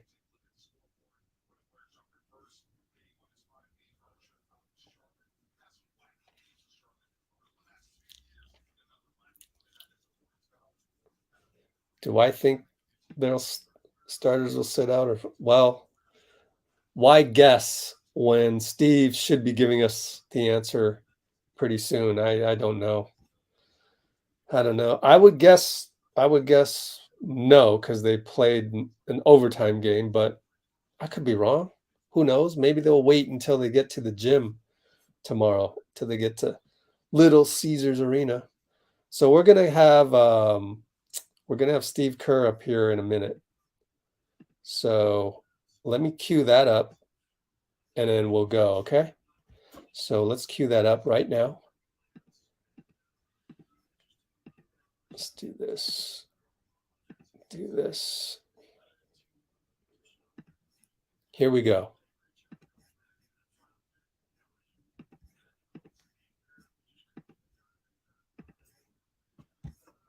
Bounds. Let's hear from Steve Kerr because he cannot be happy about their defensive intensity. Kerr, brought to you by BMW. I think we were tired. We had some really poor defensive possessions, not communicating on switches, gave up a couple layups, and it just didn't have much left in the tank offensively. So give credit to Charlotte. I thought they did a great job coming back in that final minute. We had to close the game there, and we just couldn't get it done. And they were the aggressor in overtime. What about from earlier in the game to kind of get to the point where? So what about from earlier in the game? Like, how did you feel you guys started? Well, it's a very slow start, obviously, down 12 at half. These games are always difficult when you fly across the country, and it takes a little while to get your bearings. And I thought we got our bearings in the third quarter. Our guys really fought and competed and did a great job of seizing control of the game. But too many mistakes, particularly defensively with our communication. And so that's what we've got to clean up. I know it's just a couple minutes after the game now, but Jordan looks like he basically an ankle limped off the court. Have you gotten a chance to No. Very high minute totals tonight, especially with OT. I mean, you may have played the rest guys tomorrow anyways, but does that, I guess? Yeah, I'm going to talk to the performance staff right now, and we'll see how it affects tomorrow. I know you lost, but what do you think? Draymond kind of dragged you guys to OT in a lot of ways. Yeah. Not even just that sequence, but what do you think about what he's doing overall? Draymond's been playing great. He's the best defensive player in the world. And offensively, particularly when we go small, he causes all kinds of havoc in the pick and roll game. And you saw that down the stretch. He and Steph connected. He and Jordan connected a couple of times. We just needed one more bucket down the stretch, and we couldn't get it. Talk about defense and the just miscommunication or not enough communicating on defense. I mean, at this point, is it on the guys to do that, or how do you get them? It's on us. It's on us as a staff. It's on the players. It's on our group. This is our team. So we've got to work on it in practice, and we've got to trust each other in games. Steph was 4-8 at halftime, a much more active second half. What was different about him that you saw? Well, we played a small lineup for much of the second half. They were doing a great job of clogging the paint for the first half and the first few minutes of the third quarter. So we went to a smaller lineup and spread them out, and that gave Steph some more room to operate. There you slung yourself on line here. What did you like about this tight Jerome games tonight? Ty was great. What I like about Ty is, we talk about 0.5 basketball all the time. The ball has to move. It can't be catch and hold and, penetrate, kick it and swing it, and you're going to have wide open shots. And he got us open shots immediately when he went out there. And the game started to flow. And then, of course, he knocked down a few shots himself, too. So he gave us good minutes.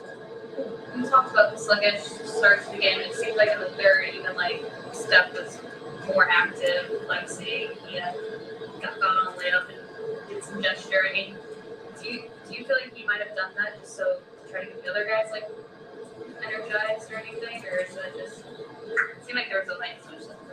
Yeah, the third quarter we definitely found something motivationally. Finally got some traction in the game, and Steph and Draymond really led the charge. Jordan picked it up, and there was emotion there because we were finally playing our game. In the final minute, Weeks. All right, that was Steve Kerr. He said he'll talk to the.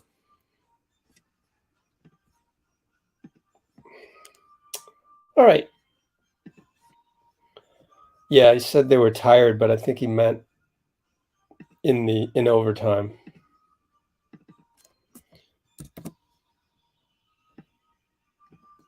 Those are the breaks.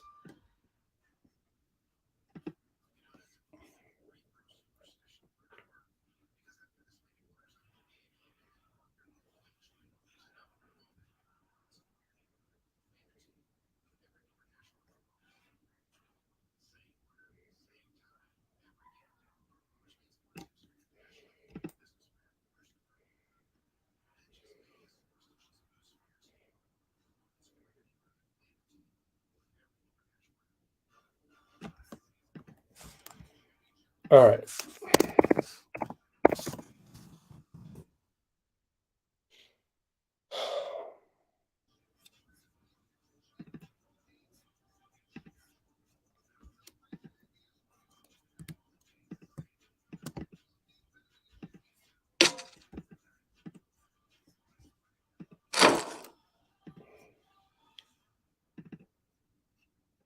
We were tired.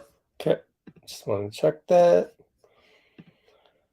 Bum, bum, bum, bum. So they don't know. We won't know until probably when Anthony Slater tells us. Oops. Screwed that one up.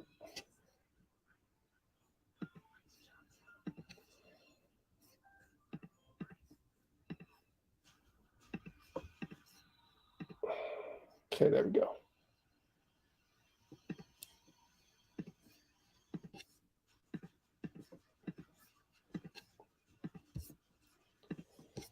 Oh, but after every loss, the entitled people come on board, and it's so exhausting.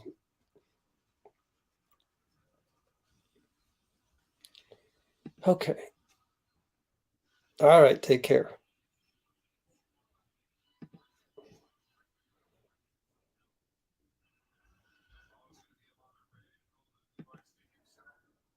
Hope he gets a contract. Well, he has a contract, two-way.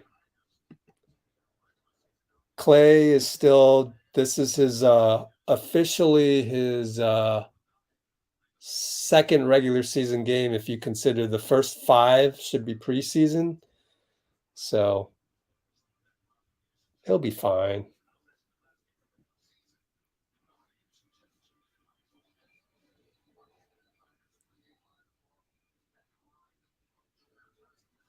We're 3-3. I thought we were 3-4. See, it's good.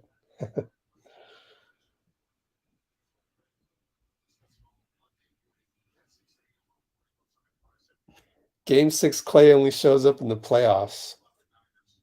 Was the 37 points in one quarter in the playoffs? Oh, God, Ben. I'm going to time you out because that's disrespectful to Klay.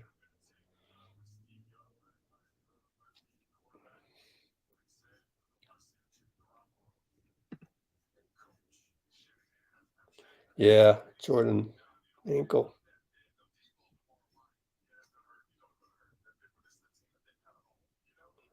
Hornets were fired up. Losing patience over nothing, yeah.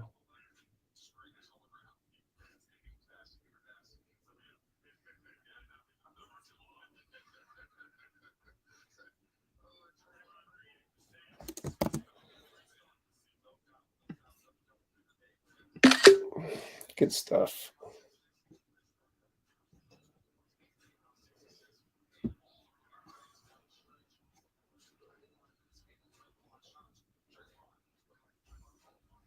I thought Jermichael played pretty well.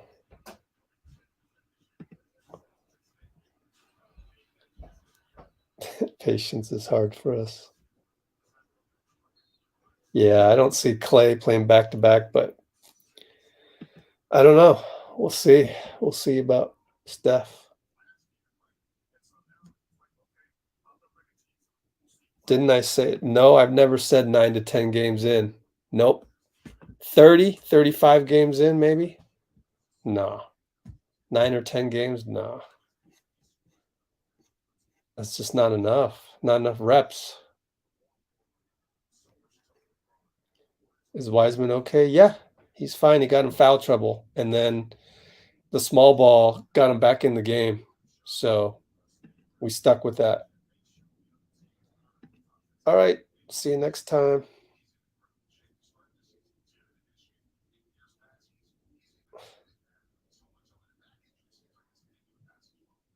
Oh, my goodness.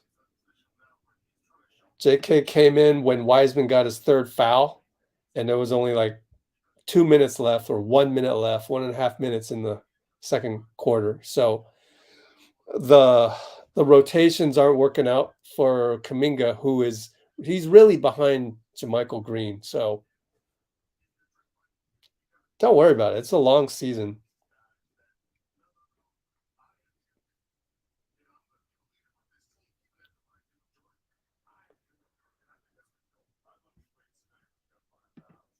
Yeah, let's see. Let's go back here. Stop screen.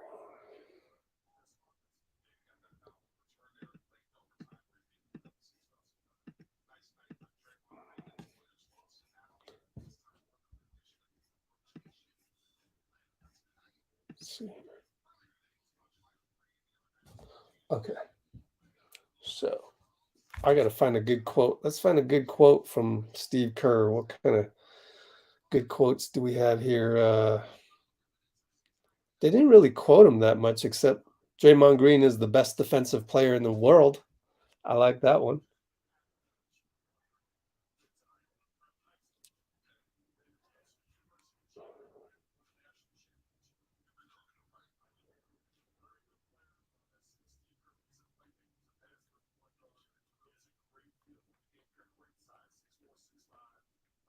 And he showed that today, Draymond did. Man, had that Jokic style steal.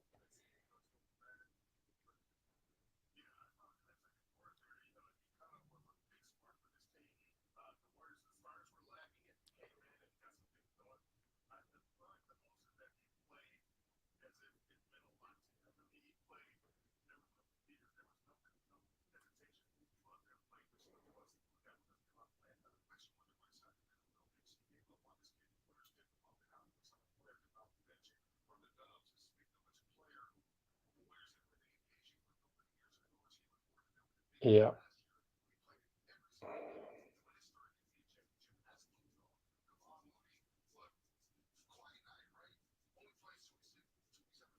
All right. I'm going to fix something.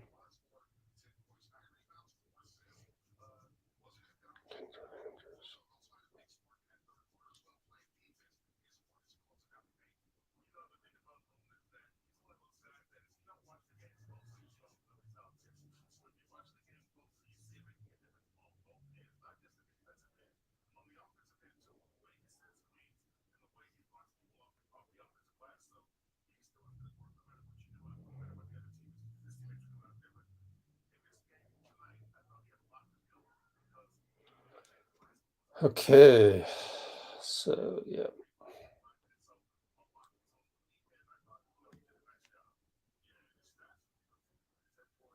Small ball.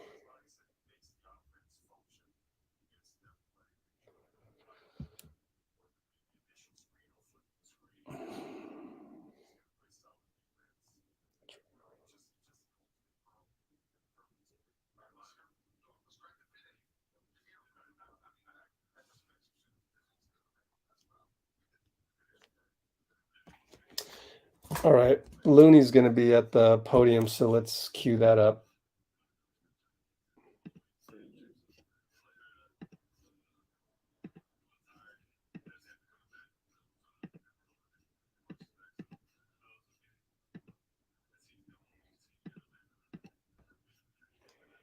Yeah, let's just cue that up because I see a whole lot going on elsewhere.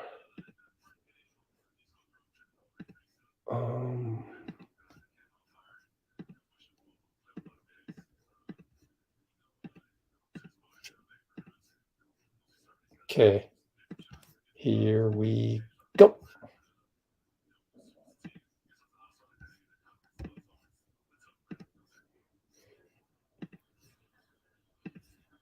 The spectrum shit. Today's good, man. You guys are laughing. It is good. Maybe a little bit, first time playing overtime like that earlier in the season. Guys are still trying to get all the way into game shape. So player he's a little tired, especially after coming back. He was on a good run. They punched his back. So it was a good game, but as the season goes on, we continue to get our legs under us. I think we finish games like that better. What do you think contributed to the sluggish starts? I think they said really good one. The first game of an East Coast road trip is always pretty tough. Credit to those guys that came out firing, was pushing the ball, played with a lot of pace. It took us a while to get our legs under us, and once we start hit some shots and get some stops, the game starts flowing better. But once the team gets off to a hot start like that and get that confidence, it's always a tough battle to come back. The defense has been a theme kind of brought up as an area that you guys are struggling with right now. What have you seen for specifically that's been an issue? Just the small things. I think guys are playing hard. We have all the right intentions, but we're just missing a little bit on the details. Communication is a little bit lacking. I think as we continue to grow as a unit and get our chemistry together, we got playing a lot of different lineups at times, and a lot of guys are playing in different positions, different spots. So just getting the timing right, and defense isn't easy, especially when guys are hitting shots. People are pretty good at scoring, so it's going to take a while to get to that elite level that we want to get to. But I think overall, we're all in the right spots. Just the details, the small things, coming up with 50-50 balls, talking on our switches and different things like that we can easily correct. We mentioned right off the top. Okay.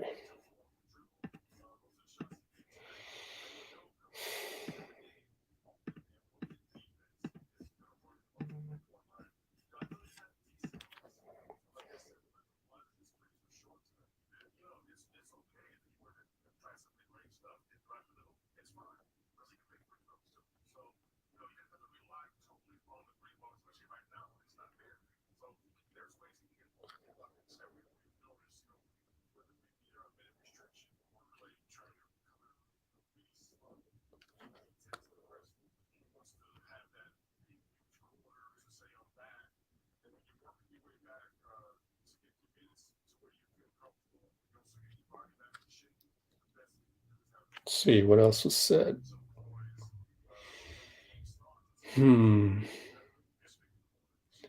Looks like the Nets lost again. Oh, poor Nets.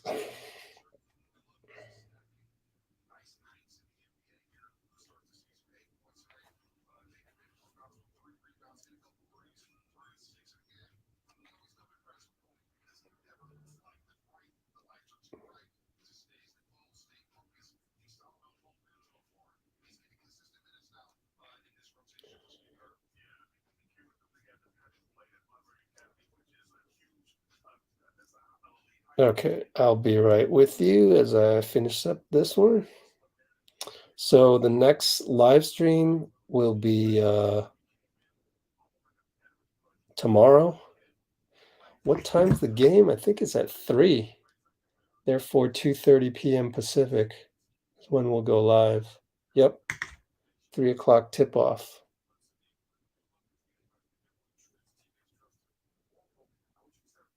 Sunday, 10:30 at 2:30 p.m. for the live chat of GSW DET Detroit.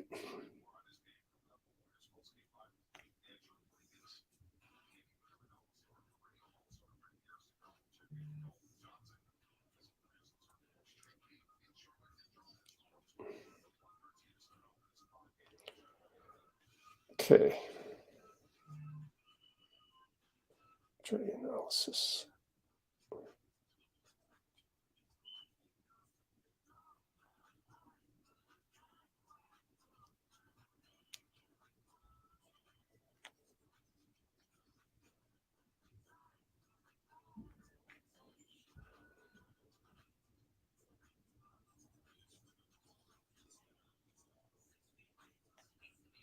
Okay.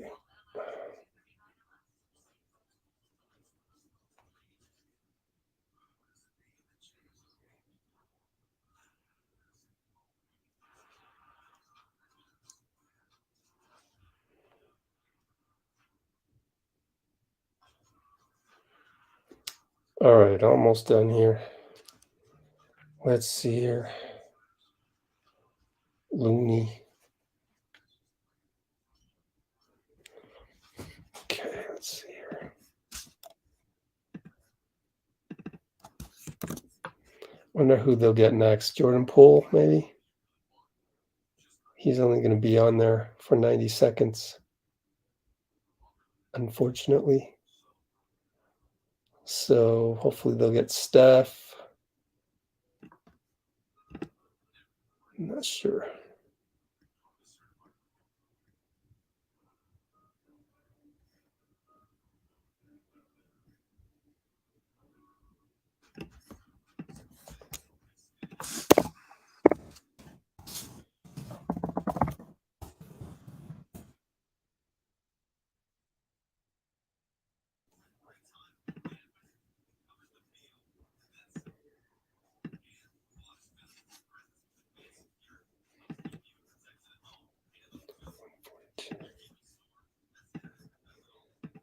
I'll try and find more of Looney. Yeah. Oh, he's not that much.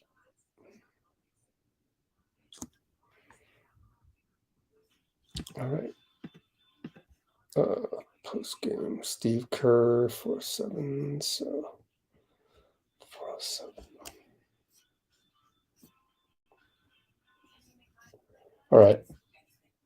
Still got 2 more minutes of Steve Kerr that we didn't get together.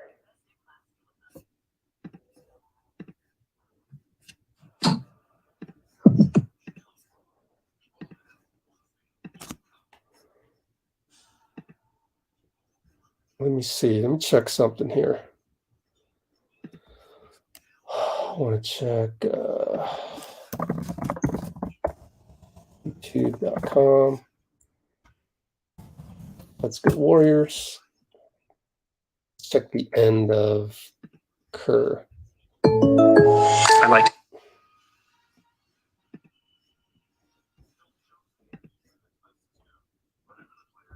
Okay, cool. Let's see. They got some traction in the game, and Steph and Draymond really led the charge, playing our game.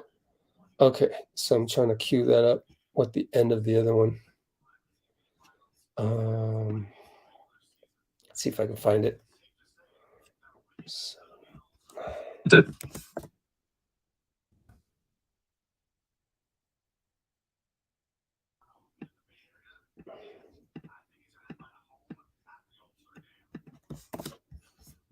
let's see. As we were finally playing our game. Yeah, it sounds about right. Tack on Looney to the end of that. Go here.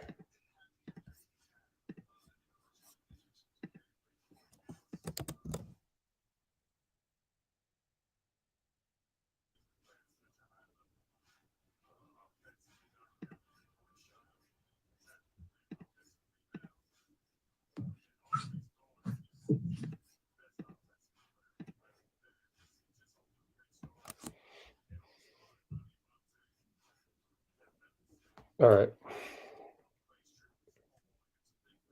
were tired. We had some really poor defensive possessions, not communicating on switches, gave up a couple layups, and it just didn't have much left in the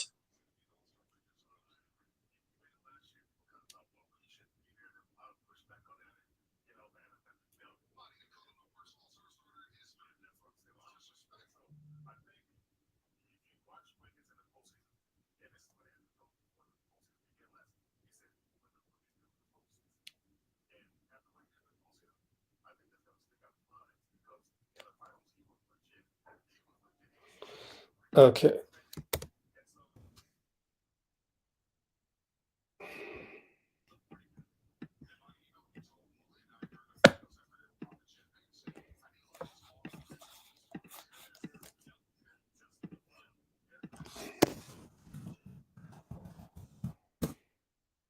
All right. I'm going to have the rest of Steve and then Looney pretty soon. I don't see anybody else at the podium yet. So we'll come back to that. Pin.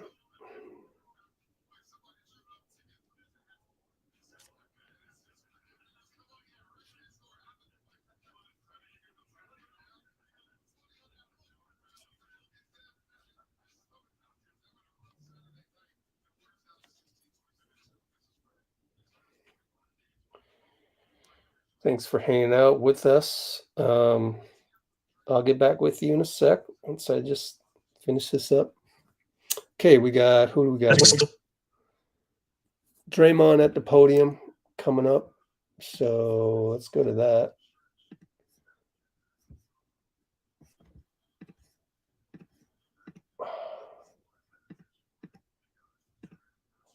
Okay, so we're going to go to Draymond at the podium, all right? Thanks for being here with moi. There we go.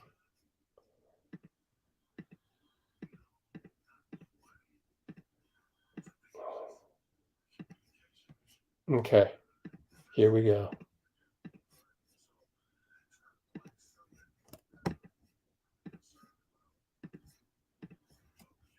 Information. At times we're doing that, and at times we're not. 27-2 against the spread in his last 45 games on the road. For more information on that, check out NBCSportsEdge.com. Now let's hear from Draymond Green. He's at the podium out in Charlotte, North Carolina. I felt pretty good. I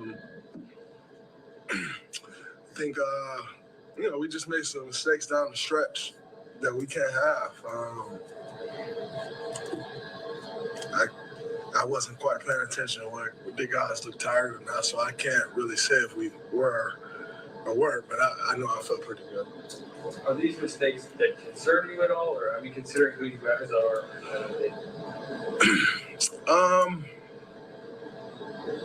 No, not quite. So I think it's just communication issues, and that's something I know we're capable of correcting. So it's not quite something that I'm overly concerned about, but we can't keep talking about we need to do it either. So 6 games in, they're going to overreact, but we also got to build good habits. And at times we're doing that, and at times we're not. So we just need to be more consistent with it. Just kind of following up on that in terms of, I don't want to say timeline, but for lack of a better word, so 6 games in, it's still early in the season. When does it become not early in the season, though, where maybe it's not just communication, but other issues? It's not early anymore, and we do have to figure it out. I'm not sure there's like game number X. I don't quite know if it comes down like that, but I think we all have a sense of it. And saying that, we're sitting here in game 6, and I personally feel like it's too long. Because like I said, you want to build good habits. And so I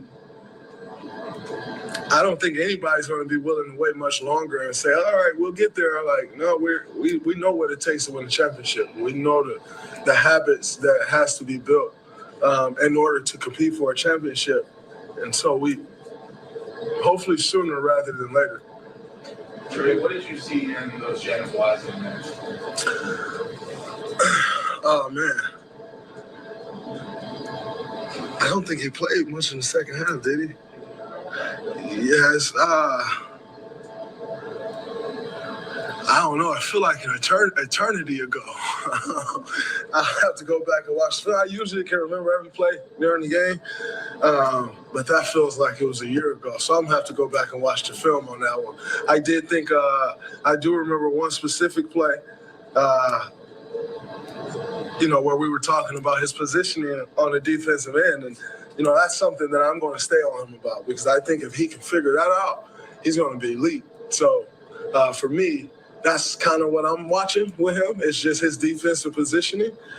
And I thought there were a couple times where he was better, and I thought there were a couple times where he can improve. So for me, that's kind of what I want to take up on myself, is just to help him improve that. So that's kind of all I was really watching. Your 2 biggest runs tonight were small, pool in the game. You're at 5. A lot of it was pick and roll to you. How much are you, or what are you seeing with that lineup overall? What does that do for you offensively? But it is those 4 out there. Offensively, it really puts me in a position to do what I do best, which is play make. If me and Steph are in action, and that's surrounded with Klay, JP, and Wiggs. All 3 guys can shoot the ball very well, extremely well. Wiggs more so than JP and Klay cutting on that backside. So I really like it. For me, it's playmakers heaven, where you got guys like that can score the ball, and you're just able to find them. But that lineup does pose its challenges as well, and so I think, for that lineup to be great, I have to rebound better. And it's going to require our guards and wings to rebound as well. Steph has been doing an incredible job rebounding. Wiggs has been doing a really good job rebounding. So we just got to keep taking that up a couple notches for that lineup to succeed. I know you said that you felt like you still had stuff left in the tank at the end of the game, but it is the first back-to-back. Do you anticipate you'll play? I know Detroit's always much for you, but do you anticipate you'll play tomorrow? Or? Yeah, I do anticipate it. That's my plan. Quite frankly, I've said it before, I'm not going to really fight with our group. Try to listen to them as they know what's best, but my plan is to play. All right, Draymond Green. Draymond Green plans to play. But I think he's planned that before, hasn't he? And it didn't really work out. We've seen that before. So I don't know that means anything. Let me put it back onto our channel. What happened with my other file, man? Let me look for it. Oh, okay. Whatever.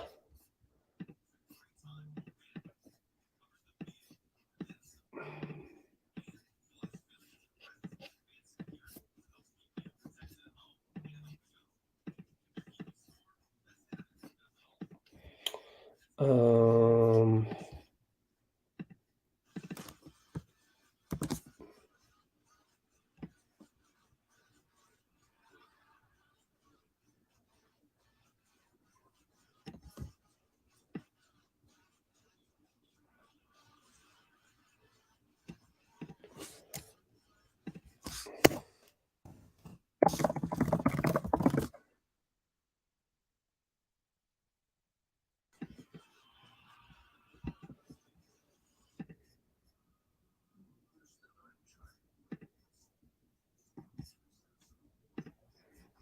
okay.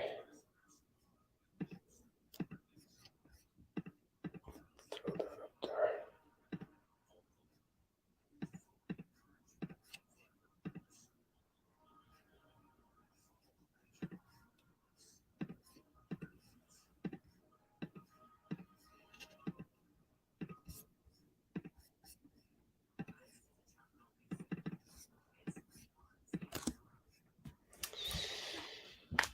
I want to look at another Looney one because I wanted to hear what he said and I missed it. So let's go here. No.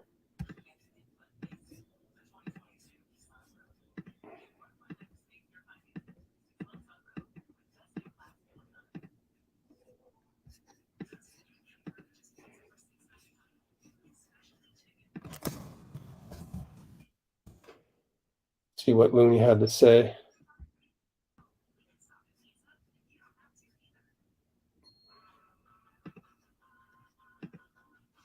Just a small thing. I think guys are playing hard. We have all the right intentions, but we're just missing a little bit on the details. Communication is a little bit lacking. I think as we continue to grow as a unit and get our chemistry together, we got playing a lot of different lineups at times, and a lot of guys are playing in different positions, different spots. So just getting the timing right, and defense isn't easy, especially in the NBA, and guys are hitting shots. People are pretty good at scoring, so it's going to take a while to get to that elite level that we want to get to. But I think overall, we're all in the right spots, just the details, the small things, coming up with 50-50 balls, talking our switches and different things like that we can easily correct. Just a small thing. I think. I like that quote.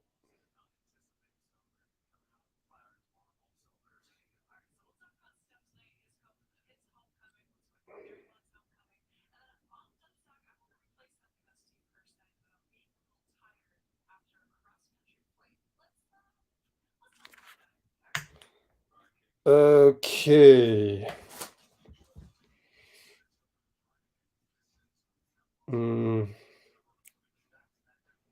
Still had the end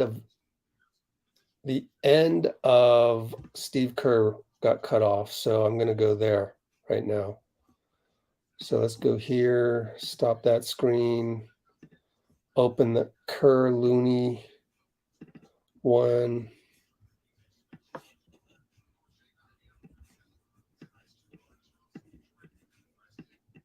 Okay. Let's go there, share that screen, see what else he had to say. Final minute, Steph's not going into those shots. Are you just letting him create there, or what? No, down the stretch, we ran two straight pick and rolls with Draymond. The last one, Klay came in and tried to be a decoy and slip out. But I thought Dennis Smith Jr. was a real key to the game tonight. He hit a couple of big threes. His defense was really. So I was blaming Klay for setting the pick, but he wasn't supposed to. So that was a call by Steve. So now I got to blame Steve because, hey, look, this is Charlotte. Steph should be taking the last shot. Make Klay actually do the pick instead of flare out. Oh, well. impressive all game. Steph got his points, but Dennis made him work. And the last two possessions, they switched on the first one, and Steph took the three over PJ Washington. The second one, Smith stayed home and made Steph take a tough shot, so he did a really good job. You talked about a nice slow start before, and it's somewhat of a historical trend, but I think he's got some. What do you see that he's making his offensive play difficult right now? He's just got to get his legs underneath him. He only had one exhibition game, so under normal circumstances, this would kind of be the end of exhibition season for him. And so he's just got to stay with it, and he's going to be fine. Last year when he came back from the injury, people talk about, well, he wasn't the same guy, whatever. He had 6 games where he had 30 or more. He was great in the playoffs. Like Klay was incredible. Now he had some tough shooting nights, but Klay was amazing down the stretch. And, once he got his legs underneath him, he had some huge games. And I think in the playoffs, he shot 39% from 3, if I'm not mistaken. So it's all going to come. He just needs to get his legs underneath him. You didn't go back to James after the first half. It mostly seemed like he was trying to go small. It just felt like a game where we needed to stick with our vets to try to make that comeback, and playing small was the way we got back in things. So we've flip-flopped Draymond and Loon at the 5 and stayed small. Thank you. Get Looney here. Got a little bit of Looney, so got most of this already. So we can skip that because we already got Looney. I don't even know if Steph's going to go to the podium. You would think because it's Charlotte, but don't know. He usually takes his time. Probably going to meet up with a whole bunch of people, family, say hello.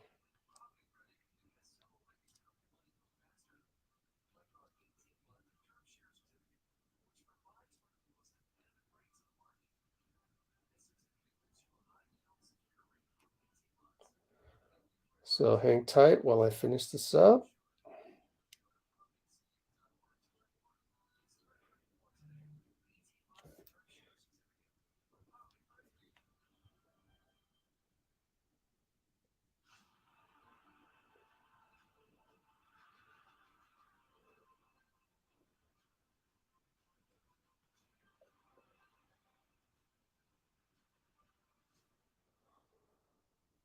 Kevon Looney gave the game recap right there. Need more communication.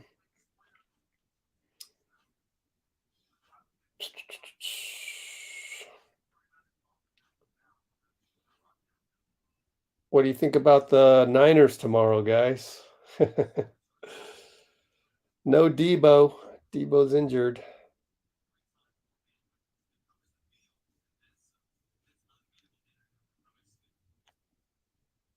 But we're going to have Christian McCaffrey in the game plan fully.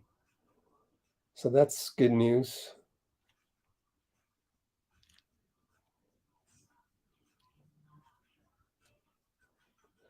Jordan Poole will be on the podium.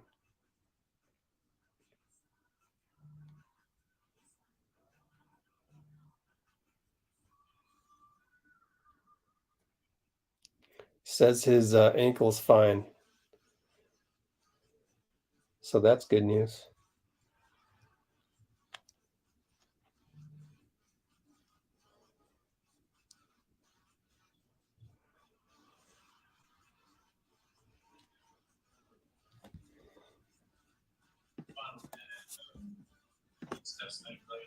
Oops.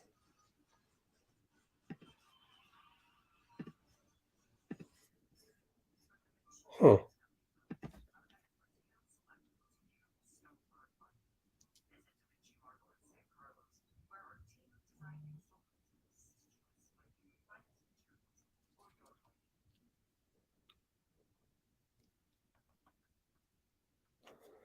What did Draymond say? Let's see.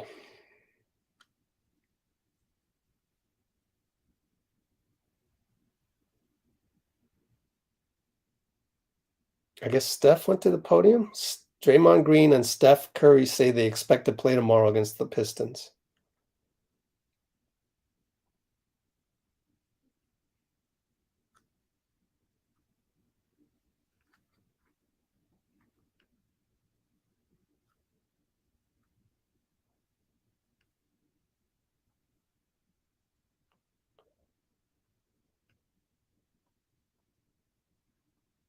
So did you hear that, guys?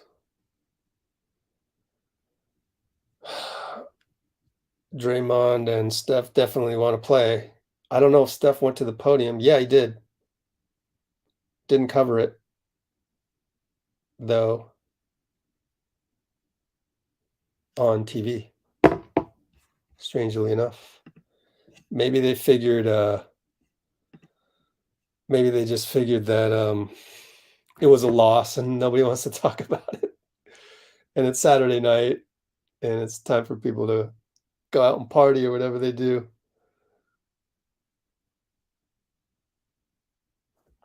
We were up 4 with a minute left.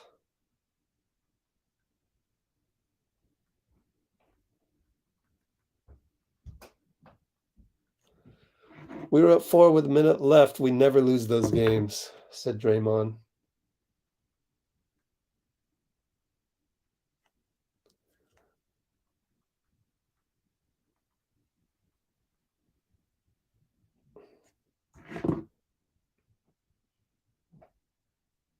I think Draymond's going to play though, because that's he will be so upset at the training staff. You know, I could just see the fear mount from the training staff, like, oh, we better let him play, you know, or we'll face the wrath of Draymond. Don't you think? I mean, I feel like that's what's happening.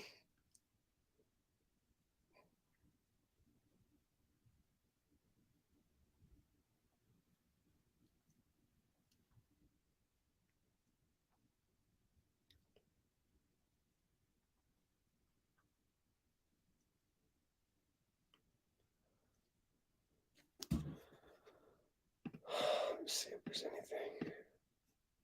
There we go. We're going to have Steph. We're going to have Draymond. Don't worry. I mean, the end of Draymond. Let's see. How much to the left? All right. Just give me a moment and we'll be right there. Let's see. Draymond, Q&As.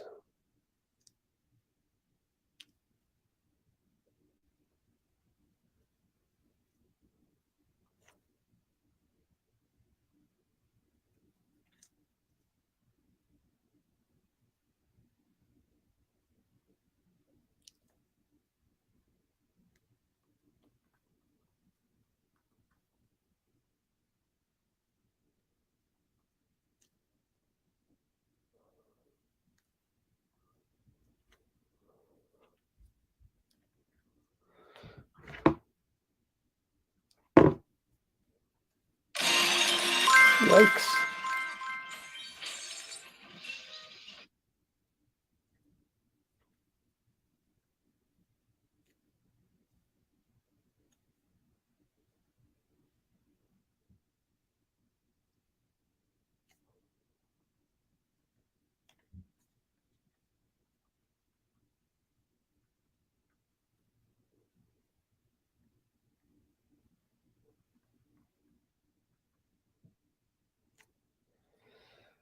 That's a big home win for Charlotte, honestly, you know, because Draymond's right. We never lose those.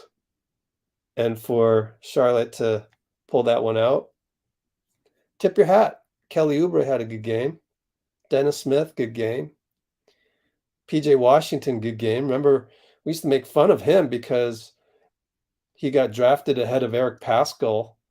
And, you know, we were all on Paschall's side. Now Paschall got waived from his two-way. So Funny how things turn around like that. It's too bad for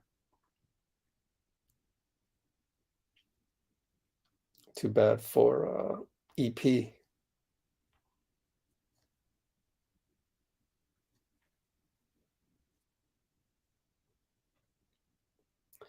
"24 more seconds. I should be right with you."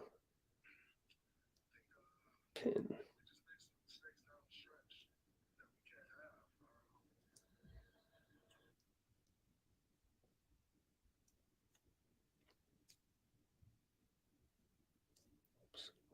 Why do I always do that?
All right, let's see. We have that yet? Nope. Still don't have that yet. Steph and Draymond postgame, which will end it at that point. Thanks for sticking with me. Let's take a look at them standings. NBA.com standings. Where are we at, guys? Where are we at? Portland Trailblazers 5-1. We're 3-3. Clippers are 2-3. So it'll shake out. Lakers are 0-5.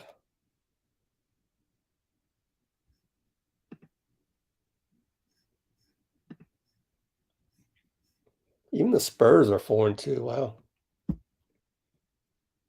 So still early. Suns are 4-1.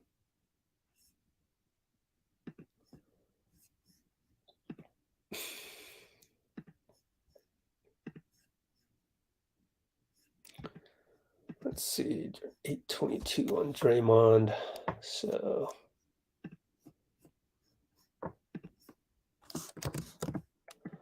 I got to sneak over to Draymond and see what part, the end of his that I missed. So hang tight with me on that one. Go youtube.com. Let's go Warriors.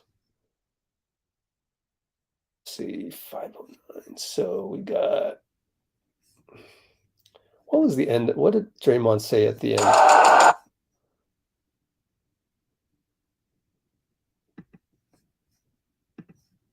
But it is the first back-to-back. Do you anticipate? That's my plan.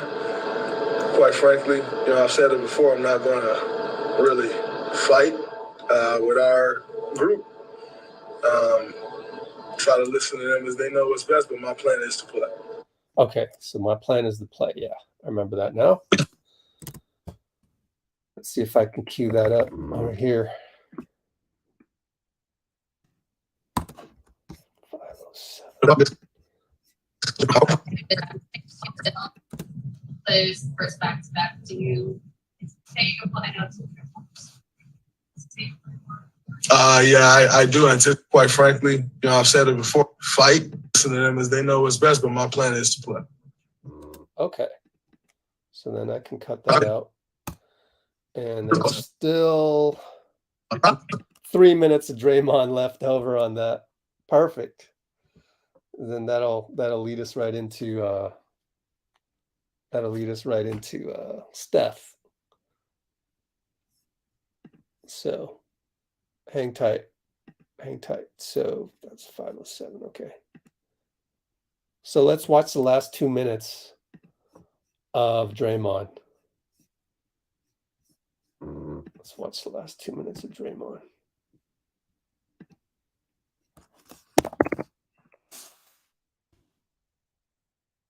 Throw that up there. Yeah, let's do this.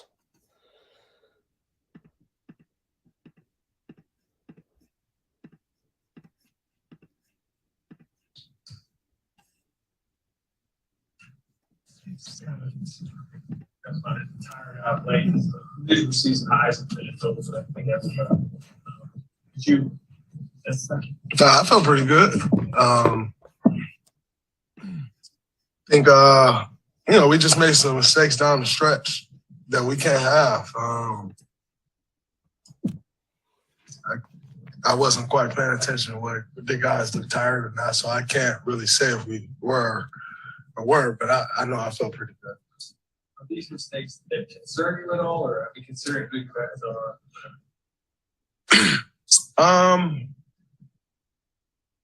No, not quite. So I think it's just communication issues. And that's something I know we're capable of correcting. So it's not quite something that I'm overly concerned about, but we can't keep talking about we need to do it either. So 6 games in, they're going to overreact. But we also got to build good habits. And at times we're doing that, at times we're not. So we just need to be more consistent with it. Following up on that in terms of, I don't want to say timeline, but for lack of a better word, so 6 games in, it's still early in the season. When does it become not early in the season, though, where maybe it's not just communication, but other issues? It's not early where we do have to think about that. I'm not sure there's like game number X. I don't quite know if it comes down like that, but I think we all have a sense of it. And saying that, we're sitting here in game 6, and I personally feel like it's too long. Because like I said, you want to build good habits. And so I don't think anybody's going to be willing to wait much longer and say, all right, we'll get there. Like, no, we know what it takes to win a championship. We know the habits that has to be built. Oh, my fault. I didn't fast forward to that. I thought I heard this already. My fault. I do anticipate it. That's my better. plan. So quite frankly, I've said it before, I'm not going to this is the really part where we fight didn't hear yet. with our group. Try to listen to them as they know what's best, but my plan is to play. That strip that turned into a fucking thing. I guess, how good do you feel in those moments? I mean, that was kind of like, it just down the stretch, game breaking, that's nice. And then does that make it more deflating if you guys kind of pull after the game? Yeah, it does. I think we were up 4 with a minute to go. We never lose those games, and that's where we don't need to score another point. Except, of course, unless they foul. Then we got to knock our free throws down, which I missed 2, by the way. But we don't lose games when we hold leads late like that. So not deflated from those defensive plays were wasted standpoint, just deflated from a standpoint of I can probably recall on one hand over the last 8 years the amount of games that we've lost up 4 with a minute to go. And so it is deflating from that standpoint, but not from a personal standpoint for the defensive plays. I'll make those again. But we can't lose a game leading by 4 with a minute to go.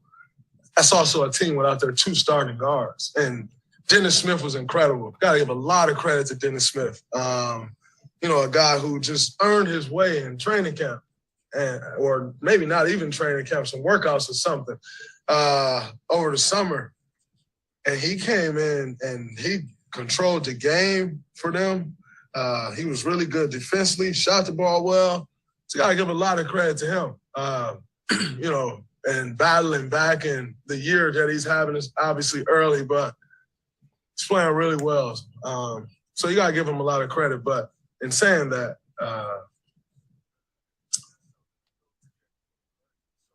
they're still missing our 2 starting guards. And we got to sit down and get stops in that point in the game. So that's what's frustrating about it, not necessarily the couple plays that I made not materializing into a win. In relation to that, how impressed were you with Charles' ability to score the basketball? Now, obviously, there's 2 stars, but also the other guy, Miles Bridges, that's 3 top scorers from last year. I was very impressed. They were moving well with the ball, moving well without the ball. The ball wasn't sticking. Guy get the ball, they were swinging and moving the defense from side to side. I was really impressed. Coming out in the start of that game, they came out shooting lights out. And it's like, whoa, like they're putting it together offensively. So I thought it was their offense looked really good for sure. Thank you, sir. All right. Next up is Stephen Wardell Curry. He is coming up next. But I need to queue up a few things, so you're going to have to wait for me just a little bit as I queue this up. So unfortunately, got to go through this process. I'm like Klay Thompson, just got to give me patience. Let's see. Steve talked about, what did he talk about? Oh, Steve Kerr on Klay.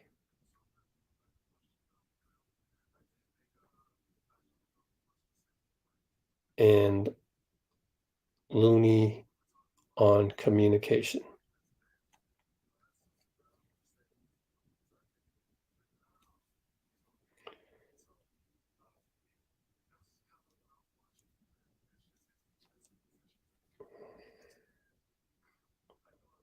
All right. Oops.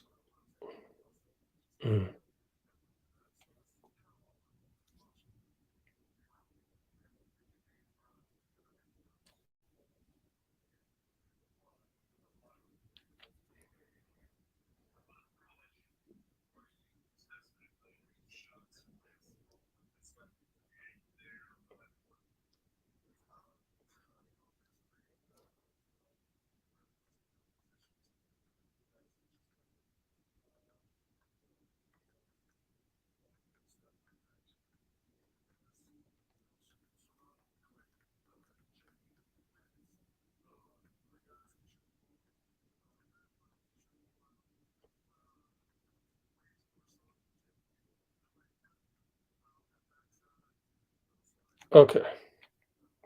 No, down the stretch we ran. Still got to do that one, and then we got to do this one. Steph.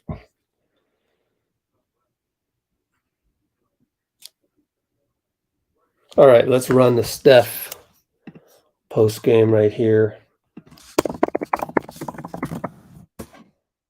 Boom, boom. Put that over here. Share that screen right there. Oops, not that one. This one. Okay, ready? Let's do Steph. What's that? Oh, Wardell. Did I say Steph and Wardell Curry? Yeah, I did. Sorry. Yeah, I knew that. Thanks for the correction. I mean, as you kind of, I'm doing multiple things. That's what you think about the most, like the final day. For sure. I mean, we fought hard in third quarter to get back in it. Back and forth game. Down the stretch in the fourth quarter. And then we went on that little mini run to get a 4-point lead. I can't remember how they scored before I missed the 3. And Dennis Smith scored, and I missed another 3. And I'm just thinking about those last 2 possessions because whether you try to run a play or just give me the ball to go score, I got to do something better with the ball. Those last 2 shots, if obviously I make that first one, we're not talking about it. But that last one really, for me, is the one that I can get a way better look than that. And got wrapped up in trying to hero ball my way to a, hometown buzzer beater type situation. So that's what I'm thinking about, especially, in the first game of the road trip. I was going to come off to a great start, but we gave ourselves enough chances to win. And it's not going to be pretty, but you can always close out a game better than what I did and what we did. That's crazy that you guys lost the last 4 years here. So that's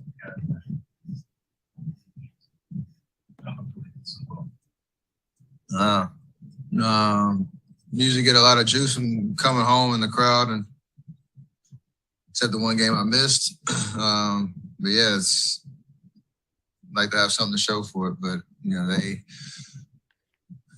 credit to them. They competed and fought hard in the first half to get a 12-point lead, and obviously we're not out of it, but they have a certain pride and ego around protecting their home court, just like they should. But yeah, we gotta get one next year, hopefully.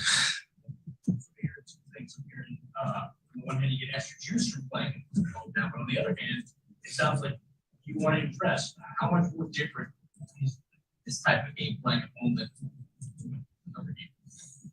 It's always fun. I mean, I'm just saying that they obviously understand, who's coming into the building too, so they don't want to give us, anything easy. And they, especially how last night went for them, knew that they were going to come out aggressive and with a sense of pride, and they did that. And then I think the flow of the game,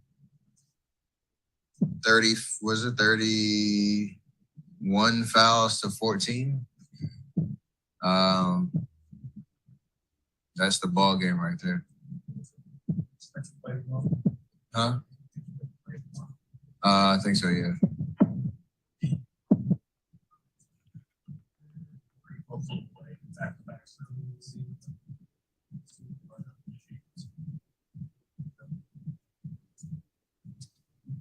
Yeah, I mean, I feel good. I know certain guys are dealing with the early season minutes restrictions and increasing their load gradually over the course of the year. So I don't know what other conversations to have, but context of where we are as a team and how I feel individually, definitely feel like you want to play as much as you can early to try to build as much of a rhythm and win as many games as possible early, for sure.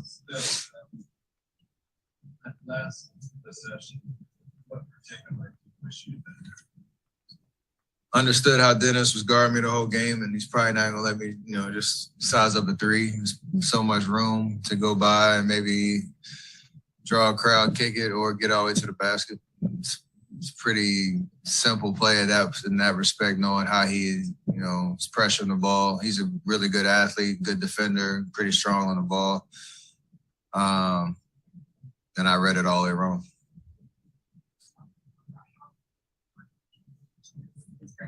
Figuring that out and not just talking about it, and just seeing what goes into acknowledging it, but physically how important is that, given that the rotation is so different and much younger than was. I mean, we can't use that as that is the problem where you have two guys that communicate a lot, Draymond and Loon, especially on the defensive end. You take for granted sometimes, how comforting that is on the floor. They're always barking calls, demonstrative on that end of the floor. When they're not on the floor, or whoever the other four guys are, you have to meet that level.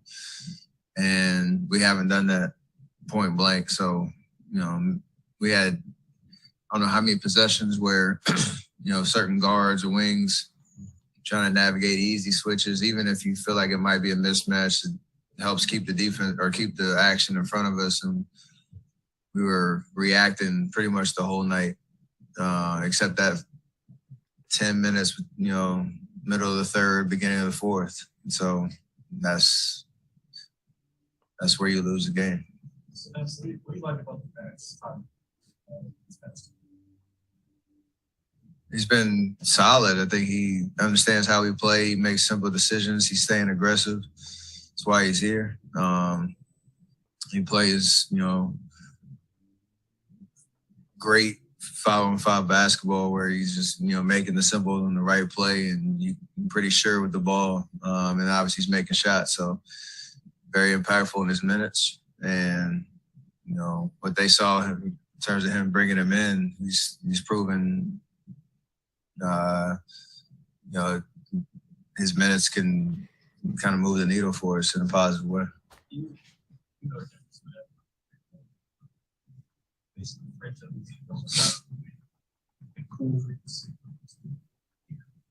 For sure. I had a couple of conversations with him in between the last season, where just encouraging him to whatever opportunity he has to just stay ready. And I think the stat line was pretty solid, across the board, but he's playing with a good energy and competitiveness.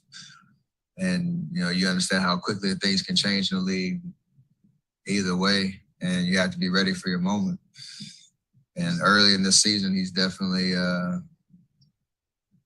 showing kind of what he's capable of, running a team, defending at a pretty high level, and it's awesome to watch.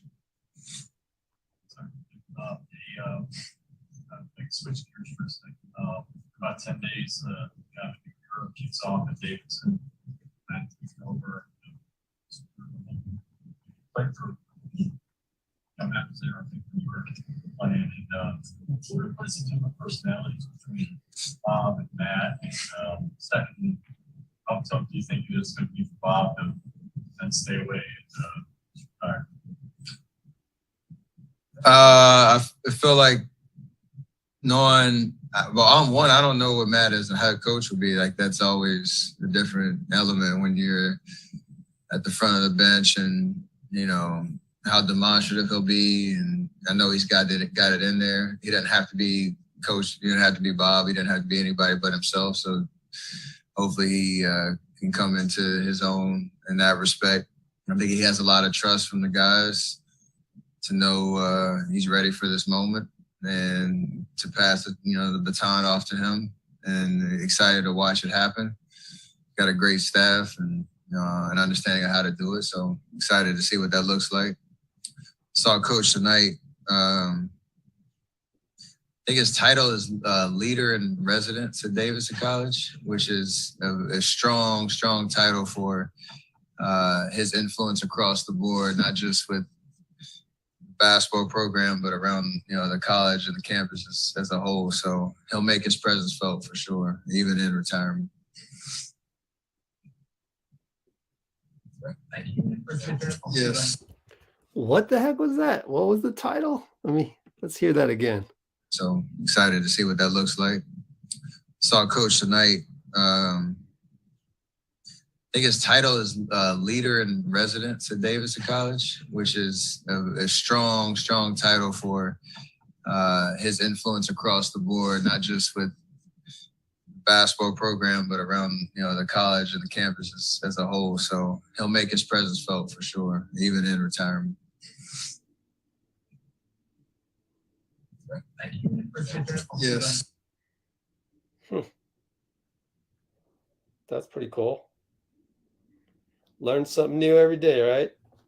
You learn the most here on Let's Go Warriors. Ain't nobody else going to cover that. Nobody else is curious about that except for me. And you're along the ride with me, so you are forced to hear such tidbits, because that's the game of basketball for you. That's why we play the game. So many different narratives and threads and aspects and perspectives and prisms of the game. It's awesome, man. It's awesome.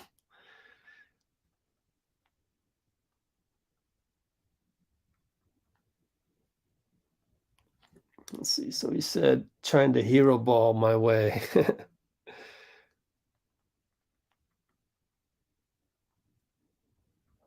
Yep.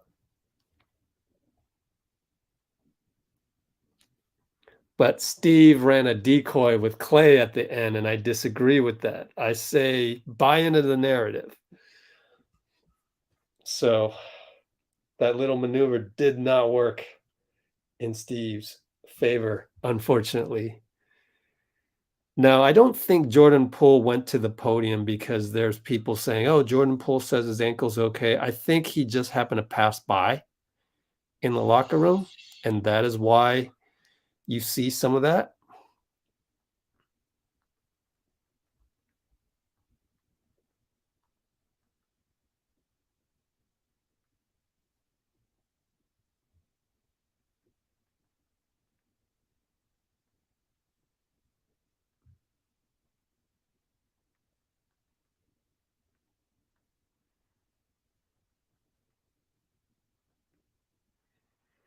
I need 24 more seconds and I'll be done here.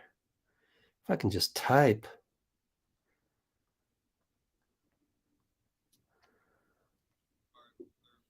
Okay.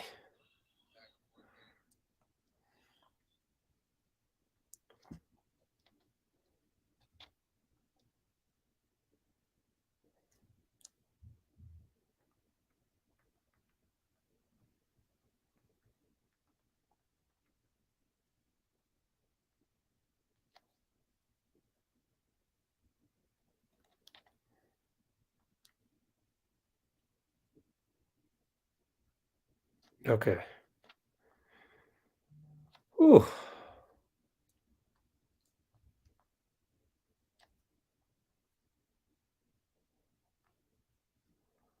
Someone just tweet about Kelly Oubre.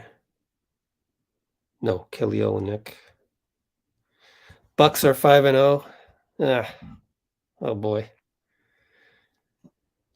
I don't know. Should I succumb to the environment? Should I succumb to the environment and go get me a green tea frap because it's only 8:10 p.m. over here on the West Coast? What do you think, guys?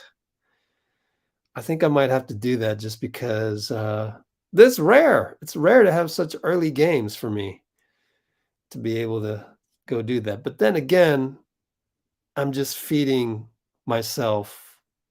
I'm just feeding myself a reaction to the environment, am I not? Wouldn't it be better for me to not be so dependent on some external factor to give me good feelings? Do you understand? Like, where's the inner peace, the inner strength, the inner love, so that I don't really need anything else, right? Isn't that really what we strive for? That's part of some stuff that I want to impart on my buddy Dean Chambers, who's going through a migraine tonight. So, welcome everybody. Let's see.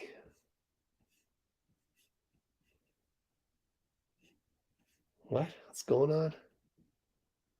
Who's blind? What?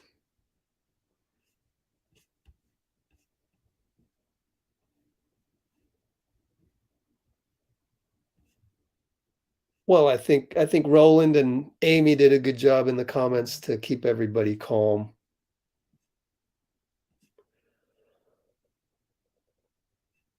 Despite the loss, that was a fun game. Lots of Warriors fans there for sure. Oh, yeah, that's right. You went to the game. Awesome. Cool. If you got any good highlights, send them my way. Most popular sport is football, NFL. See you later, Larry. Larry Nance. Could it be the real Larry Nance? Probably not. All right, I'm going to call it a night. And sorry to miss all of your comments. I do appreciate you guys keeping the chat up, keeping it going, and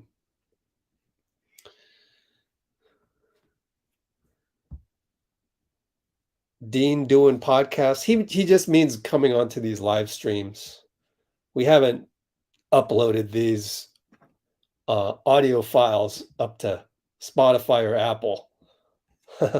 So, yeah. So until that happens. All right, yeah. Let's not overreact. I'll see you guys in 24 minus 5.5 hours. Wow. See you in 18 plus hours only. Warriors at Detroit coming up soon. Hopefully Niners will be playing well during that time because it overlaps the Niner game. So thank you to everybody. Appreciate it. Thank you to Warriors for Life on Facebook. Everybody splash that like button, please. How many likes did we end up at? 99 likes. Yo, one more like. One more like for 100. Did we get 100? Wait a minute. Who's going to be the 100th like? Come on, guys. Who's going to be the 100th like? Come on. Refresh. Give me a like. Come on, one more like. Did all 31 of you on here already hit the like button? Come on, let's just one more like. Anybody before we say just this 1, 2, 3? Can we get there? We're at 99. We're stuck at a 24-second shot clock. 24, 23, 22, 21, 20, 19, 18, 17, 16, 15, 14, 13, 12, 11, 101. We did it. Thanks, guys. All right. See you tomorrow. And with that, do the old just that 1, 2, 3. Just us 1, 2, 3. See you tomorrow.